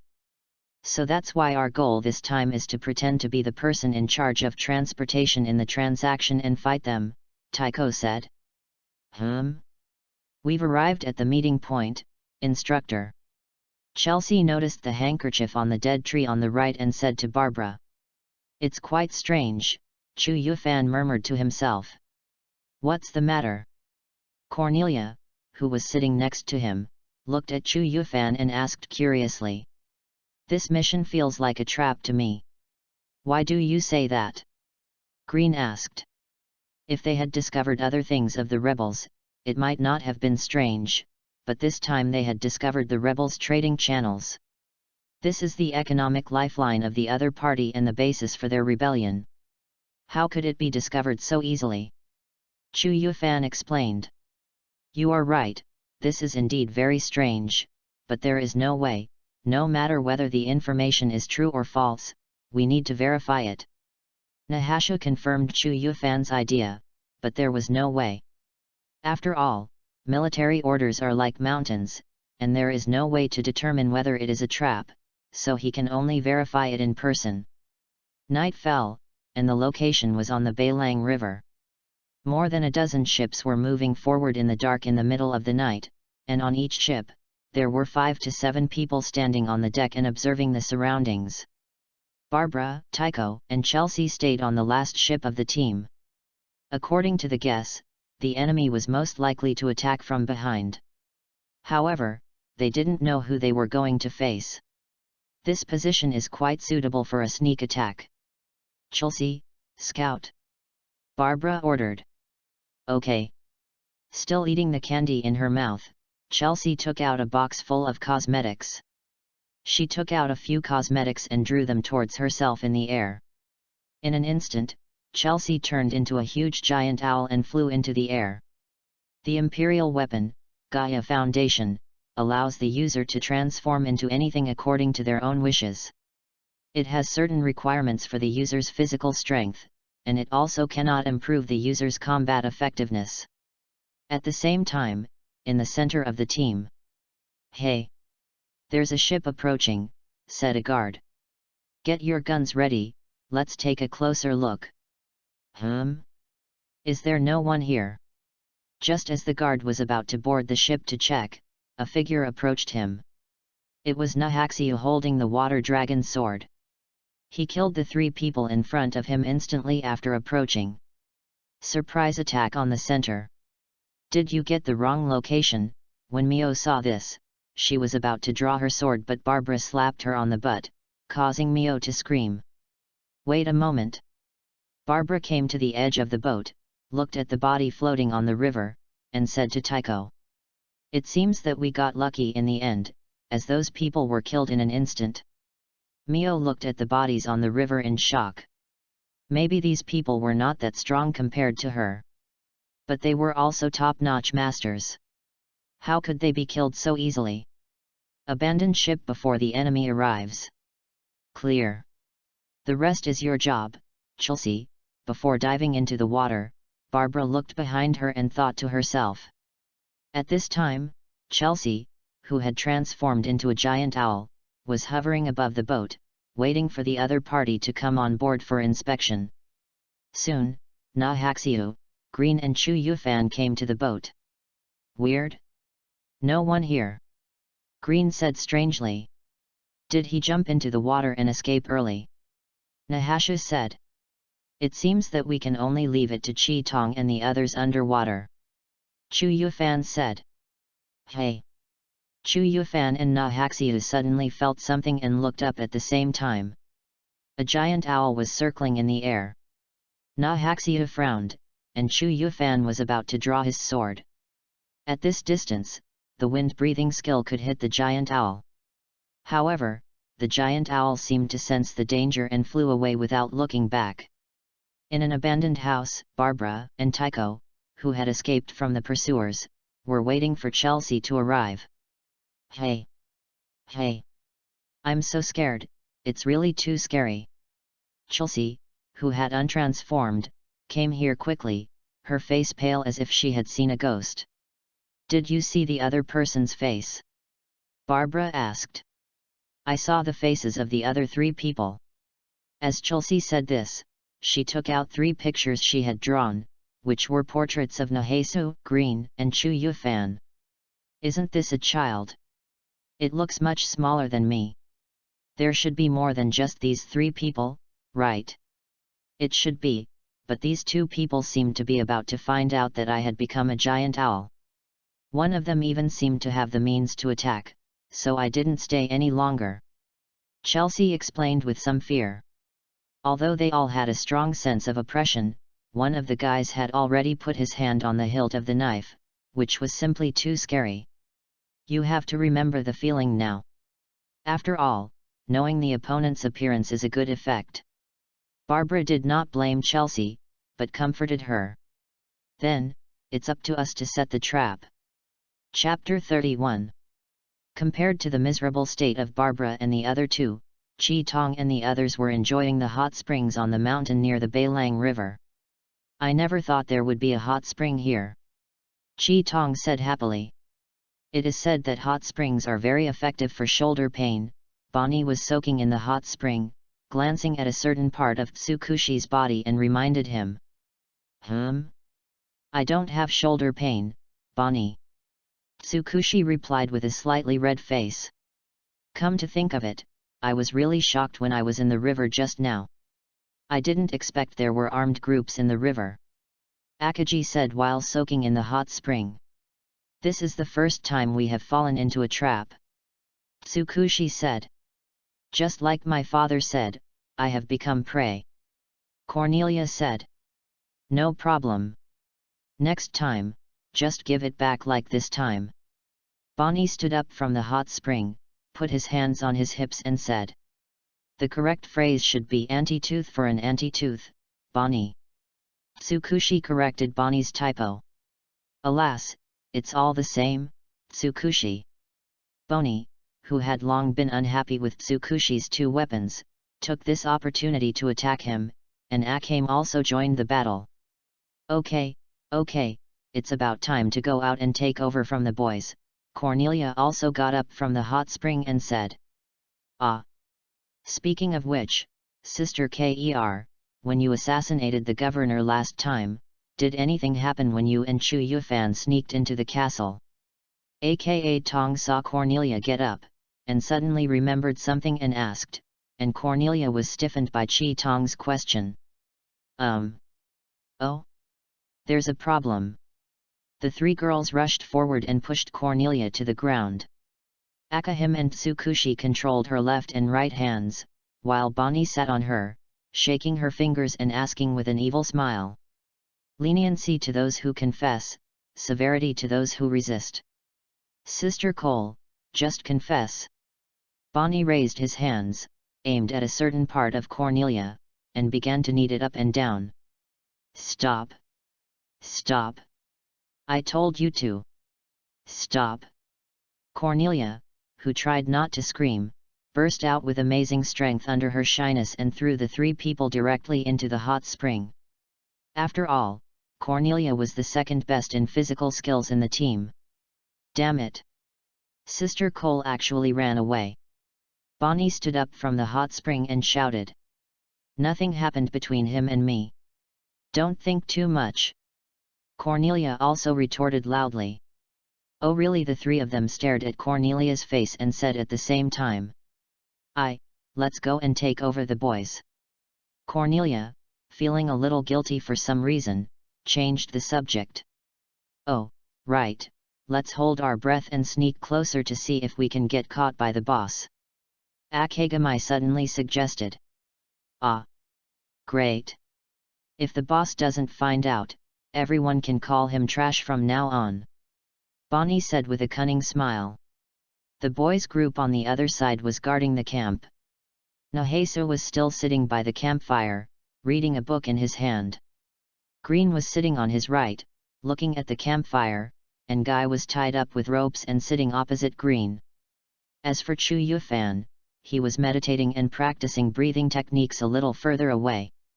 Although he had entered the state of full concentration, if he could concentrate on practicing breathing techniques, the effect would be slightly higher than normal. Therefore, every day when Chu Yufan had free time, he would concentrate on practicing breathing techniques. Has Chu Yufan become stronger again? Nahaxia glanced at Chu Yufan's back and thought strangely. Really, girls are too slow in taking a shower, 5 minutes is enough. Guy said, unable to do certain things because he was tied up. No, you have to take a bath for 45 minutes. Nahesa retorted. Gay's is too short, and the captain's is too long. Green complained. Why hasn't Dad come yet? I want to go to the big city to have fun. Guy asked. I remember he said he would take us to a hotel famous for its cuisine. Green replied. Yes, and there must be a customs street on the hot spring street. Guy said excitedly. Ah, so that's what you were talking about. What a complete trash. In the forest behind the four people, the girls have quietly approached here, and this position is just right to hear the boys' conversation. I said, I need to pee, please untie me first. Guy said. If I let you go, you will definitely use the 1000-layer cloth to spy on me. Green refused directly. We must not let Guy see them taking a bath. Tisk, why don't we all go and peek together, hey? Wait, Green, you just said you must not let me peek. Is it because of jealousy? Guy complained, and suddenly realized something, and then asked Green. Makes sense. When Nohezuo heard what Guy said, he also looked at Green, which made Green feel panicked for a moment. Are you attracted to one of them? Well, Green's face turned red and he couldn't answer a word. Are you also interested in Cornelia? Tell me the truth, you bastard. Guy said angrily. It's not Miss Cole. Green blushed and retorted. Is it Akagi? Chu Yufan, who had not interrupted, suddenly stopped meditating, turned around and looked at Green and asked directly. Green was also confused by Chu Yufan's question and could not refute it. How do you know this? Guy asked doubtfully, and Nohezuo beside him was also quite surprised. Because he would peek at Chi Tong from time to time, so it was obvious that Green liked Chi Tong. Chu Yufan explained. Yes, I am in love with Akame. Green shook his head from side to side, and finally blushed and whispered.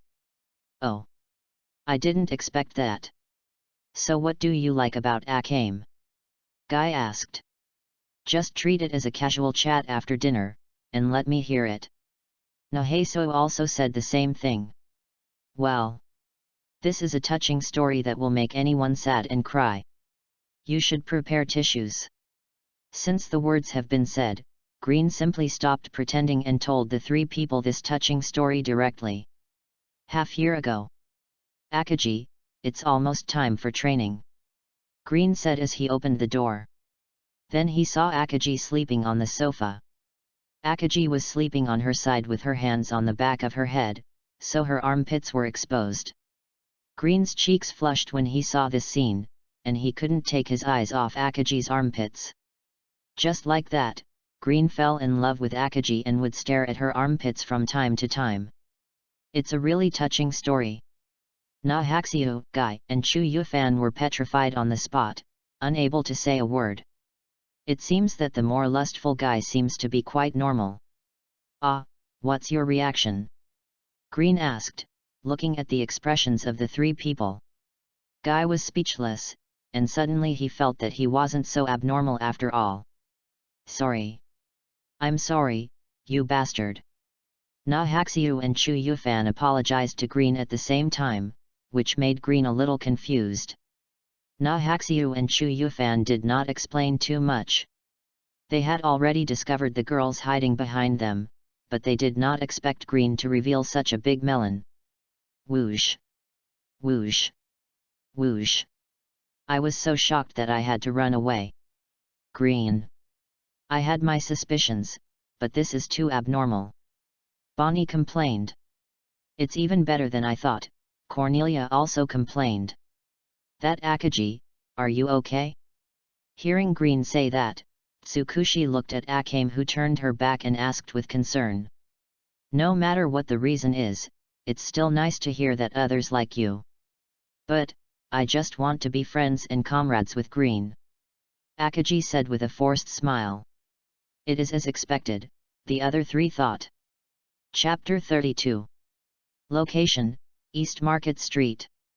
Goziki was sitting on a bench on the street, drinking coffee leisurely, watching the pedestrians on the street, thinking. The people who ambushed us that night should be the mercenary Tengu party. How ridiculous, if the rebels want to kill us, they should at least send out Oberg and the like. It seems that the rebels are also very short of funds. It's no wonder that Goziki would think so. After all, the Tengu party is not even as good as the Combat Power Measurement Unit, the 4 Rakshasa ghosts of the Royal Fist Temple, so how could they possibly defeat the elite assassination corps of the Empire? What I care about is that there was no one on the last boat. Did they flee in a hurry after discovering our strength? Although I also asked Akame to wait in the water, it was inevitable that some fish slipped through the net. Today is already the 4th day, the other party should have taken action. Gotsi suddenly noticed that there was a young man in ragged clothes walking on the street. As a former member of the 4 Rakshasa ghosts, Gotsi knew at a glance that this man was a spy of the rebels. After determining the target, Gotsi followed the other party all the way to a small hotel. After observing the room where the other party was, Gotsi went directly through the window and controlled the man at the same time.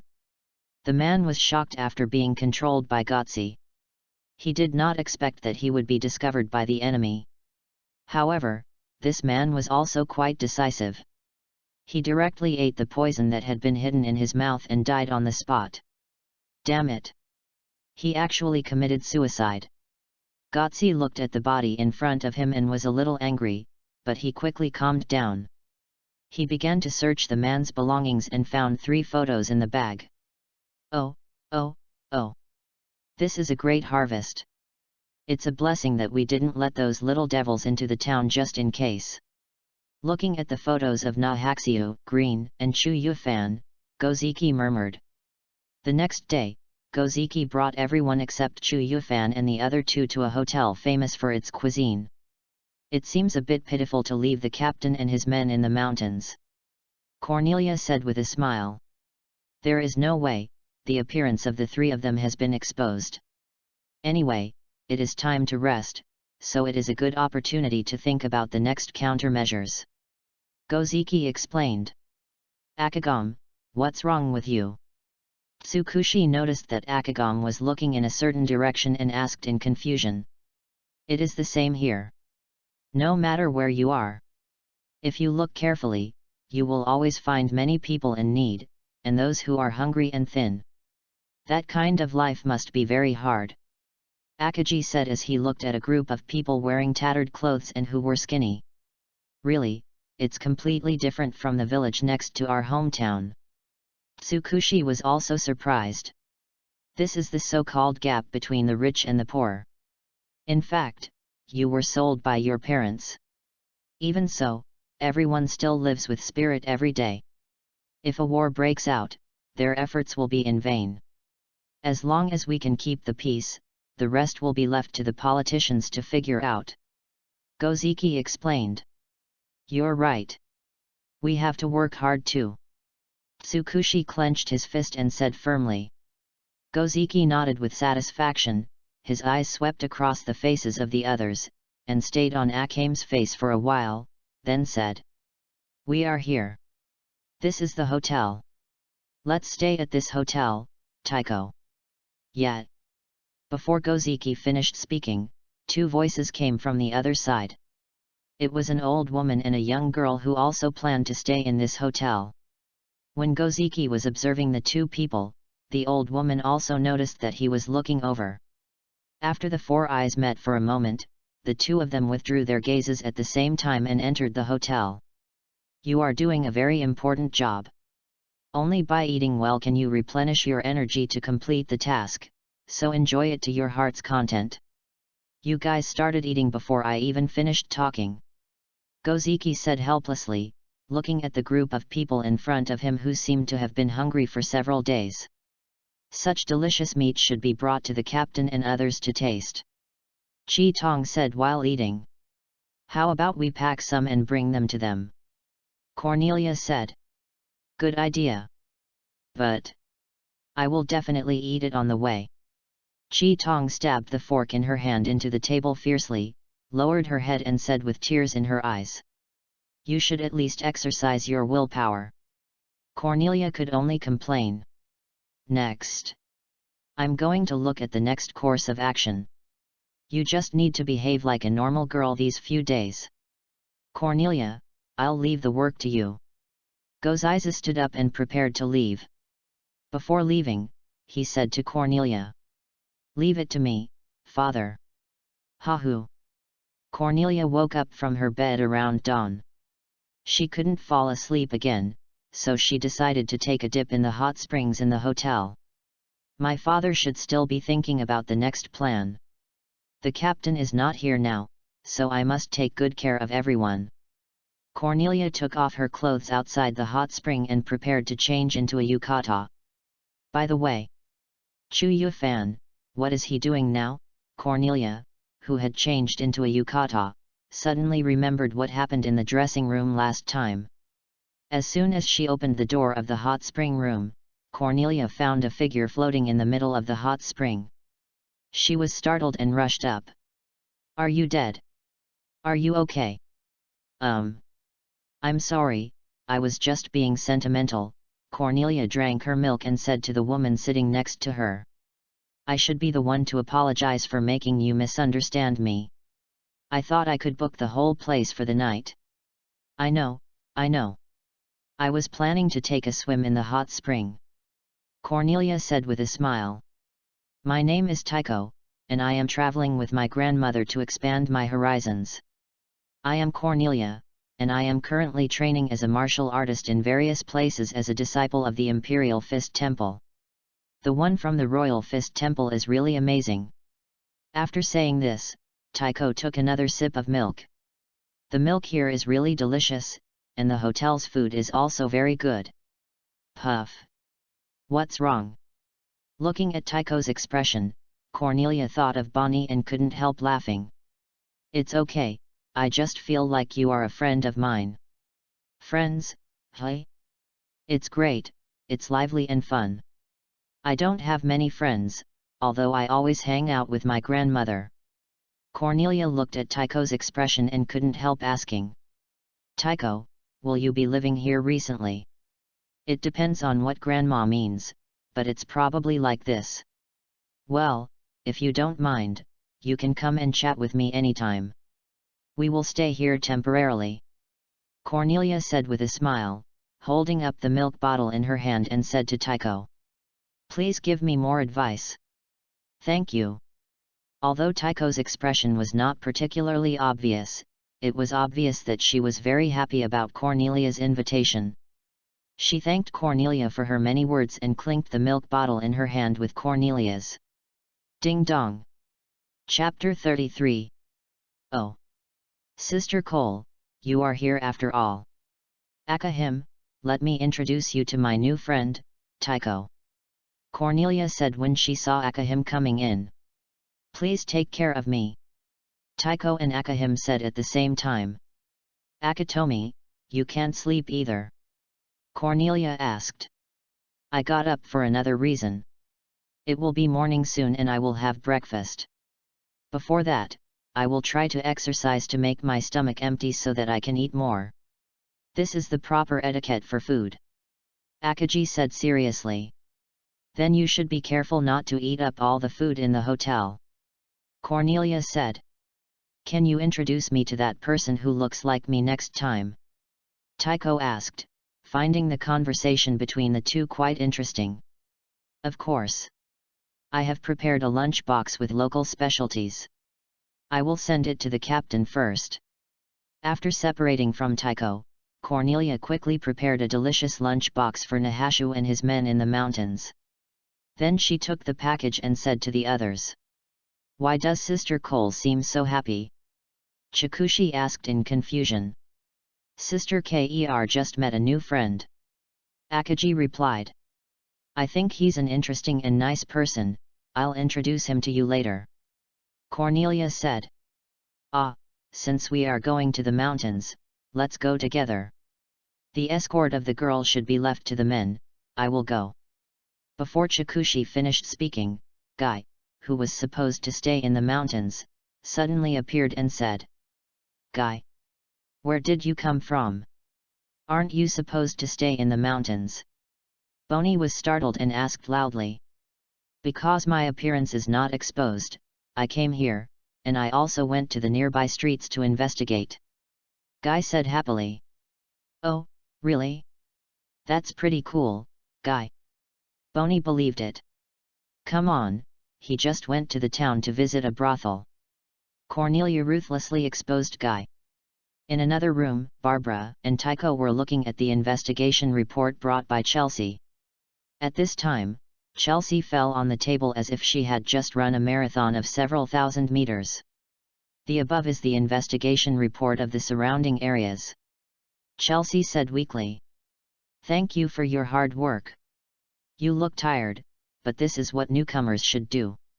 I think I've done enough. Because what you lack is not the means to kill, but basic physical strength." Barbara looked at Chelsea and reminded her. "Then I'll go take a hot spring bath and eat some food. Speaking of this, it's not time to rest yet. A suspicious person has appeared. Use the Imperial weapon to follow him, Chelsea." Barbara looked out the window and said. "Woohoo!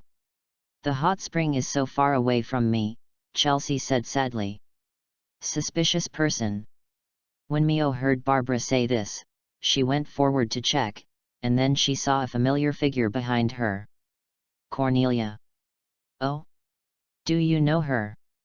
"Someone I just met this morning, but I don't think she's a bad person. She herself is not suspicious, but the man who led her to the hotel is suspicious. He gives me a weird feeling. And she looks almost the same age as the child in the photo."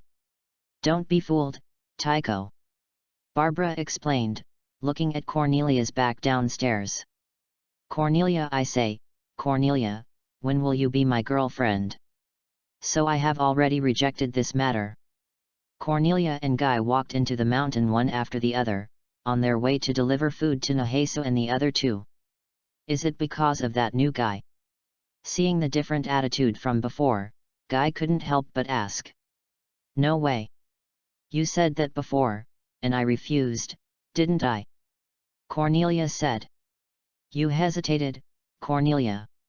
You didn't say this before." Guy paused after hearing Cornelia's answer and said. "Guy, I."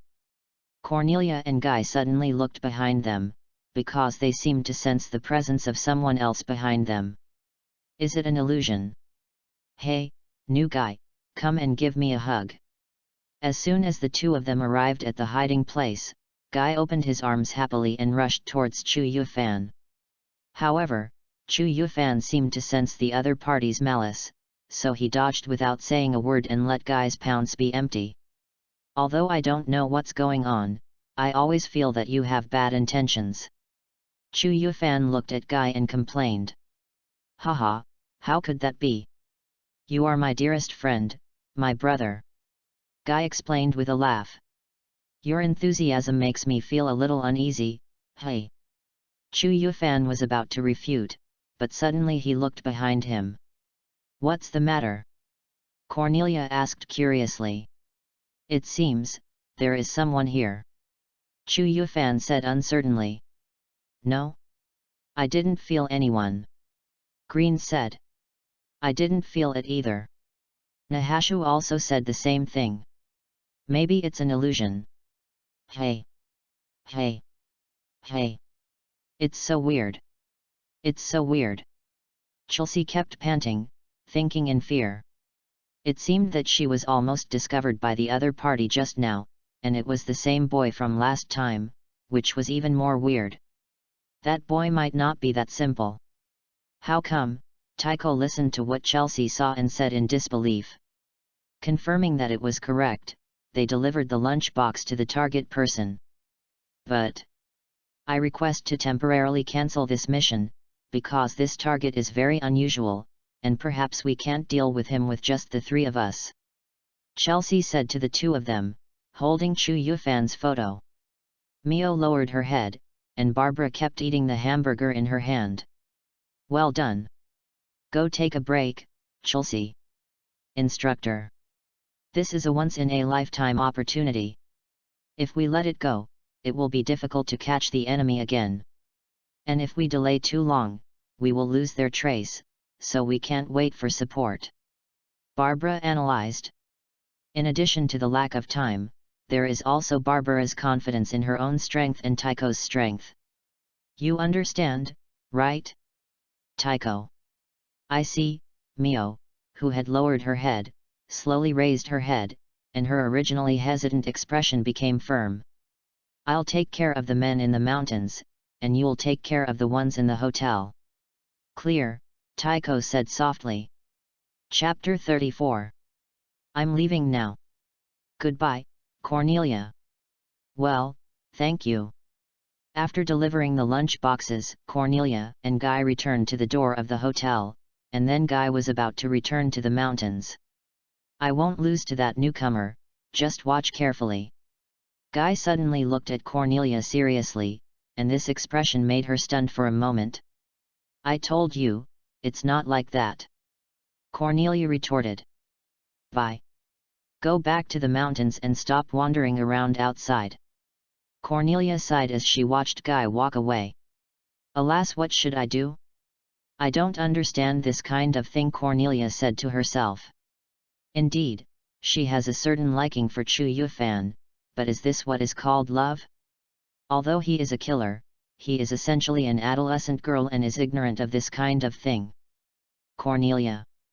Ah. Tycho, what's going on? Hearing someone calling her, Cornelia turned around and saw that it was Tycho.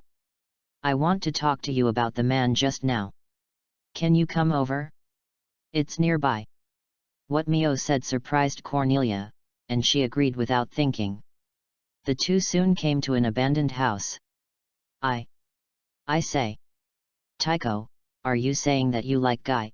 Well, although he is indeed manly.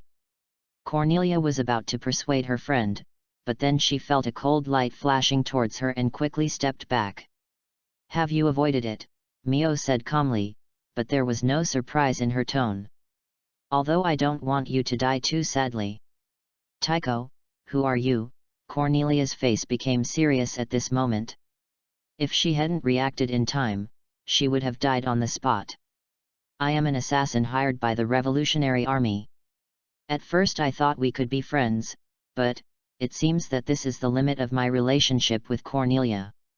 Since you are the enemy who is coming to kill me, I will kill you.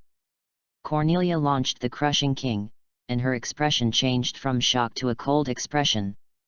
I am the breath of the god of death, Oberg, the wind of impermanence, leading you to the underworld. Seeing this, Tycho also took a stance and muttered this sentence. The two of them stood still and guarded each other. Then Tycho took the lead and came to Cornelia in an instant. Downwind. A swift knife slashed towards Cornelia from bottom to top. Although the speed was fast enough, Cornelia still reacted quickly and took a few steps back. Mieko's attack failed and she turned to sweep towards Cornelia's head. Cornelia used the crushing king to resist, and then kicked Mieko away with a swift kick. What a quick reaction! The kicked Tycho thought in shock. Cornelia's reaction speed surprised her. Very strong, but still far behind Chu Yufan. Cornelia commented in her heart. After all, everyone in the Panlongling team had practiced with Chu Yufan last time. That guy's speed was too abnormal. Compared with him, Mayoko was just faster. Hanafu, whoever comes near will be killed. Tycho closed her eyes and raised her knife. Although she did not move, Cornelia felt that it would be very dangerous if she rushed in rashly. Sister Cole, your boxing gloves have a very short attack range, so you have to get close to the enemy every time you attack. This will be very disadvantageous when facing enemies with long weapons. I think you should think of some long-range attack methods. Thinking back to Chu Yufan's words, Cornelia suddenly had an idea. This is an abandoned house, and there are many things that can be thrown. Then Mio saw Cornelia raised a square pillar with one hand and threw it towards her. Lingdu. Although she was shocked, Tycho still reacted and cut the pillar in half with one knife. The pillar fell to the ground and raised a cloud of dust. However, before she could do anything else, several small cylinders appeared in the smoke. Tycho tried her best to dodge them in a panic. Crushing King. While Tycho was focusing on the thrown object, Cornelia had already approached Tycho and used Crushing King to smash towards her with maximum power. Tycho had no way to avoid it and chose to block it with her left hand. She was instantly knocked away. What? She was able to continue fighting after being hit by the Crushing King. Cornelia was about to step forward to continue attacking, but she saw that Tycho was able to stand up after being hit, so she stopped her guard. Even though I have hardened my muscles, I still feel this kind of paralysis. I guess I can't let her get close to me anymore. Tycho felt her injury, and just as she was thinking of a solution, Cornelia suddenly kicked her. So fast. And it also loosened the joints to make the legs longer. Although I can't do whatever my father wants, I can still use it. You are too focused on my fists, Cornelia said. Well, let's go beyond the limit here too. Tornado. Tornado. Tycho disappeared instantly. Cornelia did not move, but focused on sensing the surroundings. Dang! Cornelia raised her sword to the right, and Tycho's sword also chopped over, making a crisp sound. H-a-a-a-a-a-a-a. Drink, ha ha ha ha. The moment they came into contact, the two began to fight fiercely. The fists and swords were in a stalemate. If one party failed to catch the other's moves, the other party would counterattack fiercely. Puff! Soon after being punched, Mio couldn't hold on any longer and quickly retreated, waving the knife in her hand wildly. Cornelia would definitely pursue the opponent when she saw this situation, even though she might be hit by the opponent's knife. Hey! Hey! Hey! Did she notice? Tycho thought to herself as she looked at Cornelia, who had suddenly stopped. Someone once told me that no matter how strong or weak your opponent is, you should not be hit by his weapon. After all, you don't know if his weapon is coated with poison. Cornelia recalled Chu Yufan's words, and then said helplessly. But who can be like him? Every time he fights, his clothes won't get torn? He defeats his opponents without getting hurt. He's younger than me, but he's so awesome. I'm sorry, Tycho. I can't be defeated by you here. I want to catch up with that guy and let him know that his sister Cole is very powerful. After saying these words, Cornelia exhaled lightly, and then looked at Tycho with a firm look. Is that so? Then I must respond to you properly, Cornelia. Tycho heard Cornelia's words and then she hid the knife in her hand. That's it. Although it was different from Chu Yufan's knife-holding posture, Cornelia knew that the two moves were based on the same principle. Lois. Here. Cornelia raised her right hand to block Tycho's sword-drawing move, and then kicked Tycho's head. Tycho was instantly knocked back, and then she took the sword-drawing stance again.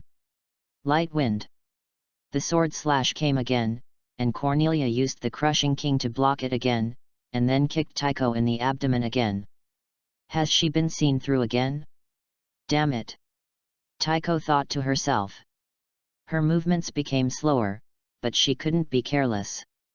Chu Yufan said that prey that was cornered would often burst out with more powerful potential to seek a glimmer of survival. Cornelia thought, and then picked up the abandoned cement pillars around and threw them at Tycho again. Seeing that Cornelia was no longer close to her, Tycho, who kept dodging the attacks, felt a little irritated. She couldn't use tornado continuously, so. Flower wind, kill those who come near. This move again. Cornelia stopped her long-range attack and said. Let's fight it out, Tycho. Cornelia slowly raised the Crushing King in her right hand and began to charge up. That's right, Cornelia. Tycho replied. Smash the king. Cornelia threw a punch at Tycho, and the huge wind pressure instantly blew Tycho from where she was and hit the wall, creating a big hole. Wind pressure. Light wind. Tycho quickly adjusted her position and prepared to use the sword slash again. Cornelia also quickly moved closer to give Tycho the final blow. Clang. What?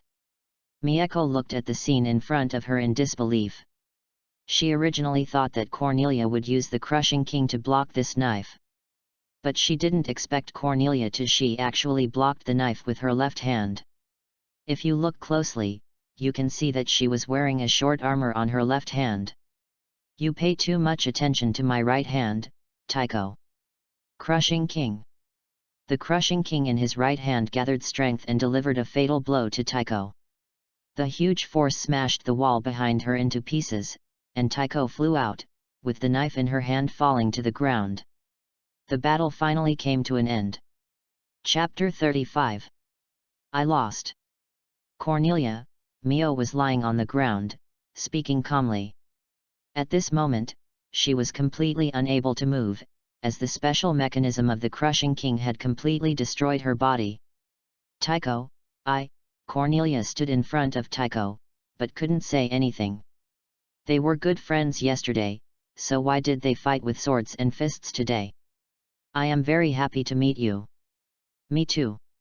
In the next life, if there is a chance, let's be friends again. After Tycho gave Cornelia a happy smile at the end, her life just disappeared. Tick. Hey? Why? Cornelia shed tears unconsciously, and she wanted to stop them but she couldn't.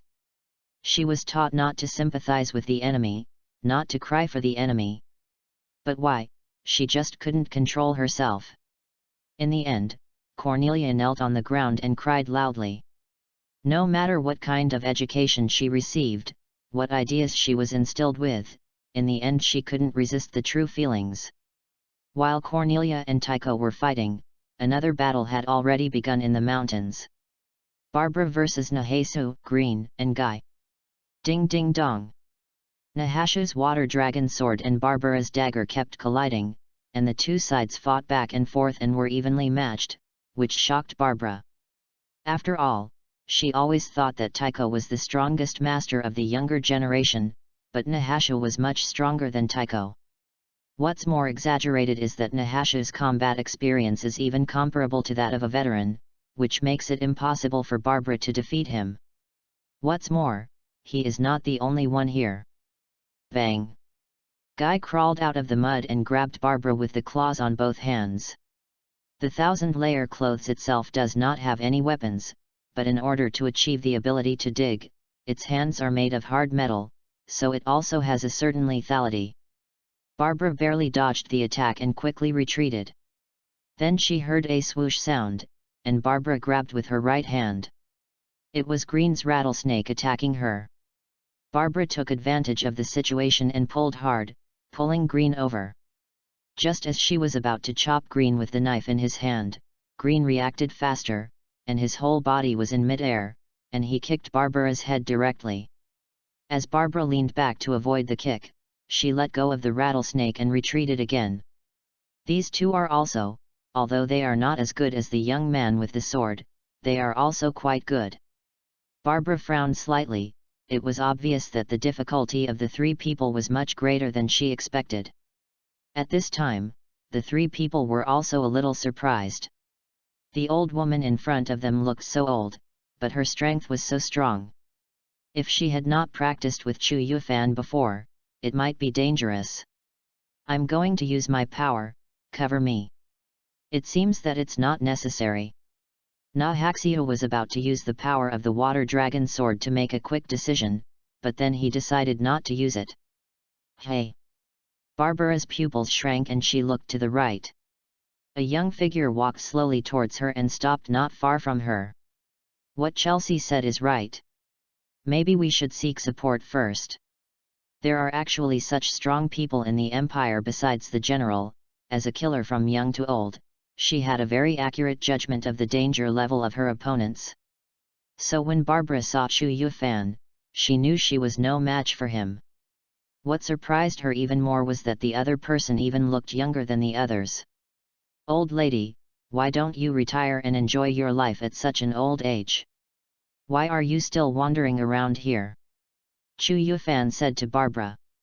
The sense of oppression brought by the old lady in front of him was not as great as that of Ravel, so naturally it did not pose a threat to him. Yet, I regret it too. I should have retired earlier, Barbara said helplessly. It's not too late now, go back quickly, old lady. Chu Yufan said politely. Well, then the old lady, will retire now. Barbara stepped hard and instantly came in front of Chu Yufan and swung a knife at him. She didn't believe that Chu Yufan would let her go, so she had to take the initiative. It's actually an afterimage. Barbara was shocked when she saw the knife in her hand pierce through Chu Yufan's body. What a pity. I didn't lie to you, old woman. Chu Yufan flashed behind Barbara without knowing when, and swung his knife quickly, directly cutting off one of Barbara's hands. Strength is not in the same dimension, Barbara thought in shock. She had never expected the other party to be so strong. So, maybe he really wanted to let me go? After all, no one cares about the life and death of an ant. What a pity, Chu Yufan said again, and then chopped off Barbara's head with a knife. Na Haxiu and the other two opened their mouths wide when they saw this. They thought that Chu Yufan would definitely be able to defeat the old woman with his strength, but they didn't expect that he would win so easily. So weak, when can I meet a stronger guy? Chu Yufan thought to himself. General. The enemy has been completely wiped out. In a certain battlefield, corpses were everywhere, but the corpses looked like they were all from the same faction. It seemed that this was a completely crushing war. Is this the force that the ministers regard as a powerful enemy? How boring. The blue-haired lady in white military uniform said dissatisfiedly. The whole army is back. Yes. General Esteth. Where can I meet an interesting opponent? Esteth muttered to herself as she watched her subordinates leave. Chapter 36. This time, facing Oberg's attack, we defeated the enemy without losing any members of our team. It was truly a great victory. Let's have a good meal. Soon after getting rid of Barbara, Gozaiza felt a little uneasy and went to the mountains to find Chu Yufan and others. When they learned that Oberg's killer would not act alone, they hurried to the hotel in the town, and then learned that Cornelia had defeated another killer. The danger in the town had been lifted, so everyone had a meal in the hotel to celebrate the victory. Ms. Kaur, what's wrong with you? I see you haven't eaten much. Chikushi asked while eating. Haha. I don't have much appetite, Cornelia forced a smile and explained. Chi Tong doesn't seem to have much of an appetite either. It's rare that she eats so little. Green also said when he saw that Chi Tong's eating style was different from usual. Akahim didn't say anything, because she was the first one to discover that Cornelia was fighting, so she also knew who the enemy was. Phew. I'm full. I'm going out to get some fresh air. Cornelia stood up and walked outside. Strange. What happened to Miss Cole? Boney looked at Cornelia's back. Even she, a fool, could tell that Cornelia was worried. I'm full too, I'm going to get some fresh air. Guy couldn't sit still, so he stood up and walked outside. Alas! Cornelia sighed as she gazed at the night sky. Why are you sighing, Cornelia? Guy asked as he followed. The killer I fought with is a friend I just met here. Cornelia hesitated for a moment, but still spoke out about it. So that's it, Guy said softly. Things in the world are sometimes so helpless. You are friends, but in the end you become enemies. However, even so, you can only persist in living, because there are other people who care about you and are waiting for you to come back. You can actually say something so serious. Cornelia said in surprise. I've always been serious, okay. Especially to you, Guy looked at Cornelia and said. Sorry, I know you like that guy. That guy is really strong, so strong that even enemies that Naheso can't do anything to can be killed by him in seconds. But I won't give up easily. Guy looked at Cornelia seriously and said. Well, I won't say any more. I'm leaving now. Guy didn't say anything more and went straight back to the hotel. Hey! Cornelia let out a long sigh. During the battle with Mio, she kept thinking back to what Chu Yufan had said. It was as if he had always been beside her, fighting side by side with her. It was a wonderful feeling. I don't know, does he like people older than him? The next morning, Goziza led everyone out of the town. A major force of Oberg was killed here, and the other side would definitely send many people to investigate. Now is not the time to engage in a large-scale conflict with the other side, so let's retreat for the time being. It is safe here for the time being. You can rest here for a while, and then get ready to continue working. Goziki led everyone into the mountains again and said. There shouldn't be anyone else here, right? Chu Yufan asked seriously. Don't worry, I have confirmed again and again that there is no problem, and you are still here, right? Gotzi looked at Chu Yufan with a strange look. After investigation, he confirmed that the old woman who attacked Nahesuo and his men was Barbara Oberg. Even if he took action himself, it would take him a while to defeat such an opponent, but Chu Yufan could kill him in seconds. This made Gotzi feel fortunate that his original decision was correct, but he also felt a strong fear of Chu Yufan. After saying goodbye to Gotzi, everyone stayed here temporarily. After 2 weeks of peace, Gotzi came with a new mission. This time you need to go abroad, to the land of Putara. Putara is located in the valley area in the northwest of the empire. Since ancient times, it has been a place for caravans to replenish supplies during long journeys. Due to its rugged terrain, it has never been occupied by foreign ethnic groups in the north or west. Putola is a barren area with rocky land, so it is impossible to cultivate it. It is useless to occupy this land. However, due to its long history, there are tombs of ancient emperors buried there. The people of Putola probably respect this emperor very much and often offer sacrifices to the tombs. Goziki explained. It's a good thing they didn't go to rob the graves. Green sighed. There is a grave keeper there. Goziki's eyes flashed with a cold light. The grave keepers are people who use strange sorcery, and curse the death of those who approach the royal tomb. But the next point is the key point. There are rumors that the treasures offered to the royal tomb were stolen from the empire, including the missing imperial tools. Did you steal it from the empire? Chi Tong asked doubtfully. Given the barrenness of the place, they must have tried their best just to raise tribute. I don't think they have a lot of money either. Goziki replied. What's more important than the value is the thought behind it. Bonnie said. Since he is a respected emperor, he must consider the issue of face when paying tribute. Nahash replied. I always feel a little weird. Chu Yufan listened to what Goziki said and felt something was wrong. The empire quickly sent people to investigate. After all, it was too much to convict someone based on hearsay. But what they didn't expect was that the empire's investigator was killed by the grave keeper. And not only that, a few weeks later, the investigator's family in the imperial capital was also killed. Stealing someone's things and killing them is unacceptable. Goziki snapped his fingers and continued. All members go to Putola, defeat all the tomb keepers and take back all the treasures in the tomb. This is your mission this time, and the empire has decided to use the treasures to improve people's livelihood, which can be said to be a great achievement. Do we even have to go abroad? The missions are getting more and more difficult. Green said. It's my first time going abroad, so I'm a little nervous, said Chikushi.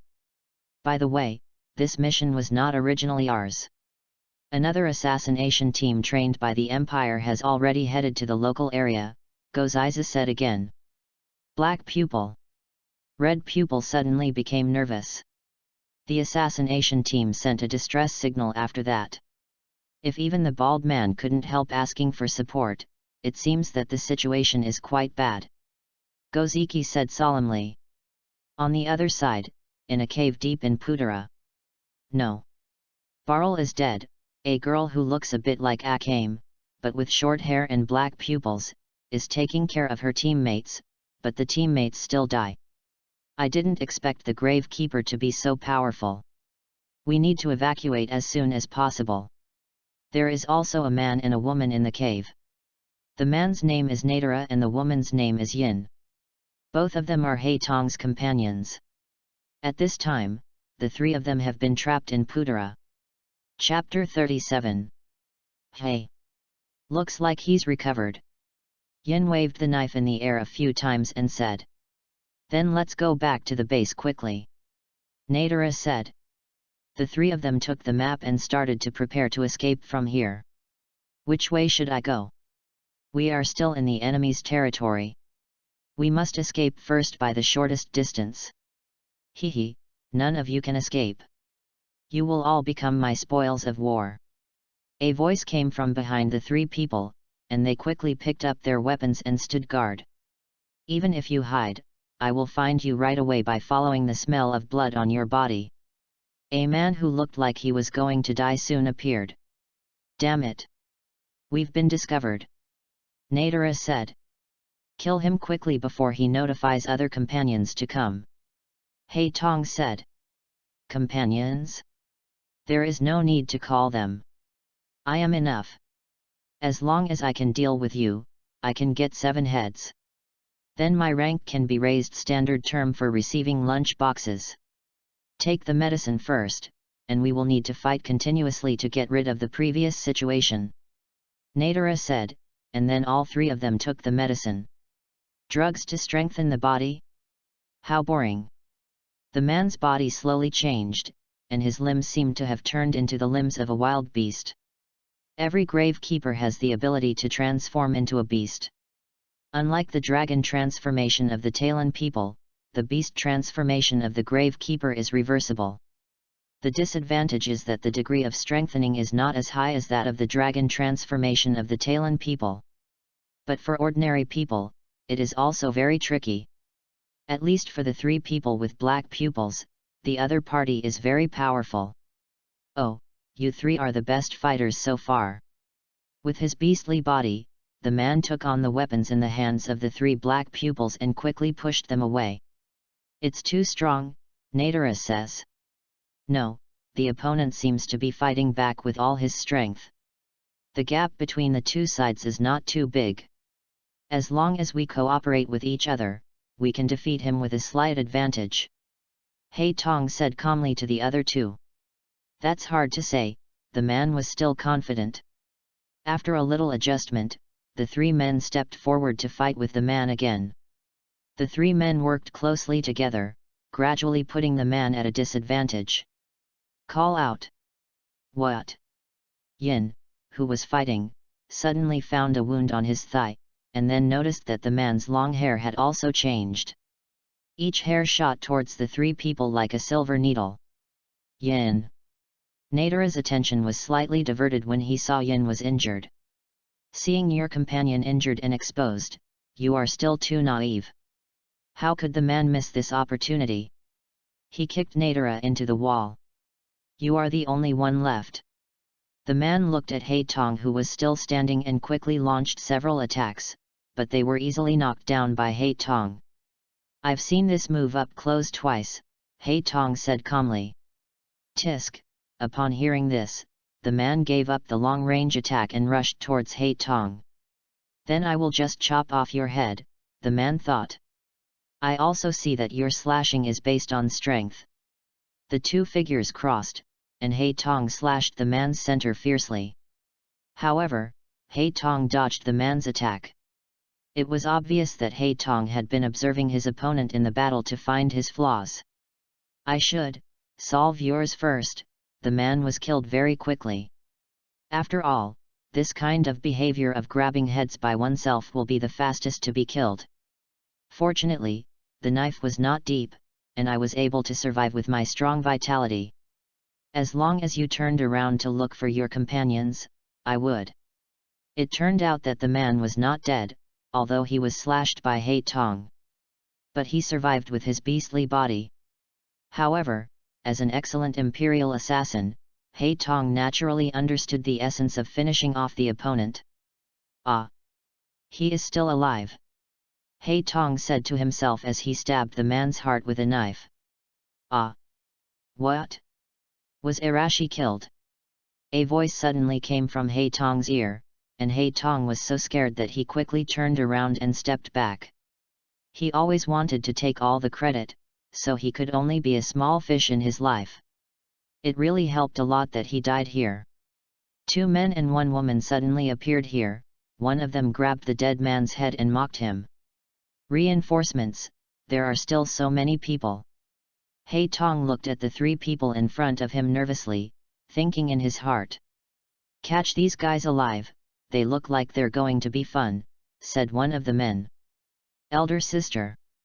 Hei Tong. Chi Tong suddenly sat up from the bed and shouted. What's wrong? Did you have a nightmare? Cornelia was awakened by Akame's movements and hurried forward to ask with concern. Yes, it should be. After Akahiko saw clearly that it was Cornelia, she answered uncertainly. It's okay, Akahim. Didn't your father bring you information that your sister's life or death is unknown? That means there is still hope. Bonnie also stood up to comfort Akahim. You need to have a good rest. Akame, if you can't beat your opponent, you won't be able to save your sister. Tsukushi also said to comfort. Sorry for making you worry. Akahide patted her cheeks vigorously with both hands, and then said to the other 3. The next day, everyone came to the town of Putola and began to collect new intelligence. The royal mausoleum is located in a remote part of the town, and there are guards in the town, so the grave keepers usually don't come here. Nahash said. It seems that no one irrelevant will be implicated, but we are very short of information now. If we don't have the internal map of the royal mausoleum, I'm afraid that several people may not be able to get out. Green looked at the information in his hand and analyzed. All we can get from the town is a map of the first floor of the royal mausoleum. They are really amazing. Goziki said. It seems that we can only think of a countermeasure after Guy finishes his investigation. That's right. Maybe we can make a feint to attract the enemy's attention, and I will be the vanguard to break into the royal mausoleum first. How about that? Akaji said excitedly. No, we can't attack rashly when the situation is unclear. If there are casualties, it will have a greater impact on the next operation. Goziki explained patiently. That, Cornelia suddenly raised her hand and said. What's wrong? Has any one of you seen Chu Yufan? Ha! Yo, why is there a lost kid wandering around here? In the depths of the Gobi Desert, 4 figures stood in front of Chu Yufan, looking at him with a smile. The information is at hand. Chu Yufan thought to himself as he looked at the 4 people in front of him. Chapter 38. What the hell? What's wrong with this guy? The man quickly stepped back and distanced himself from Chu Yufan. Just now, Chu Yufan didn't waste time talking to them. He just flashed behind the 3 weaker ones and knocked them out one by one. Just when he was about to knock out the last one, he dodged. Hey! He's a bit stronger than the others. Chu Yufan was about to step forward, but he found that the opponent's limbs changed shape and flew into the sky. Dragon transformation? No, it should be different. Breath of the wind, Type 2, Claws, Koto wind. What? 4 wind blades came towards him, and the man only dodged 2 of them. The other 2 wind blades hit him hard, and the man fell to the ground in an instant. Bang! Chu Yufan quickly stepped forward and punched him on the head, telling him to go to sleep. Well, it's done, it's easy. Chu Yufan clapped his hands in satisfaction and carried the 4 people back to the town. After interrogating the captured people, a complete map of the royal mausoleum was memorized by everyone. All personnel were dispatched for this mission, including Goziki. Even if you memorize the map, you must not be careless. Because the opponent has lost his companions, and you don't know how he will respond or if he has other cards. So everyone must be careful, do you hear? Clear. Okay, Guy, you go underground to hold them back. The rest of you, charge in from the front. Goziki ordered. Father, are you going with me this time? Cornelia asked. Yes, this is an important mission, so I will go with you. Goziki pinched his neck and replied. This guy should have the same ability as that guy. He can attack and dive. Let's send him there. The gravekeeper girl looked at the traces left by Guy during his investigation and said. He has been asked to stand by, said another man. No. Oh no, Lord GMO, there is an intruder in the tomb. Did they rush in? It seems that the trap has been exposed. Immediately switch the trap to the abnormal state, so that even if you know there is a trap, you cannot determine the type of trap. I have already switched over, but I still can't stop the invaders. What? The gravekeeper's present said in surprise. It's our turn to play, and let newbies get ready. The end of the season gave the order. Ming, understood. In order to prevent those who invade the cemetery from appearing again, we must give them the most tragic death. Death beyond imagination. On the other side, Goziki and others were passing through the traps in the tomb. Although there were various traps, they would not pose a threat to everyone, and there were also dangerous species guarding the tomb. Get out of the way. Trash. Nahashu swung the sword in his hand, and the black scorpions blocking his way were chopped into several pieces. Hee, too naive, intruder, look at me. A gravekeeper who seemed to have the ability to change into a chameleon was killed by Chu Yufan just as he was about to launch a sneak attack. Mimicry? But mimicry that can't even control the sound of breathing is useless. What a warm reception. Everyone should be careful. Goziki reminded. At this moment, the whole tomb shook. What happened? What is this vibration? A huge iron ball occupied the entire passage and rolled towards everyone. If they were crushed by it, there might not even be any meat left. I can only run away. Before Goziki finished speaking, two figures appeared in front of everyone. Cornelia's right hand crushing king began to accumulate power. Chu Yufan also began to adjust his breathing. Smash king. Rock breathing, second form, shatter the sky. Although the power of rock breathing will be reduced when using a sword, it is the only breathing method that is more suitable for resisting this big iron ball. Fortunately, there is Cornelia's crushing king, and the two of them worked together to successfully break the big iron ball into pieces. Why do I feel like these two people have a good rapport? It's not just a feeling, it's a tacit understanding. If Guy saw this, he would probably explode. Sister Ker, what are they talking about? Chu Yufan heard people talking behind him, so he asked Cornelia next to him. That, it's nothing, ha ha ha. Cornelia replied with a blush on her cheeks. At this time, Guy, who knows everything, is moving in the mud. Hey! Is this voice the same ability as mine? Guy suddenly heard other digging sounds in the soil, and then thought. Tisk, I hate to fight with people from the same department, let's go back to the ground first. Not far from Guy, a man with a rat face was tracking Guy. When he found Guy moving upwards, he also followed him. You dare to run around in the underground of this cemetery? Let me, Lord Lagu, use my claws to twist your head off. Lagu, who broke out of the ground, saw Guy with his back to him, and pounced on him with his claws opened. Ha ha ha, watch me kill you. Lagu hit Guy with one blow, and immediately launched a fierce attack on the opponent with full confidence. But he soon found something wrong, because Guy hugged him from behind at some point. Idiot, it's just a doll made of clay. Guy smiled faintly, then hugged Lagu and threw him back to the ground, smashing Lagu's head with great force. Intruder spotted. Just after dealing with Lagu, two more beast-like gravekeepers ran over. Newbie. When you see the other person's appearance, you know just a novice. But Guy hesitated for a moment, then slapped the ground with his palm. The powerful force shook the cemetery, and at the moment when the opponent lost consciousness, Guy directly broke the opponent's head with an elbow, then quickly drilled into the ground and jumped out from behind the other person to twist the opponent's head off. "Hey, don't underestimate me, the strongest one," Guy said confidently. After dealing with the 3 gravekeepers, Guy dived underground again to continue his containment mission. Chapter 39. All the traps have been broken, and the dangerous species guarding the mausoleum have been killed. It seems that the opponent this time is very powerful.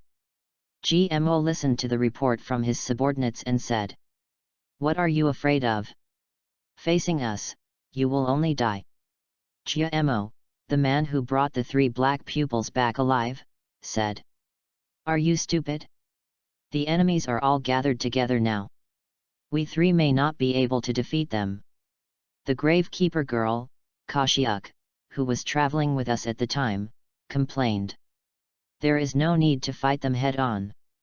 We should find a way to disperse them and then defeat them one by one." GMO thought for a while and then said, "The 3 people we just captured may be related to the invaders. Let's use this to separate them. This should be the uniform of the assassination unit." Noheso picked up the tattered clothes on the ground and handed them to Gozaiza for inspection. "Yes, this is the uniform of another assassination unit." Goziki checked carefully and confirmed that it was the uniform. "But how did this thing appear here?" Green asked in confusion. "It seems that the other side wants us to split up our forces." Chu Yufan looked at the roads in front of him and said softly, "Are you planning to defeat them one by one? If you don't disperse, you may not be able to save them. You can only divide your forces." Gotzi thought about it carefully, and then decided. Chu Yufan and I each took a path. Akahim and Green were in one group, Noheso and Cornelia were in one group, Tsukushi and Bonnie were in one group, and each of us chose a path to move forward. "No way, father, how can you let Chu Yufan be alone?" Cornelia was about to object, but was interrupted by Gozaizi. "Don't worry, your Chu Yufan is probably stronger than me now." "Ah! Father, what are you talking about?" Cornelia retorted. "Okay. That's it, let's get started." "Yes." Tap tap tap. Chi Tong ran quickly in the passage, and Green followed her from behind. Be careful." Green, who had been on alert all around, suddenly discovered something and swung the rattlesnake in his hand into the air, colliding with another attack. "Who is it?" Chi Tong hurriedly stopped and asked. "Haha, you two look very weak." Jia-Mo slowly walked out of the darkness and looked at the two with a smile. Gravekeeper, Akame pulled out the Kiri Ikemanji, and Green also prepared the rattlesnake and was on guard. You look a lot like one of our captives. Black pupils. Do you know her?" "Never mind, I'll find out when I bring you to her." Jia-Mo held a curved knife in his hand and rushed towards Chi Tong. Chi Tong did not retreat and directly faced the enemy head-on. "The shape of this knife, is it meant to take away my weapon?" Chi Tong looked at Jia-Mo's knife and knew his purpose. He deftly used the knife in his hand to remove Jia-Mo's weapon and then launched a real attack. Chi Tong stepped on the wall and instantly went behind Jia-Mo and slashed at his back. Jia-Mo barely blocked the attack at the last moment. "Good, so fast. I almost couldn't react. I can't fight her with swordsmanship." Jia-Mo suddenly spit out black ink from his mouth, and Chi Tong dodged instantly. "Hateful! Have you forgotten me?" Just as Jamo was about to continue his attack, Green's rattlesnake directly wrapped around Jamo and slammed him against the wall. However, what Green didn't expect was that the opponent actually slipped out of the middle of the rattlesnake like a snake at the last moment. "Are you a snake?" Green asked, looking at the situation. "Haha, it's not a snake, it's an octopus." Many octopus tentacles sprang out from Jiamo's upper body and swept towards Chi Tong and the other person. "It's so slippery, the knife can't cut it." The knife in Chi Tong's hand deflected after hitting the tentacle and couldn't be cut. Just when she was about to retreat, GMO's tentacles quickly cut off her retreat and tried to control her. "I told you, I'm still here!" Green roared, waving the rattlesnake in his hand quickly, and actually blocked all of GMO's tentacle attacks. This guy, GMO, whose attack was interrupted, rushed towards Green. Seeing this, Green quickly changed the attack trajectory of the rattlesnake, using the swinging trajectory to wrap himself into a ball, and all of GMO's tentacle attacks were also bounced off. The attack was blocked again, and GMO quickly distanced himself from Chi-Tong and the others. "Damn it, I can't handle them alone. I can only do this, I'll give you a boost." GMO quickly turned around and ran away. "Stop! Don't run!" Chi-Tong and Green quickly chased after him. "As long as we bring them to newbies, we can fight back." As GMO ran, he thought, "The guy who knows Hei Tong's whereabouts can't be allowed to escape." AKA Tong thought to himself, "This is an important opportunity to show off. I have to catch this guy and let Chi-Tong look at me with new eyes." Green thought to himself, "Intruders." That's it. Two figures blocked Chu Yufan's way and shouted loudly, "I'll give you 10 seconds to transform into a beast, or you won't have a chance." Chu Yufan looked at the two little karami in front of him and said lightly, "Boy! You are so arrogant at such a young age." One of the grave keepers was very angry at Chu Yufan's attitude. In his opinion, a young man like Chu Yufan had no strength. So he rushed forward, and was killed by Chu Yufan on the spot. "Wow, this guy is so strong." The other man was obviously startled, and immediately turned into a beast and attacked Chu Yufan, and Chu Yufan also drew his sword to fight him. Ding ding ding ding! What's going on? Even if I transform into a beast, I'm still no match for him. The grave keeper was shocked.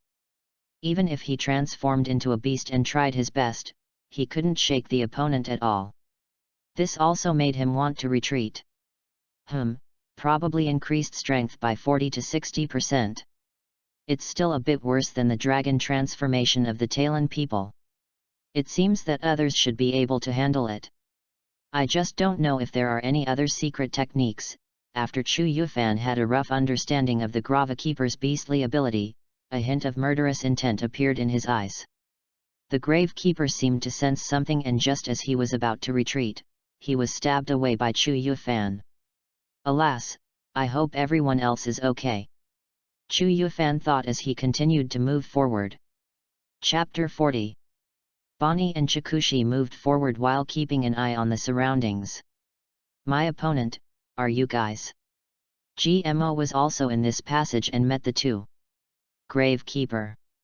Bonnie heard the voice and quickly stepped forward to block Tsukushi. Tsukushi also raised his Prometheus and aimed at the other party. "Haha, it seems that if I capture you as captives, I can have fun for a long time." GMO looked at the two people's appearance and figures and said with a smile. Bang! Tsukushi fired directly, and Jimo was ejected like a spring in the next moment. Locust. Although Tsukushi didn't see through the opponent's attack, Bonnie, who was a close combat player, could see it clearly. So she also jumped forward and blocked the attack of the end of the season. What? She actually saw through my attack route. Humph. When it comes to leg skills, I won't lose. Bonnie's servant tool, the UZ Pants, has the ability to enhance the user's leg strength. However, the enhancement itself is not large, so it requires a high level of strength from the user. Bonnie happens to be the one with the strongest leg skills in the team, so it is quite suitable for her to use this servant tool. GMO and Bonnie started a fist fight, and soon GMO was a little at a disadvantage. But, is it really so? Damn! So strong! How can there be such a strong guy? GMO cursed, and then retreated and planned to retreat. Don't even think about running away. Bonnie saw this and hurriedly chased after him. The two of them chased and fled, and soon came to a small space. At the end of the season, he suddenly showed a weird smile. "Didn't you realize that I wasn't being chased by you, but I deliberately led you here?" Many spikes appeared on the walls around Bonnie's location, covering his entire body. Fortunately, Bonnie's body was very flexible, and he bent his body into an incredible shape to avoid the spike trap. Not good. Bonnie felt one of his hands being grabbed. It was GMO who took the opportunity to approach and grabbed Bonnie's hand, intending to attack his vital parts. Bang! After repeated ricochets, a bullet hit GMO's outstretched thigh accurately. His attack was briefly paused, and Bonnie took the opportunity to kick back and kicked GMO away. Phew! Phew! That was close. "You helped me a lot, Tsukushi," Bonnie said with lingering fear. She knew that if she had hit him with that kick at the end of the season, she would have lost her fighting ability immediately. "Be careful, Bonnie, the other party is not simple," Tsukushi reminded. "Change the target, and deal with the one with the gun first." GMO stood up again, looked at Tsukushi with his eyes, and then attacked her. "Ha! Don't even think about succeeding." Bonnie found out that the other party was heading for Tsukushi, so he blocked in front of him and intercepted him. "Get out of the way." GMO attacked Bonnie with all his strength. Bang! Tsukushi saw the right moment and fired again. The unpredictable trajectory of the bullet restricted GMO's offensive movements and gave Bonnie an opportunity. "Eat my kick!" Bonnie kicked GMO's abdomen hard, sending him flying in an instant. Phew! Hey! Hey! It seems I underestimated you guys. The cooperation between Bonnie and Tsukushi surprised GMO, and he decided to use all his strength. What? Bonnie and Tsukushi looked at the scene in front of them in shock. The Gravakeeper's body had completely turned into a locust. The wings growing from his back were particularly eye-catching. A sense of oppression instantly rushed towards them. Full power. GMO's figure instantly disappeared from their sight, and then came in front of Bonnie and kicked her. Although Bonnie reacted, GMO's huge force still kicked her away and hit her against the wall. "Wow! I fainted," Bonnie said, and then fainted. "It's your turn." After GMO kicked Bonnie away, he turned around and rushed towards Tsukushi. What? What shocked GMO was that the seemingly fragile Tsukushi actually dodged his attack. Bang! Tsukushi dodged the attack and fired a shot back. Humph! How could this kind of attack possibly hit me? GMO said disdainfully, and then attacked Tsukushi again, but Tsukushi dodged. Tsukushi used a spear-type weapon, so her eyesight was naturally not too bad. Because of this, Tsukushi's melee combat ability has not been trained too much, and its melee combat ability is probably only slightly stronger than that of an ordinary soldier. It was not until Chu Yufan joined the team that some adjustments were made to Tsukushi's melee combat ability. Of course, Chu Yufan did not require Tsukushi to be able to fight the enemy with a knife, but to require Tsukushi to dodge the enemy's attack and use Prometheus to counterattack. Fortunately, I have undergone special training, otherwise I would have been hit directly just now. Tsukushi thought to himself as he dodged GMO's attack again. It's not enough to just dodge, you must look for opportunities to counterattack. This woman actually saw through my attack. But it doesn't matter, she didn't have any means to fight back. GMO's thoughts were suddenly interrupted by a pain. A bullet appeared out of nowhere and pierced through the joint of GMO's right hand. What happened? GMO was a little confused for a moment, and then continued to attack. Bang! Tsukushi dodged the attack and fired again. When the gunshot sounded, GMO kept staring at the bullet to determine the trajectory of the bullet. I see, you used the characteristics of the weapon in your hand based on my movement trajectory to shoot at my landing position in advance, so that when I landed at the position you expected, I would be shot, am I right? After staring at the trajectory of the bullet, GMO understood how Tsukushi hit him. Did he see through it so quickly? Tsukushi did not answer Jimo's question, but thought nervously in his heart. Hehe. It's written all over your face. I'll take you down with my next strike. Gmo looked at Tsukushi's expression, as if he had already won. Gmo gathered strength with his feet, and his whole body jumped on the wall, and his movement trajectory became unpredictable. Bang, bang, bang, bang. Tsukushi's eyes kept turning, staring at the landing point of Gmo, and then quickly fired 5 shots in different directions. What Tsukushi didn't expect was that when Gmo saw him shooting, he actually stopped jumping and stopped on the spot.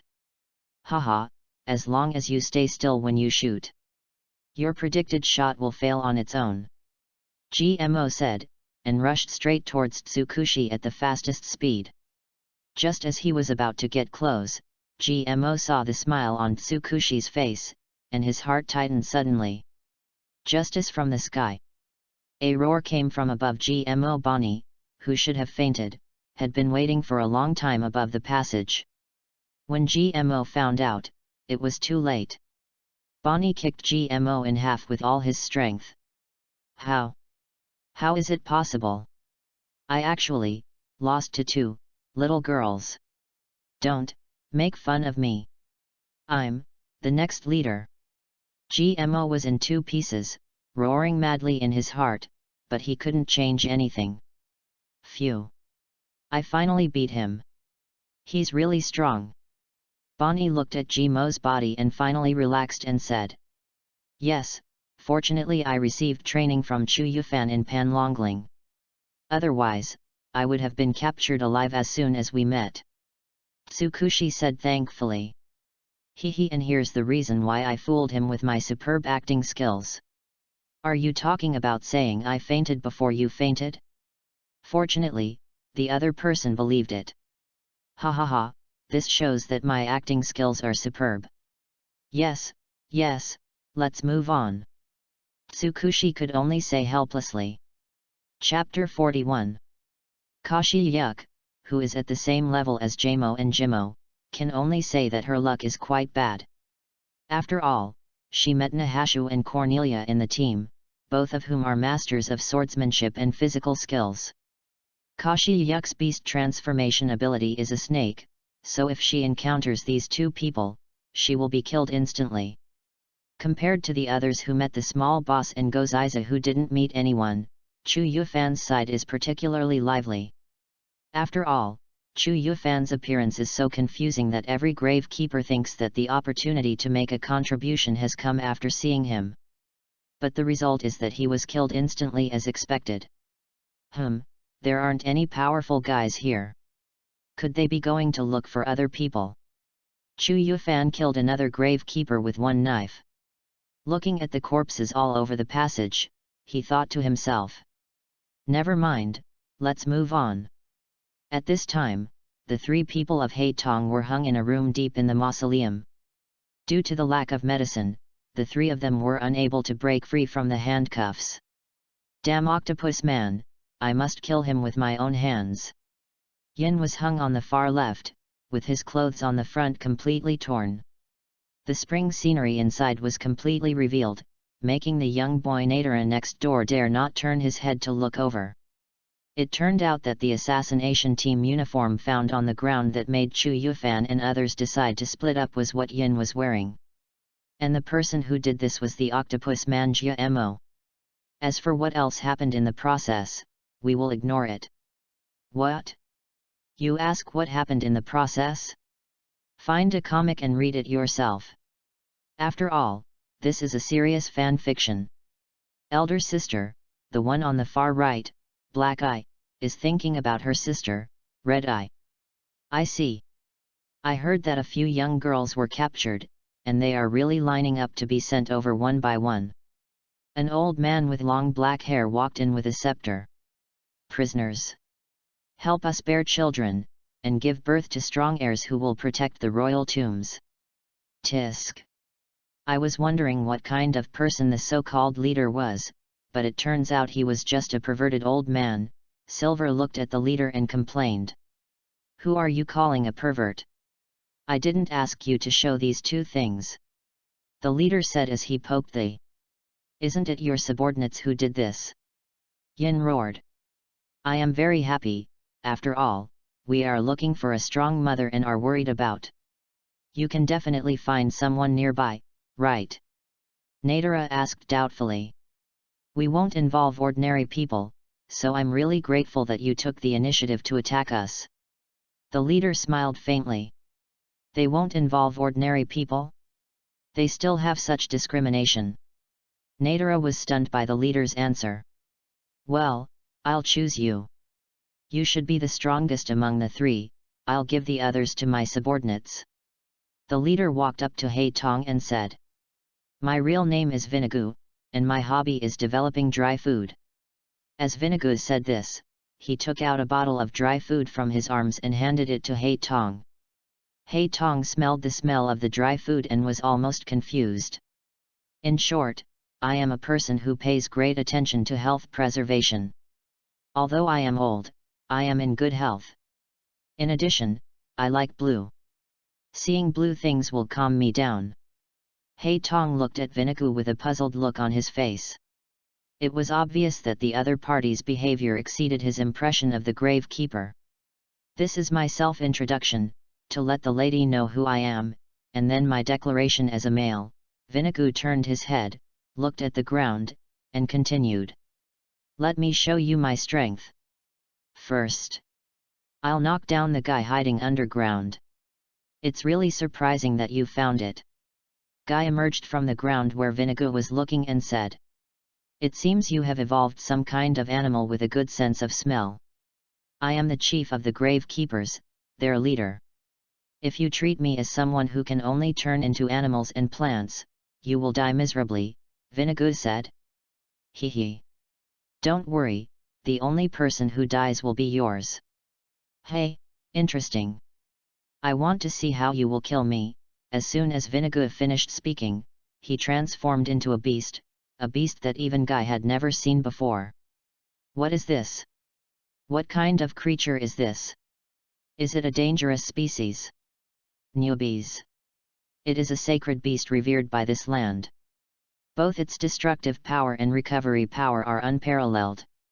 This is one of the forbidden powers that can only be used by the eldest gravekeeper from generation to generation. Vinagu punched out, and Guy crossed his arms to block, but the whole person was still knocked out. Vinagu quickly approached and punched again, and Guy did not want to be outdone and punched as well. Vinagu changed his fist into a palm to catch Guy's fist, and then kicked Guy away. I'm behind you. Vinagu came behind Guy in an instant and punched Guy's head into the ground again, creating a big hole. This punch made the three people with black pupils sweat coldly.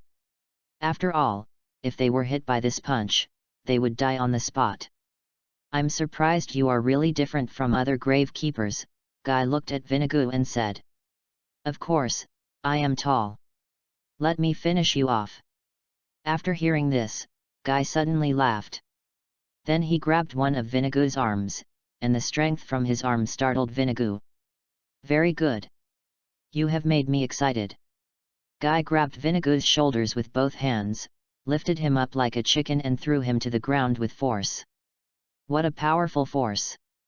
Vinagu thought to himself. Guy's weapons are a great test of the user's physical strength, so Guy's own strength is very strong. For this reason, Guy's fighting style is mainly based on wrestling. Vinagu broke free from Guy and distanced himself. He opened his mouth and a ball of fire gushed out of his mouth, enveloping Guy's entire body. It's useless, Guy was not afraid at all and rushed out from the flames. A closer look revealed that his entire body was made of mud armor, which blocked Vinagu's flames. Guy broke through the flames and kicked Vinagu away, then quickly rushed forward to give him a fatal blow. Look at the power of my scepter. Vinagu grabbed the scepter in his hand, aimed at Guy and threw it hard. The scepter instantly pierced Guy's heart. However, before Vinagu could get proud, he found that the pierced Guy was actually a puppet made of clay.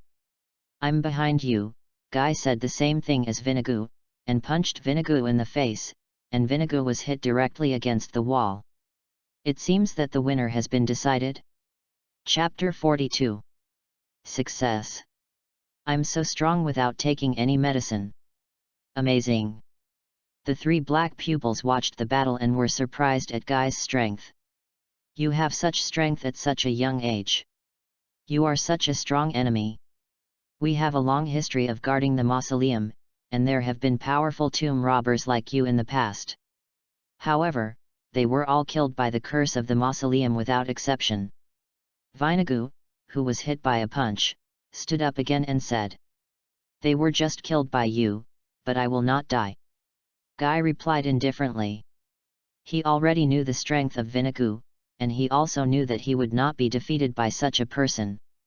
But the premise is that the other party does not have other secrets. No, you will die. The stronger the person, the more effective the curse will be. Vinagu smiled strangely, then dodged and elbowed Guy in the abdomen. In terms of speed, I am faster, so I can just consume him. What? Vinagu had just formulated a strategy when he found that his legs were covered with mud. Can he control the earth freely? If you are a man, stop and fight. Guy said and punched Vinagu in the chest. Vinagu had a tail behind him in his beast form. Knowing that he could not win in a strength contest, Vinagu used his tail to stab Guy in the face. The guy who used the hidden weapon is not a man. Guy grabbed Vinagu's tail and tore it off with force, then grabbed Vinagu's legs and spun him hard. Let's use this trick to determine the outcome. Are you going to defeat me like this? Stop it, you will die. Vinagu unexpectedly did not struggle, but said to Guy calmly, "I'm going to kill you. Wake up. Then let's say goodbye." Seeing that Guy didn't believe what he said, Vinagu stopped talking, and then a strange spell appeared on his head. Oh! Guy, who was preparing his attack, did not notice the spell on Vinagu's head, and continued to use centrifugal force to slam Vinagu's head against the wall. "It's over," Guy said lightly, looking at Vinagu's smoking head. But if there was a mirror now, Guy would probably find that the talisman that just appeared on Vinagu's head actually appeared on his face. "Defeat the boss," Yin said happily. "Very impressive," Hei Tong said admiringly. "Phew. It's finally solved. I'm here to save you now." Just as Guy was about to turn around to save the man, a large amount of blood suddenly spurted out from the back of his head. "Look, it has begun. This is the curse, and you are going to die." Vinagu, who had fallen to the ground, stood up again. A closer look revealed that he did not even have a single wound on his body. "What, curse, stop kidding, if you can still stand up." "I will." Again, blood spurted out of his head, and his physical strength decreased, causing his servant to automatically release his weapon. Guy fell to the ground halfway through his words, motionless. The so-called curse was a secret technique passed down from generation to generation by the grave keepers, which could return the attacks taken to the opponent. Only the head of the grave keepers could use it, and it was precisely because of this secret technique that the grave keepers had been able to stand firm for so many years. Did you feel like you were saved just now? What a pity, it seems there are more than one invader. But it doesn't matter, after all, I still have about 1,000 compatriots who can fight under my command. Vinagu looked at Guy, who had fallen to the ground, then looked at the three people with black pupils and said, "You can't escape." Just as Vinagu took 2 steps forward, Guy, who had already fallen, suddenly stood up again and used the 1,000-layer cloth to create an earthen wall to separate Vinagu from the... "That guy, is he still alive?" Vinagu punched him, but only made a small hole in the wall. "What kind of physical strength is this guy? I didn't expect that I would be the first to die." Guy on the other side of the wall was talking as he tried his best to finally untie the restraints of the 3 people with black pupils. "Damn it! The bleeding won't stop, the injury is too severe." Yin checked Guy's head injury and said, "You guys, hurry up and leave here, escape from the cave I dug," Guy said to the 3 of them. "You must be Akame's sister, right? My name is Guy. She is also my companion. I must tell my companions the information about this battle. Do you understand? Guy looked at the black eyes that looked somewhat similar to the red eyes and said, I will definitely tell my sister. Hei Tong said firmly. Bang! The earthen wall was about to be breached. Get out of here! Guy yelled. Humph! As soon as the three Hei Tongs entered the cave and escaped, Vinagu broke through the earth wall and came in. Then he saw Guy standing there. It's really ridiculous that he can still stand up after expending so much energy. Vinagu said. After all, I have been watching the spring scenery for so long, so of course I have the energy. Guy said with a smile. What an interesting man, your head is worthy of being in my collection. What is your name? There is no need to tell you, after all, my companions will kill you soon. Guy said, and used up his last bit of strength to punch Vinagu, who also punched back. Vinagu's punch went straight into Guy's heart and took out his heart. In this way, you can't stand up, right? After saying that, Vinagu crushed Guy's heart, and Guy fell to the ground. You are so tenacious. Now I should go after my lovely young wives. Vinagu said lightly. Outside the mausoleum, Bald Bill was anxiously waiting for the arrival of reinforcements. Although he had asked Goziki's assassination team to come, Bill was still not at ease and continued to ask for stronger support from the imperial capital. However, the reinforcements that arrived surprised Bill. I didn't expect you to come and help us in person. Thank you so much. Bill said respectfully. Whether it is the people on standby, those who have already entered, or the reinforcements, everyone has extraordinary strength.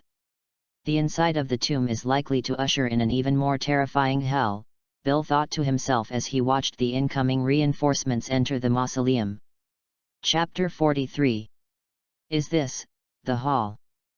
Chi Tong and Green chased the octopus man Jia Mo all the way to a spacious hall. In the middle of the hall, there was a man who was also a gravekeeper tied with iron chains. At this time, Jia Mo was already standing behind this man. Ha ha ha, you didn't expect that, Uncle Jia Mo actually lured you here on purpose. Look. This guy is a companion that I, the uncle, want to watch. Jia Mo said breathlessly, pointing at the tied man. If he is a reliable partner, why tie him up? Chi Tong asked doubtfully. Oh, don't get me wrong. This is not what I want, because he will become a terrible monster.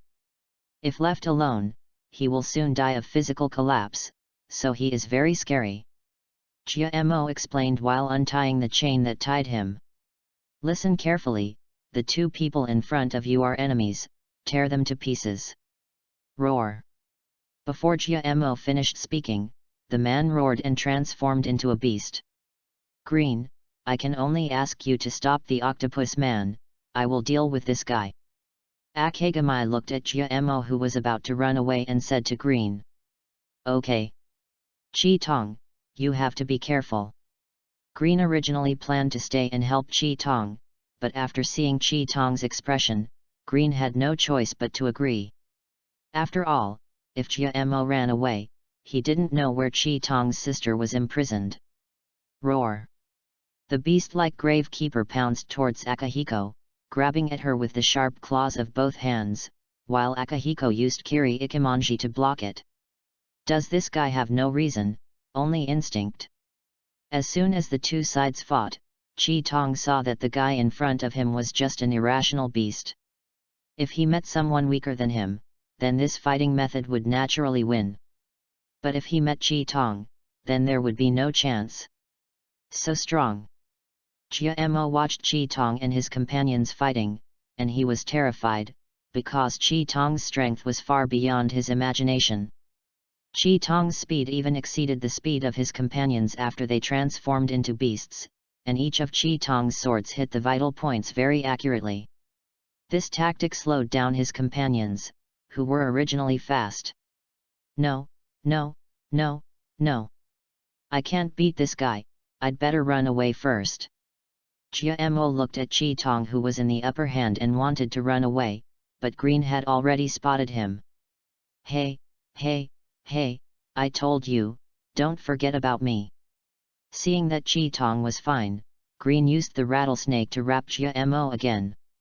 Jiamo just wanted to break free, but found that he couldn't break free. I've seen your escape method once, don't think it will work again. Green pushed his glasses and said. On the other side, Chi Tong quickly found the right time and chopped off the beast's head with a knife. When Jiamo saw this scene, he burst into tears instantly. Beautiful. Green couldn't help but praise. Green. Seeing that Green was fine, Akito was relieved. Anyway, let's quickly interrogate this guy and then find your sister. Good. It's too ugly. Jiamo, are you still a cotter of the gravekeeper like this? A voice came, it was Vinagu who came over. Seeing Jiamo being caught, he couldn't help but said angrily. Hey! Vinagu saw the body that was killed by Chi Tong and couldn't help but say. Even though he's a loser who can't control his own power, I was able to kill him. It seems I need to do it myself. Head, when Jamo saw his boss coming, he tried to break free from the rattlesnake again, but Green learned his lesson this time and threw Jamo against the wall and knocked him unconscious. This posture. Green, this guy is very strong. Akagi looked at Vinagu and reminded him. Yes, last time it was an old woman, this time it is an old man, Green said. It would be best if we could win easily. If the opponent is too strong, we can use secret techniques to deal with them. Vinagu estimated the strength of the two and thought to himself. Defeating the leader should put an end to this. 2 against 1, let's go, Akagi. Look at me taking your heads off. Vinagu rushed towards the two men. Come and try it. Rattlesnake. Green swung his rattlesnake towards Vinagu, but he didn't expect that Vinagu actually came in front of him through the gap between the attacks. The first one. Vinagu's palm stabbed towards Green's heart in the shape of a hand knife. Just as he was about to stab, a long knife appeared and accurately chopped on Vinagu's arm to block the attack. Ding ding ding ding. After his attack was blocked, Vinagu turned his target to Akahima. He felt that the girl in front of him was quite powerful, so he used the armor on his arms to fight against Akahima's weapon. This guy looks exactly like the guy just now, but his strength is very different. Akagi was a little surprised at Vinagu's strength. You are very capable. If I hadn't already found a wife, I would have loved to have you in my pocket. Vinagu said with regret. At the moment when Akadu paused because of Vinagu's words, Vinagu's right-hand knife stabbed towards Akadu's head. A whip flew over and wrapped around Vinagu's right arm and pulled it to a stop. Akadu dodged the attack while slashing at Vinagu's right arm with the knife in his hand. Vinagu blocked Akadu's knife with his left arm, and then used his tail to counterattack Green. Green had no choice but to retract the rattlesnake to resist, while Akadu continued to fight Vinagu in close combat. Hey! Vinagu spewed out flames from his mouth, and Chi Tong, who was too close, had no time to dodge. Green quickly used the rattlesnake to pull Akagi back, so Akagi was not hit. Phew, thanks a lot, Green. Chi Tong, who escaped the disaster, thanked. It's okay, this is what I should do. Green replied. You can't beat me at this level. After saying this, Vinagu stepped forward to attack again. Ola ola ola. Hey! Vinagu's attack was interrupted again. It turned out that Bonnie and Tsukushi came over. Bonnie saw Akame and Green fighting and attacked Vinagu first, but Vinagu took the attack with his body. Well, the power is still a little lacking. Vinagu commented. Boom! What is this? Vinagu held the bullet between his fingers and asked in confusion. This action made Tsukushi stunned. It was the first time she saw someone catch a bullet with his fingers. Wow! Akagi, Green, is this guy the big boss? He looks super strong. Bonnie asked loudly. Yes, he is the leader of the Grave Keepers. Akagi replied. Are they starting to appear one by one? Before Vinagu finished speaking, a familiar voice came from another direction. Elder sister. Hey Tong. Aka Tong saw a passage on the upper right side of the hall, and Hey Tong and two others suddenly appeared here. Sister. Be careful. This guy has special abilities. Sister, your partner. Guy was killed by him with his special abilities. Akame, Green, Bonnie, and Tsukushi all looked surprised for a moment before returning to normal. However, the four of them all looked at Vinagu with murderous intent in their eyes. I understand, Hey Tong, leave the rest to us. Chi Tong said to Hey Tong. Okay, sister, you have to be careful. They don't know what my secret technique is yet, so I still have a chance to win. Vinagu thought to himself, although the other side has more people, as long as his secret technique is not exposed, he will definitely not lose. That guy is here. Kill him now. Avenge our compatriots. Kill. A large number of grave keepers began to gather here, for no other reason than that they had lost nearly 300 people here. Chu Yufan looked at the endless stream of grave keepers and wondered if he had stirred up a hornet's nest, but what he had to do remained the same. On the other side of the road, there was a lot of ice, which was very surprising. After all, it wasn't winter, so how could there be ice? Humph, what a bunch of weak guys. A female voice came out from the darkness. Chapter 44. I see. Is that why Gai-kun died? Since they knew that Vinagu had some secret skills, they had to be more cautious. Akahim, Green, and Bonnie temporarily held the other party, and Tsukushi, since Prometheus was not a big threat to Vinagu, chose to reunite with Kurohime and the other two, and learn the details of when Guy was killed. Hearing about Guy's death, Tsukushi wanted to cry for a moment. But she still held back temporarily. She had to figure out the other party's ability, so that Akahim and the others could defeat the enemy. Guy's fatal injury came from his head, and according to the description of the battle situation by Akame and the others, Guy should have dealt a heavy blow to the opponent's head. Wait. Guy attacked the opponent's head. And Guy died because of a heavy blow to his head. So that's it. Tsukushi's eyes lit up, and he had already guessed the opponent's secret technique. Everyone. Listen up. The enemy can transfer the damage they received to the opponent. Be careful if you want to deal a heavy blow to him. Tsukushi shouted to Akame and the other two. What? How did this kid know this? Did he figure it out just by listening to the three people's stories? Vinagu was shocked. He didn't expect Tsukushi to figure out the ability of his secret technique so quickly. So that's how it is.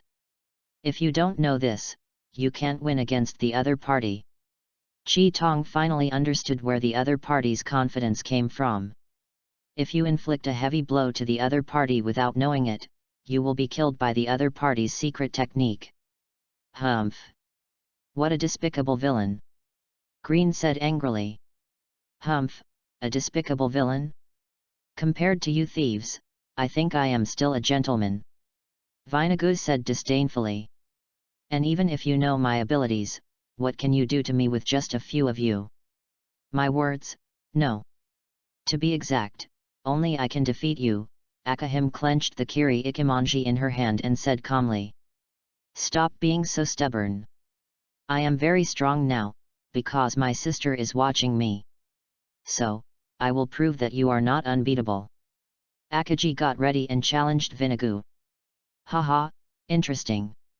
Green, Bonnie, go and protect my sister, please, I'll take care of this guy. Chi Tong said to the two of them while Vinagu was still not moving. Okay. Both of them answered after a moment of hesitation. After all, their attacks had little effect on Vinagu, and now they knew that the other party had a secret technique to transfer damage, so they could only leave it to Akame to deal with. Let me see how you can defeat me. Veinagu flew forward and attacked Kaitong. Kaitong also quickly approached Veinagu, dodged the attack, slashed him twice and went around behind him. Is that all? Veinagu spit out flames again, and Akatsuki quickly dodged, intending to use the gap between attacks to get closer and attack again. However, what Akatsuki didn't expect was that Veinagu's flame attack did not stop. Look, I'm going to burn you to death with my fire breath. Sister! Come on! Hei Tong watched this scene and encouraged Chi Tong. Chi Tong was immediately energized by her sister's encouragement. She rushed directly into the flames. Under Veinagu's shocked eyes, Chi Tong rushed out of the flames and stabbed him twice again. Oh! Her power has increased again. How did she do that? Asked Venetian. Because my sister is cheering me on, Akatsuki answered honestly. Is that your reason? You are indeed a young man. However, no matter how hard you chop me, it will be useless. After all, this kind of minor injury can easily regenerate. At this time, Veinagu discovered that the place that was cut by Akame showed no signs of regeneration. No matter what kind of treatment medicine was used or how strong the regeneration ability was, the place that was cut by this demon sword could not be healed. Watch out! Then I'll use this move. Chi Tong instantly moved closer and stabbed Veinagu in the abdomen, and Veinagu also used the secret technique to feed the attack back to Chi Tong. Ouch! Akahime quickly retreated and quickly took out the healing medicine and poured it on the wound. Unlike Veinagu's wound, Akahime's wound actually began to heal. The secret technique can only simply feed back damage, and cannot feed back other abilities. Akaji made a quick judgment. That'll do. Chi Tong stepped forward again and slashed at Veinagu's body with the knife in his hand. Is your plan to slowly wear me down with each blow? What a stupid idea, watch me continue to give you feedback. Veinagu's secret technique was fully activated, wrapping his entire body in it. But Kaitong didn't care about that, and let it be fed back by his attacks. Each of Kaitong's blows hit Veinagu accurately, without cutting too deep, and at the same time making the opponent injured and bleeding. Veinagu also wanted to fight back, but he soon found that his attacks could not touch Kaitong at all. No. I can't hit her at all. Did she already know my moves in the fight just now? Then I will use my own physical strength to deliberately create deeper wounds to give her feedback. Bury you! Chi Tong roared, and then slashed at Veinagu's neck with a knife, but Veinagu did not do any evasive action. Stopped. Something unexpected happened to Veinagu again. Chi Tong's knife stopped and did not continue to chop towards the neck. Instead, it changed the knife path and attacked other positions again. Woo! Are you determined to slowly wear me down? This is not good, this guy is too talented in killing people, Veinagu was shocked and thought. Just as Chi Tong and Veinagu were in a tug-of-war, Chu Yufan finally met someone. Are you a gravekeeper too? You look like one, don't you? Chu Yufan asked curiously, looking at the well-dressed lady in front of him. This outfit should be from the Imperial Assassination Corps. However, this feeling, the queen in front of Chu Yufan is the reinforcement and the most powerful general of the empire, as death. What will happen when the two meet? Chapter 45. Who? Fortunately I escaped. What a bunch of monsters. How can I possibly defeat them? I have no choice but to leave here now. A figure slowly emerged from the darkness. It turned out to be the unconscious Jia-mo. He sneaked out while others were not paying attention. Snap! Ugh! Jia-mo, who thought he had escaped, lost his vigilance for a moment. He was attacked by a sneak attack and kicked on the two peaches. The sour feeling immediately spread all over Jia-mo's body. I've been watching you the whole time, do you really think you can escape? Yin said with a sly smile. When Jia Mo escaped, Yin did not intervene, but secretly followed him to avenge the explosion of his clothes. You guy, when Jia Mo recovered and wanted to turn around to fight back, he was hit on the head by the big brick in Yin's hand. This is the most suitable ending for the villains. Yin clapped his hands and said, "Don't be ridiculous. It was you who broke in without permission. If we are the bad guys, then you are the biggest bad guys." Before he died, Jia Mo said to Yin. On the other side, the battle between Akahim and Vinagu also ended. Because the wound could not regenerate, the continuous loss of blood caused Vinagu, who was originally full of physical strength, to gradually collapse and fall to the ground. Sister. When He Tong saw Chi Tong defeat Vinagu, he happily rushed to Chi Tong and hugged her. Black pupil. I miss you so much. I also want to see my sister. Green, Bonnie, Tsukushi, and Nadara also came over together. The four of them were very happy to see the sisters meet. Sister, are you okay? The pain made me feel dizzy. Why? It was still like that just now, but everything is fine after seeing He Tong, don't worry. Aka Tong said with a smile. Elder sister. Wow. So you are your spouse's sister. No wonder you are so powerful. Vinagu heard the conversation between the two and interrupted. Spouse.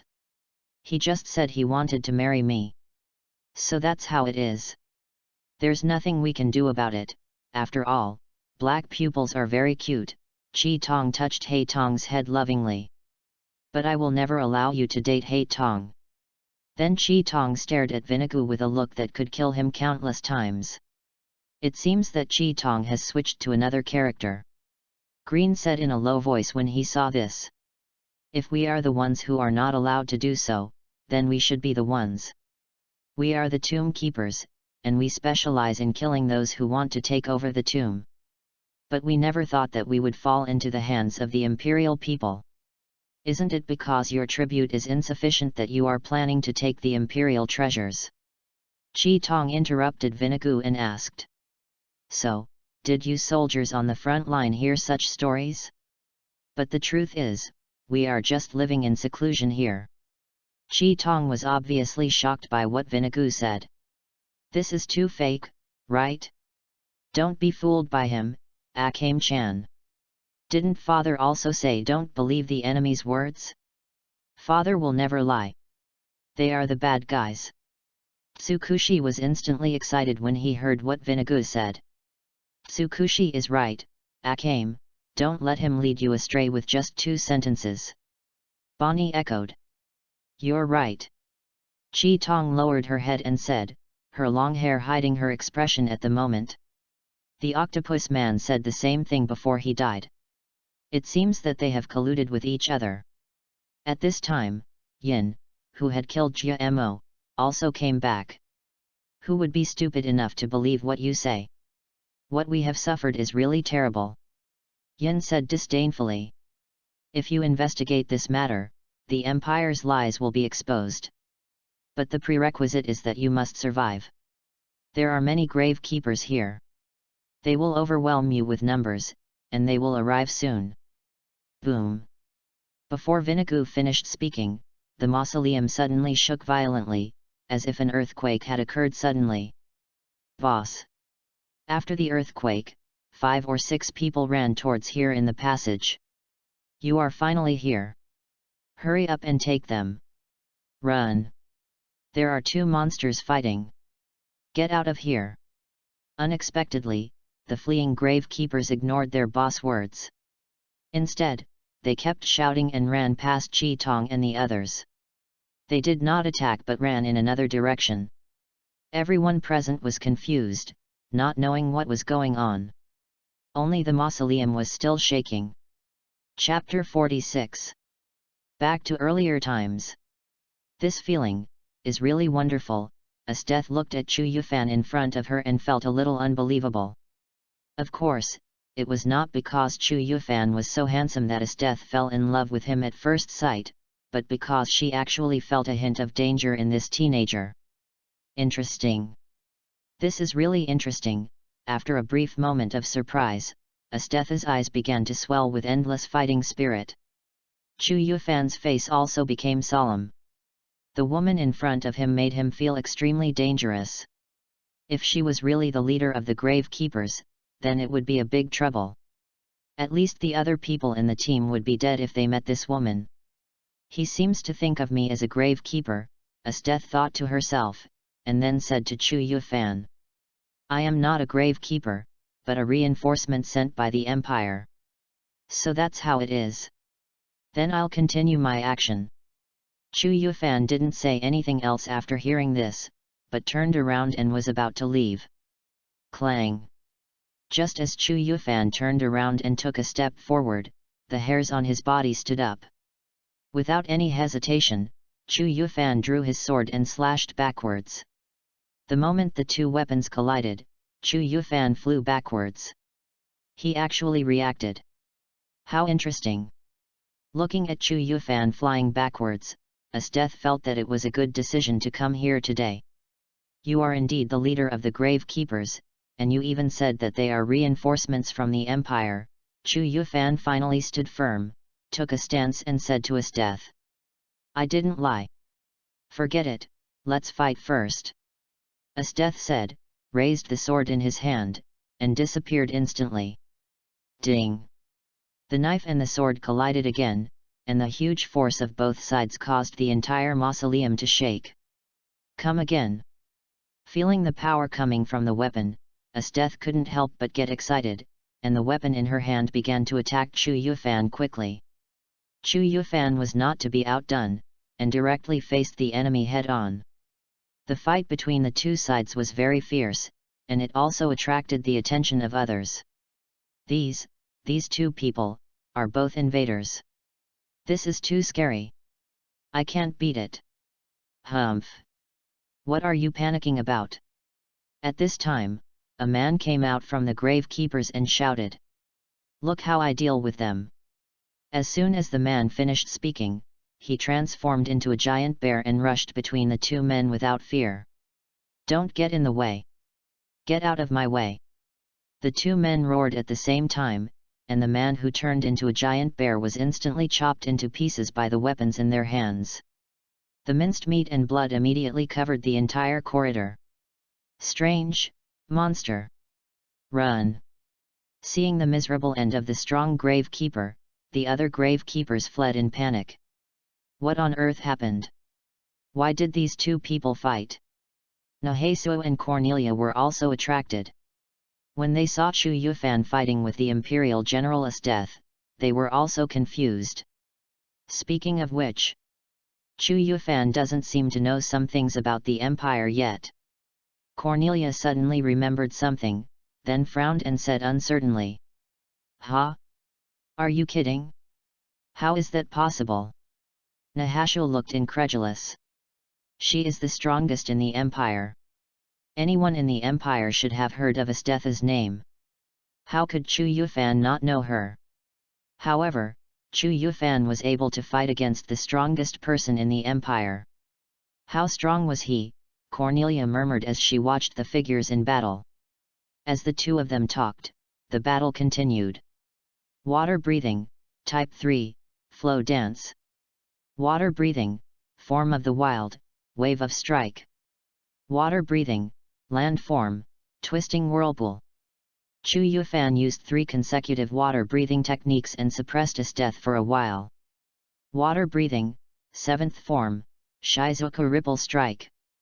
Chu Yufan's knife tip stabbed towards Esteth's heart at a very fast speed, but Esteth turned the sword sideways to block the attack, but the power transmitted by the blade still pushed Esteth back a few steps. Esteth, who had just stabilized her body, quickly counterattacked, and stabbed Chu Yufan's face with a thrust that was no less powerful than the water-breathing Type 7. Chu Yufan dodged the attack by tilting his head and took 2 steps back, then he exerted force again to slash at Esteth's waist. Esteth used the sword in her hand to block Chu Yufan's knife, and while Chu Yufan had not yet retracted his force, Esteth quickly turned around and kicked Chu Yufan's head with his backhand.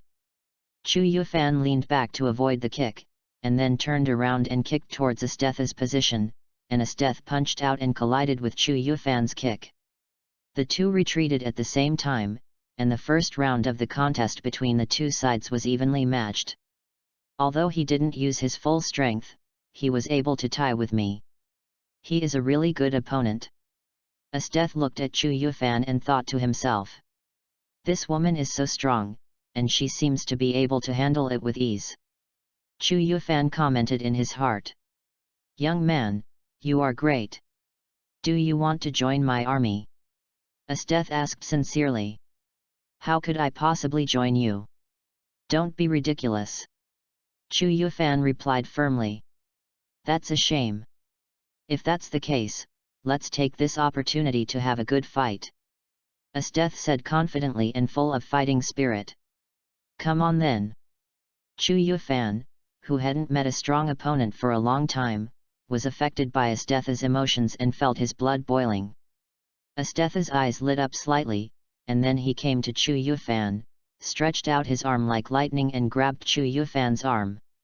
Everything is frozen in front of me. In just a moment, Chu Yufan was frozen. In this case, how should you? Breath of Fire, Form 2, Ascending Blaze. The terrifying high temperature added to the blade also allowed Chu Yufan's body inside the ice to move. The long sword swung upwards, instantly shattering the ice completely. Just smash the ice? You really are not that easy to defeat. Esteth couldn't help but admire Chu Yufan after seeing him smash the ice easily. Breath of Fire, Type 1, Shiranui. Chu Yufan did not reply, but directly attacked Esteth. The speed is a little faster than before. Didn't he use his full strength just now? It's getting more and more interesting. While Esteth was parrying Chu Yufan's attack, she was still observing Chu Yufan's movements. You don't seem to be an imperial weapon user, you will suffer if you do this. Esteth stepped on the ground, and an ice spike appeared out of thin air and stabbed towards Chu Yufan. Breath of Fire, Form 3, All Forms of Fire. The blade chopped off the ice spikes from top to bottom with flames, and then Chu Yufan found that Esteth had prepared a large number of ice spikes waiting for him. Breathing of Fire, Form of Rampage, Vortex of Flames. The ice cone shot towards Chu Yufan like a bullet, and Chu Yufan swung the knife in his hand quickly to form a vortex of flames to block all the ice cones. While Chu Yufan was defending against the ice cone attack, Esteth had already quickly circled behind Chu Yufan and stabbed him with a sword. Chu Yufan jumped up to avoid the sword and passed over Esteth's head to get behind Esteth. Breath of Fire, Form 5, Flame Tiger. The flames wrapped around the blade gradually formed the shape of a huge tiger head, and the flame tiger opened its mouth wide and was about to bite Esteth. Esteth quickly opened an ice wall and directly burst the entire flame tiger. The two sides entered a tug-of-war again and began to move to other parts of the mausoleum. Nahashu and Cornelia, who were watching the battle, also hurried to catch up. Although they could not intervene or stop the fight between the two, it was not bad to be a spectator and watch the battle. The two kept moving in the passage of the mausoleum while fighting, and the whole mausoleum kept shaking, as if it was about to collapse. You can keep up with my speed, that's great. Esteth stopped and looked at Chu Yufan, who was chasing her closely, and she once again looked up to him. Why did you stop? Chu Yufan asked. I ask you again, are you willing to join, referring to joining the Esteth army, under my command? I'll say it again, I can't possibly join your team. That's a shame. Before Esteth finished her words, a terrifying aura suddenly rose from her body, and she also took an attacking stance. Such a strong momentum, has she not used her full strength from just now until now? Sensing the pressure brought by Esteth, Chu Yufan also prepared to use his strongest moves. Thunder Breathing. After Chu Yufan's continuous practice, the current Thunder Breathing Form 1 can already exert the strongest power of the basic form. One move determines the outcome. Esteth thrust out with all her strength. This strike did not involve any technique, only powerful force and extreme speed. Thunder Breath, Form 1, Thunderbolt Flash.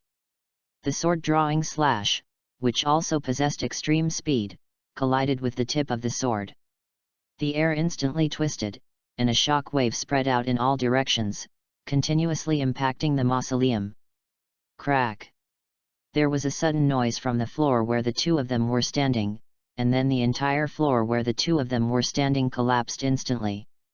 Fortunately, there was no abyss under the floor, but a hall on another floor. Chi Tong and the others were looking at Esteth and Chu Yufan falling from the ceiling in amazement. Be careful! Everyone, this woman is the leader of the Grave Keepers. Chu Yufan saw Chi Tong and others just happened to be here, so he hurriedly warned them. Isn't she General Esteth of the Empire? When did she become the leader of the Grave Keepers? Hearing Chu Yufan's call, Green asked in confusion. Ha!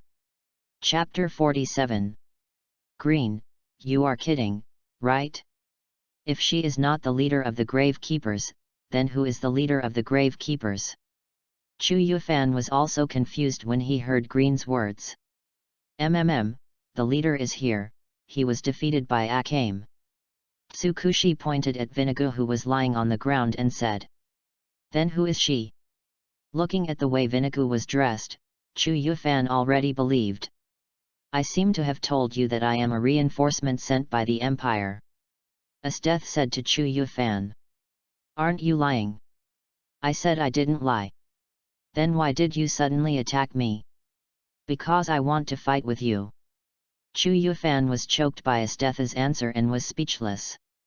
After all this time, this woman turned out to be a super fighting maniac.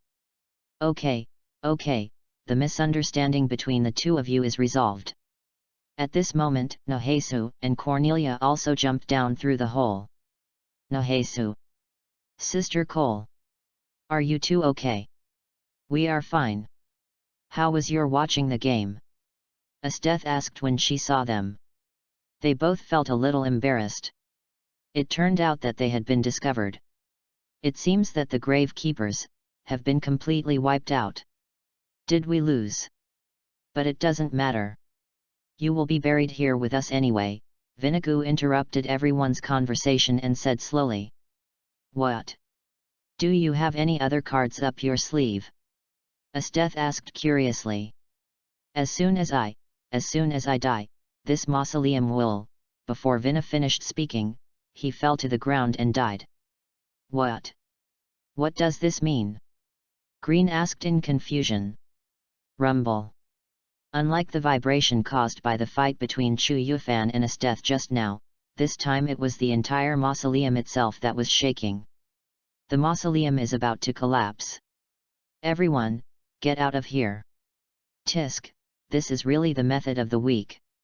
Esteth, who thought the other party had other cards, couldn't help but say disappointedly. Everyone began to flee from here through the passage they came from, but soon everyone found that the location of the passage had changed a little. Is it an agency? That's the only explanation, but which way should I go?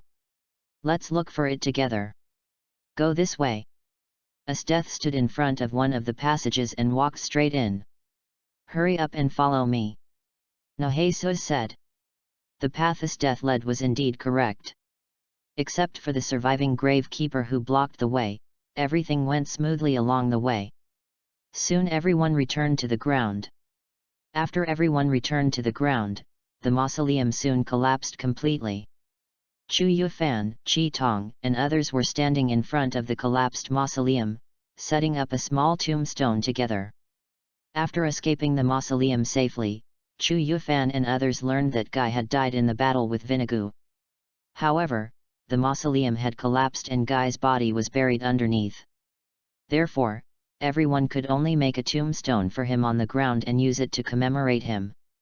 Thanks to Guy, I was able to get the information about the Grave Keeper, and achieve the final victory. But Guy, Akahim lowered her head and said with tears in her eyes, while Kurohime held her sister's hand. Tsukushi, Cornelia, and Bonnie also kept crying, while Nahashu, Green and Chu Yufan also looked sad. The dead cannot be resurrected.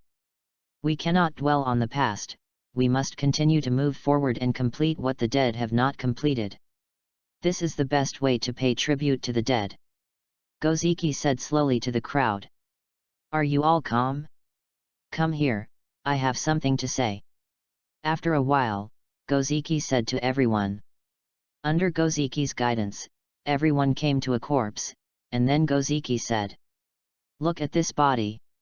At first glance, it seems to have no external injuries, right?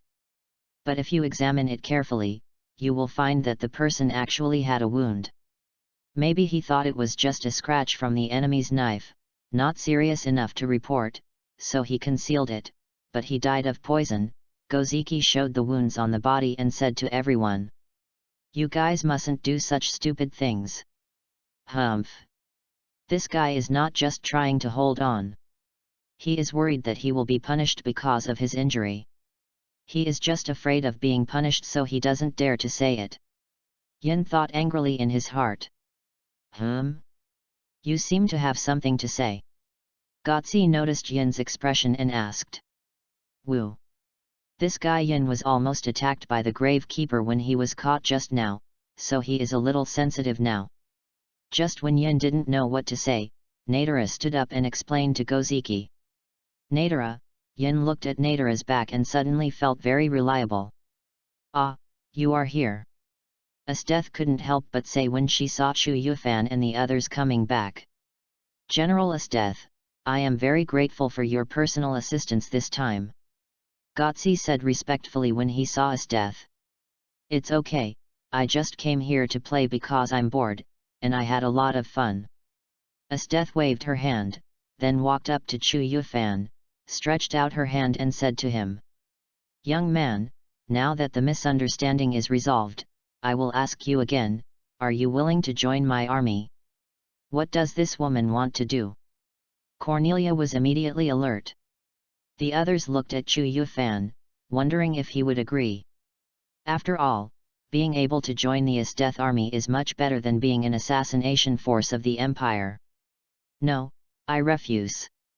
Because my intuition tells me that if I join you, you will come to fight me every day. Chu Yufan refused without thinking. You are kidding, the other party obviously can't find an opponent to use you as a punching bag. That's a pity, but if you change your mind, the door of the Esteth army will be open to you at any time. Esteth looked regretful, and then said proudly. I understand, thank you for your kindness, General. Seeing that the other party did not intend to use his identity to force him in, Chu Yufan was relieved. Then, I will leave first, and we will meet again next time. After saying this, Esteth rode on the dangerous beast and prepared to leave here. Farewell, General. Just like that, the battle with the gravekeepers ended. Chu Yufan and others also returned to the imperial capital to recuperate and wait for the next action. Chapter 48. Chu Yufan and He Tong's two teams returned to the imperial capital together. In addition to Guy's death, He Tong's assassination team also suffered heavy losses in this battle. Therefore, both teams need to take a temporary break and adjust their status. Nahasha kept swinging his sword, while Cornelia and Bonnie conducted one-on-one physical training. Akahima and Tsukushi went to the hotel in the imperial capital to take a bath together, Green stayed in his residence to do handicrafts, and Chu Yufan found a place to meditate. Everyone is looking for their own way of adjustment to deal with the next enemies and challenges. In this way, a month passed. Is there any new information about Putola? In the imperial palace, Gozaiza came to Bill's room and asked as soon as he entered the room. After searching the ruins, we only found part of the buried treasure. If we can get all the treasure, we can survive the financial crisis of the empire. Although there were a lot of casualties, but the mission was still successful. You think Bill felt sorry for the death of the assassination team members? That's wrong. Bill just felt sorry for the people who spent so much money to train and died like this. What a waste of money. Have the bodies of the assassination team been found? Not yet. So that's it, Goziki leaned on the sofa and said helplessly. Oh, and there is another piece of information about the enemy. There was a gravekeeper who did not stay in the mausoleum because of a mission. After completing the mission and returning, he found that all his compatriots were killed.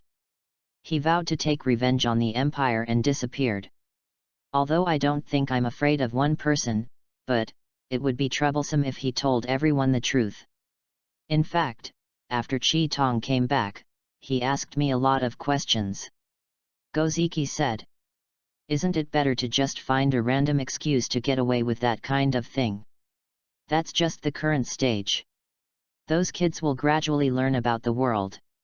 It will be troublesome. As Goziki spoke, Chu Yufan's face appeared in his mind. Although Chu Yufan didn't show anything, Goziki couldn't help but feel a little worried.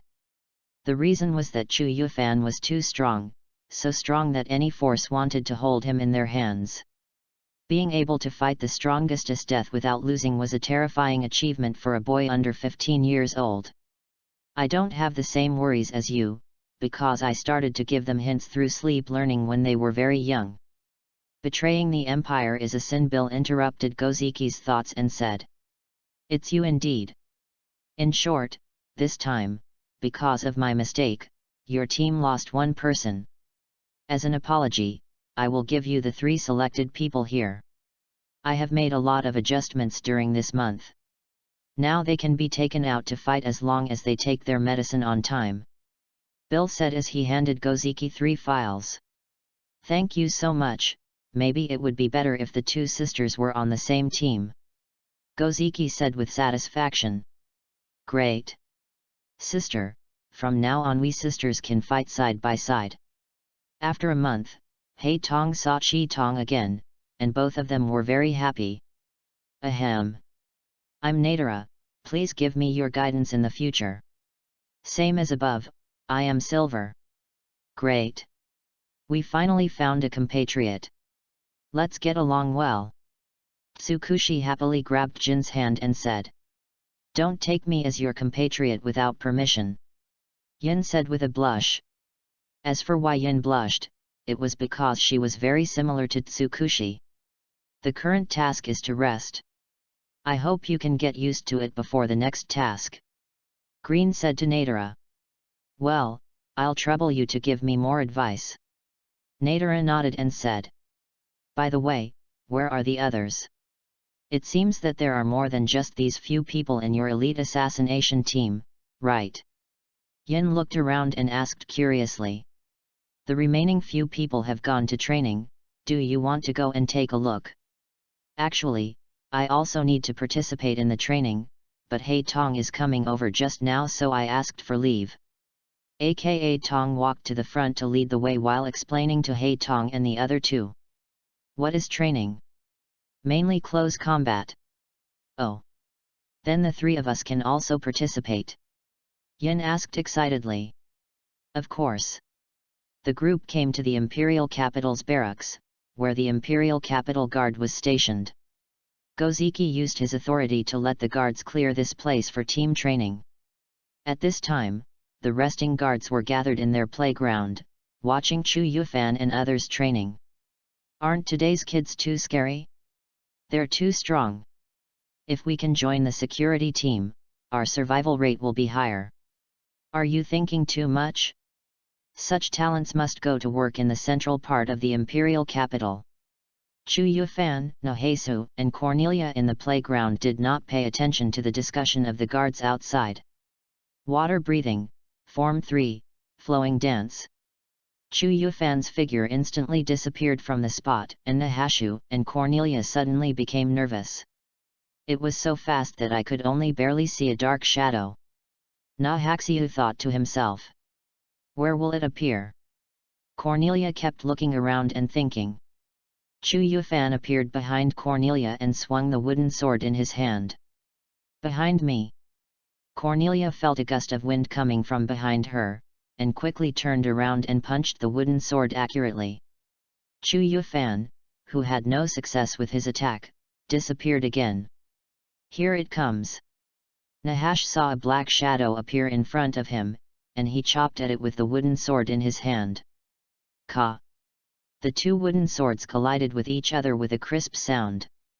Chu Yufan and Na Haxiu began to confront each other head-on. Cornelia also stepped forward to deal with it together with Na Haxiu. My reaction speed and adaptability have improved a lot, but my basic strength is still weak. I should improve in this aspect. Chu Yufan thought to himself as he parried the joint attack of the two. Chu Yufan, boss, Sister Ker, we are here. Chi Tong and the others came out from the crowd and shouted. Puff! Woo! Na Haxiu and Cornelia's attention was slightly attracted by Kai Tong's shouting. Chu Yufan saw this situation and knocked them to the ground with a knife. Don't be distracted when fighting, both of you. Chu Yufan said helplessly. Feel sorry. It's okay, just pay attention next time. I'm sorry. Seeing this, Chi Tong quickly apologized. It's okay, this is also part of the training. Why are the three of Hei Tong here? Chu Yufan asked when he saw Hei Tong and the other two. The three of them will join us today, said Chi Tong. That's great. Chi Tong, you can finally see your sister every day. Chu Yufan said with a smile. Can the three of us also join the training? Yin couldn't help but raise his hand and ask. Of course you can, but my training is very strict, so you have to be mentally prepared. Got it, the three of them said in unison. Where's Bonnie? Chi Tong asked curiously. I asked her to train her leg strength a little bit. Chu Yufan said. This is not just a little training. Bonnie's voice came word by word, and the four red-eyed people looked at Bonnie. They found that her 2 feet were tied with a half-person high boulder, and she was slowly moving forward. Seeing this scene, the 3 black-eyed people suddenly wondered if they shouldn't have come here. Chapter 49. 5 days had passed since Hei Tong and the other 2 joined the team. During these 5 days, the 3 of them also received training from Chu Yufan. Black Eye's talent is very good, similar to Red Eye's. With training, it will improve quickly. As for you two, it's a pity that you are still alive. Can this level be considered elite? Are you kidding me? If I only had this level of strength, I don't know how many times I would have died. The movements are stiff, and when attacking, they move straight back and forth without any flexibility. When moving, they also move straight back and forth. Do you think you are buffaloes? Do you only know how to charge and attack people? Unlike Hei Tong, Yin and Nadara were criticized by Chu Yufan. Indeed, their strength is even much weaker than Hei Tong, and they will die soon. Therefore, during these 5 days, the 2 accepted Chu Yufan's inhumane training. What's going on? What are you eating? Chu Yufan asked curiously, watching the 3 people with black pupils taking a pill on time. When he learned that the 3 people with black pupils were taking some kind of strengthening medicine, Chu Yufan had a familiar feeling. But he couldn't remember why he was familiar with it. After he couldn't figure it out, he could only continue to train the 3 of them. 5 days later, an urgent mission came. The rebels' main source of funding is secret trade with foreign countries, especially salt and tea. We must find their trading channels and destroy them. Gotzi gathered everyone together and began to explain the content of this mission. The best thing would be to destroy the other party's salt production den. The spies have invested a lot, but got nothing. Nahash looked at the information and asked. So the enemy's tactics are very sophisticated, but we have also found suspicious areas. In the small town of Shuiyun in the southeast of the empire, it is the place where the most spies are lost. Let's go investigate. Goziki pointed to the map and said. The Water City. Shuiyun. This is a city near a big river. The convenient transportation has made it a town dominated by commercial trade since ancient times. This also makes this town a very popular place in the dark ages of the empire. Wow, what a lively city! Tsukushi said with admiration, while Kuroyan and Akoyan were already enjoying the food in their hands. I've always wanted to come and see this mausoleum. It's really different from the last time I visited. It's great. Green said after taking off his glasses. By the way, who are you? Bonnie looked at Green and suddenly asked. It's Green. How long do you plan to keep talking about this? The enemies in the town probably already know what Green looks like, so he still needs to disguise himself. Akagi explained. Is it a disguise just to take off the glasses? Green expressed his doubts. Perfect. It's really perfect. Ah, okay, okay. Green heard what Yin and Nadara said and replied helplessly. What should Nahesu and Chu Yufan do then? Cornelia asked. There is no other way. They don't wear glasses.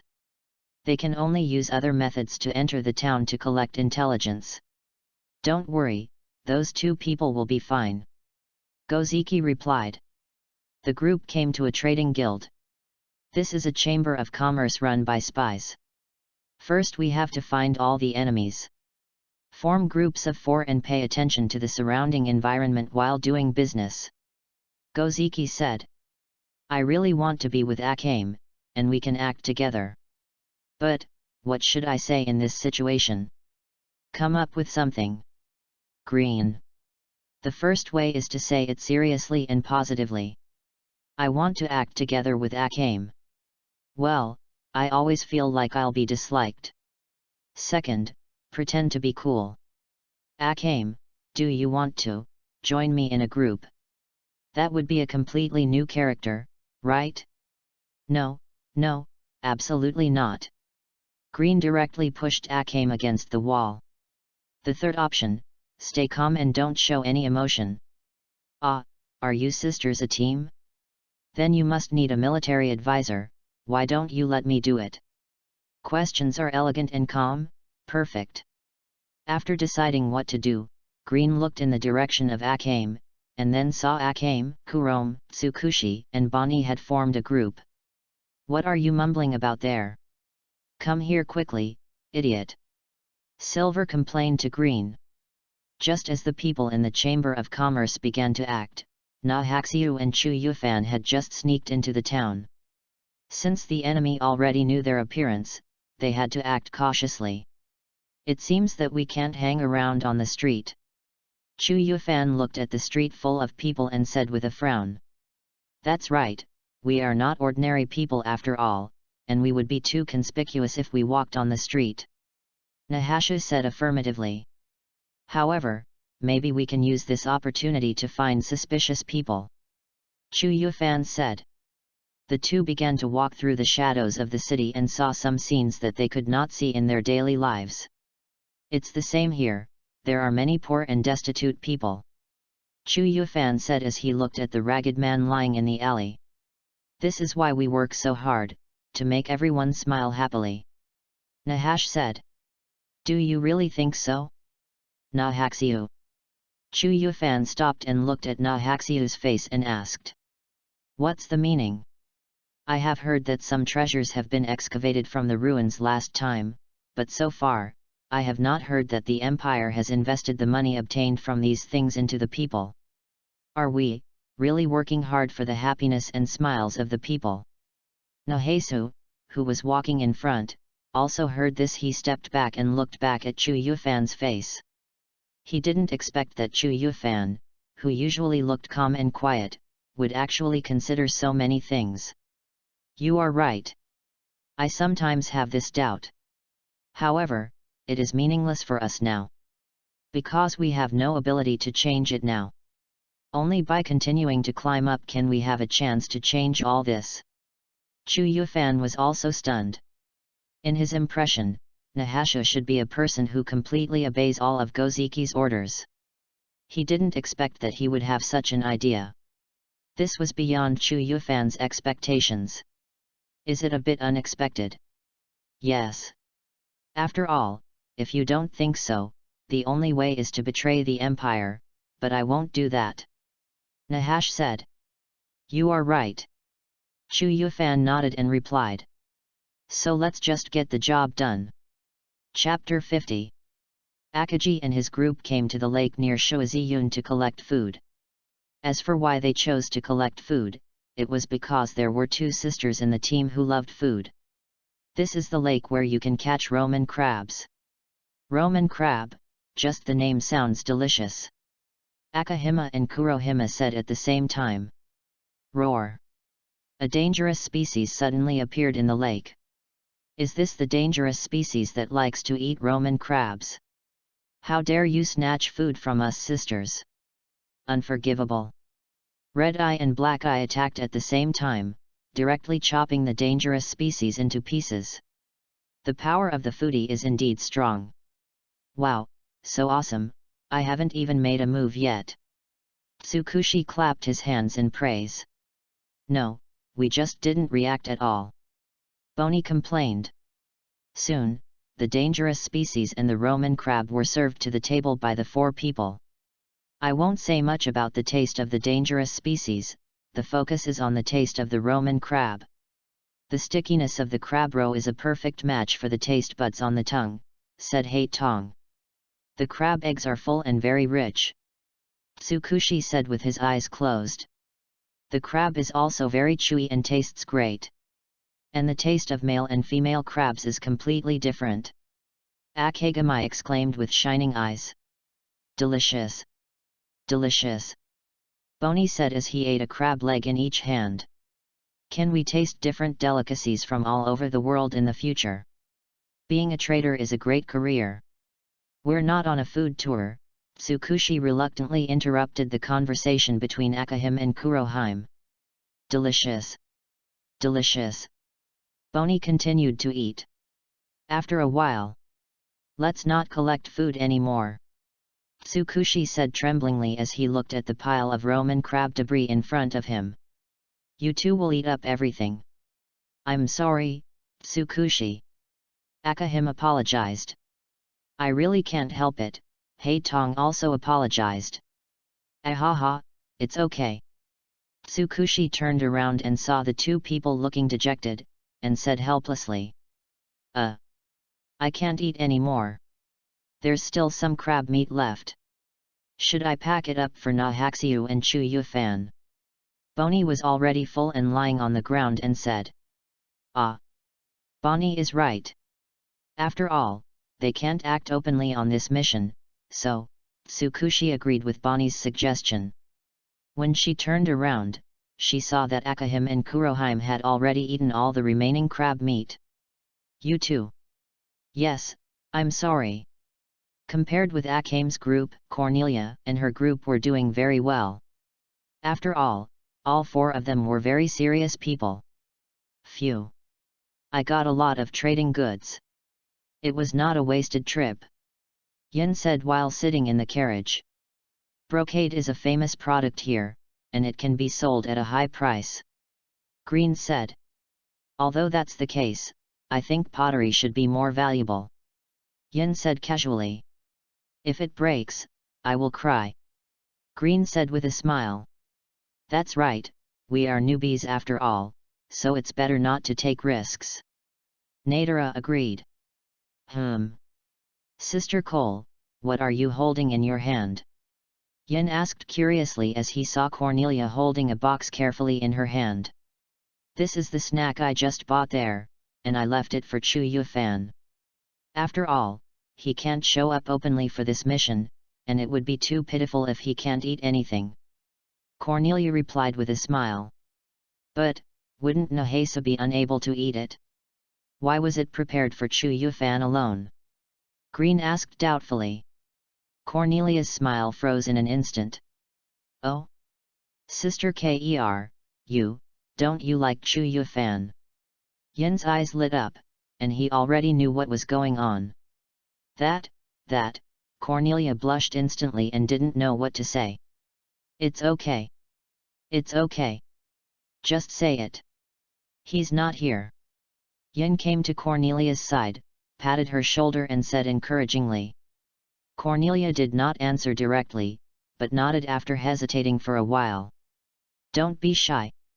Does Chu Yufan know? Of course he doesn't know, I haven't told him. I don't know how to tell him. Cornelia said. I see. As your good friend, I will think of the best way to confess my love to you. Yin patted his chest and promised Cornelia. Really? Thank you so much. Yin. Cornelia happily hugged Yin. Is Silver okay? Green asked Nadara with a worried look on his face. That should be possible, Nadara said uncertainly. We can see the village now, and the sun is about to set. Let's stay here tonight and continue our journey tomorrow. Nadara said. I totally agree, said Green. Stay for one night? Yin looked at Nadara's back, then looked at Cornelia, and then whispered to her. Sister Ker, I will teach you how to confess tonight. Okay. Cornelia replied innocently. It's a bit strange, do you feel it? Chu Yufan frowned and said while looking at the bustling crowd on the street from the roof. Did you feel that too? It's really strange. There wasn't a single enemy spy on the street, which doesn't match the intelligence we received earlier. Nahash said. That's right, since we can eliminate a large number of Imperial spies, then the number of people operating in secret will naturally be large. However, the two of us have been investigating for a whole day and have not found anything. Chu Yufan touched his chin and said. Is this another trap? It is very likely that the other side will release enemy personnel to deliberately let us find them. Then use false information to lure us over, and then gather all the troops to encircle and suppress us. Chu Yufan said. However, this is just speculation. There is a way to try it out, it depends on whether we dare to do it. Chu Yufan said. Any solution? Aren't our appearances already exposed? Let Goza prepare another store run by an Imperial spy. Let's pretend that it's our base camp. Then we can just move around the street without disguise and see if we can get anything. If we gain something, then we have taken the initiative. If we don't gain anything, then this intelligence is a complete trap. But the other party is not stupid, he won't be fooled so easily, right? Nahashu asked doubtfully. Indeed, this trap is too obvious, the other party may not be fooled. When the two of us walk on the street with our faces exposed, the other party will know that the trap they set is no longer effective. At this time, the two of us are the only breakthrough point. No matter what, the other party will send people to test us. As long as we catch the people who come to test us, then the initiative is back in our hands. Nahaxiu said. That's right, it all depends on how the other party will attack. Chu Yufan said.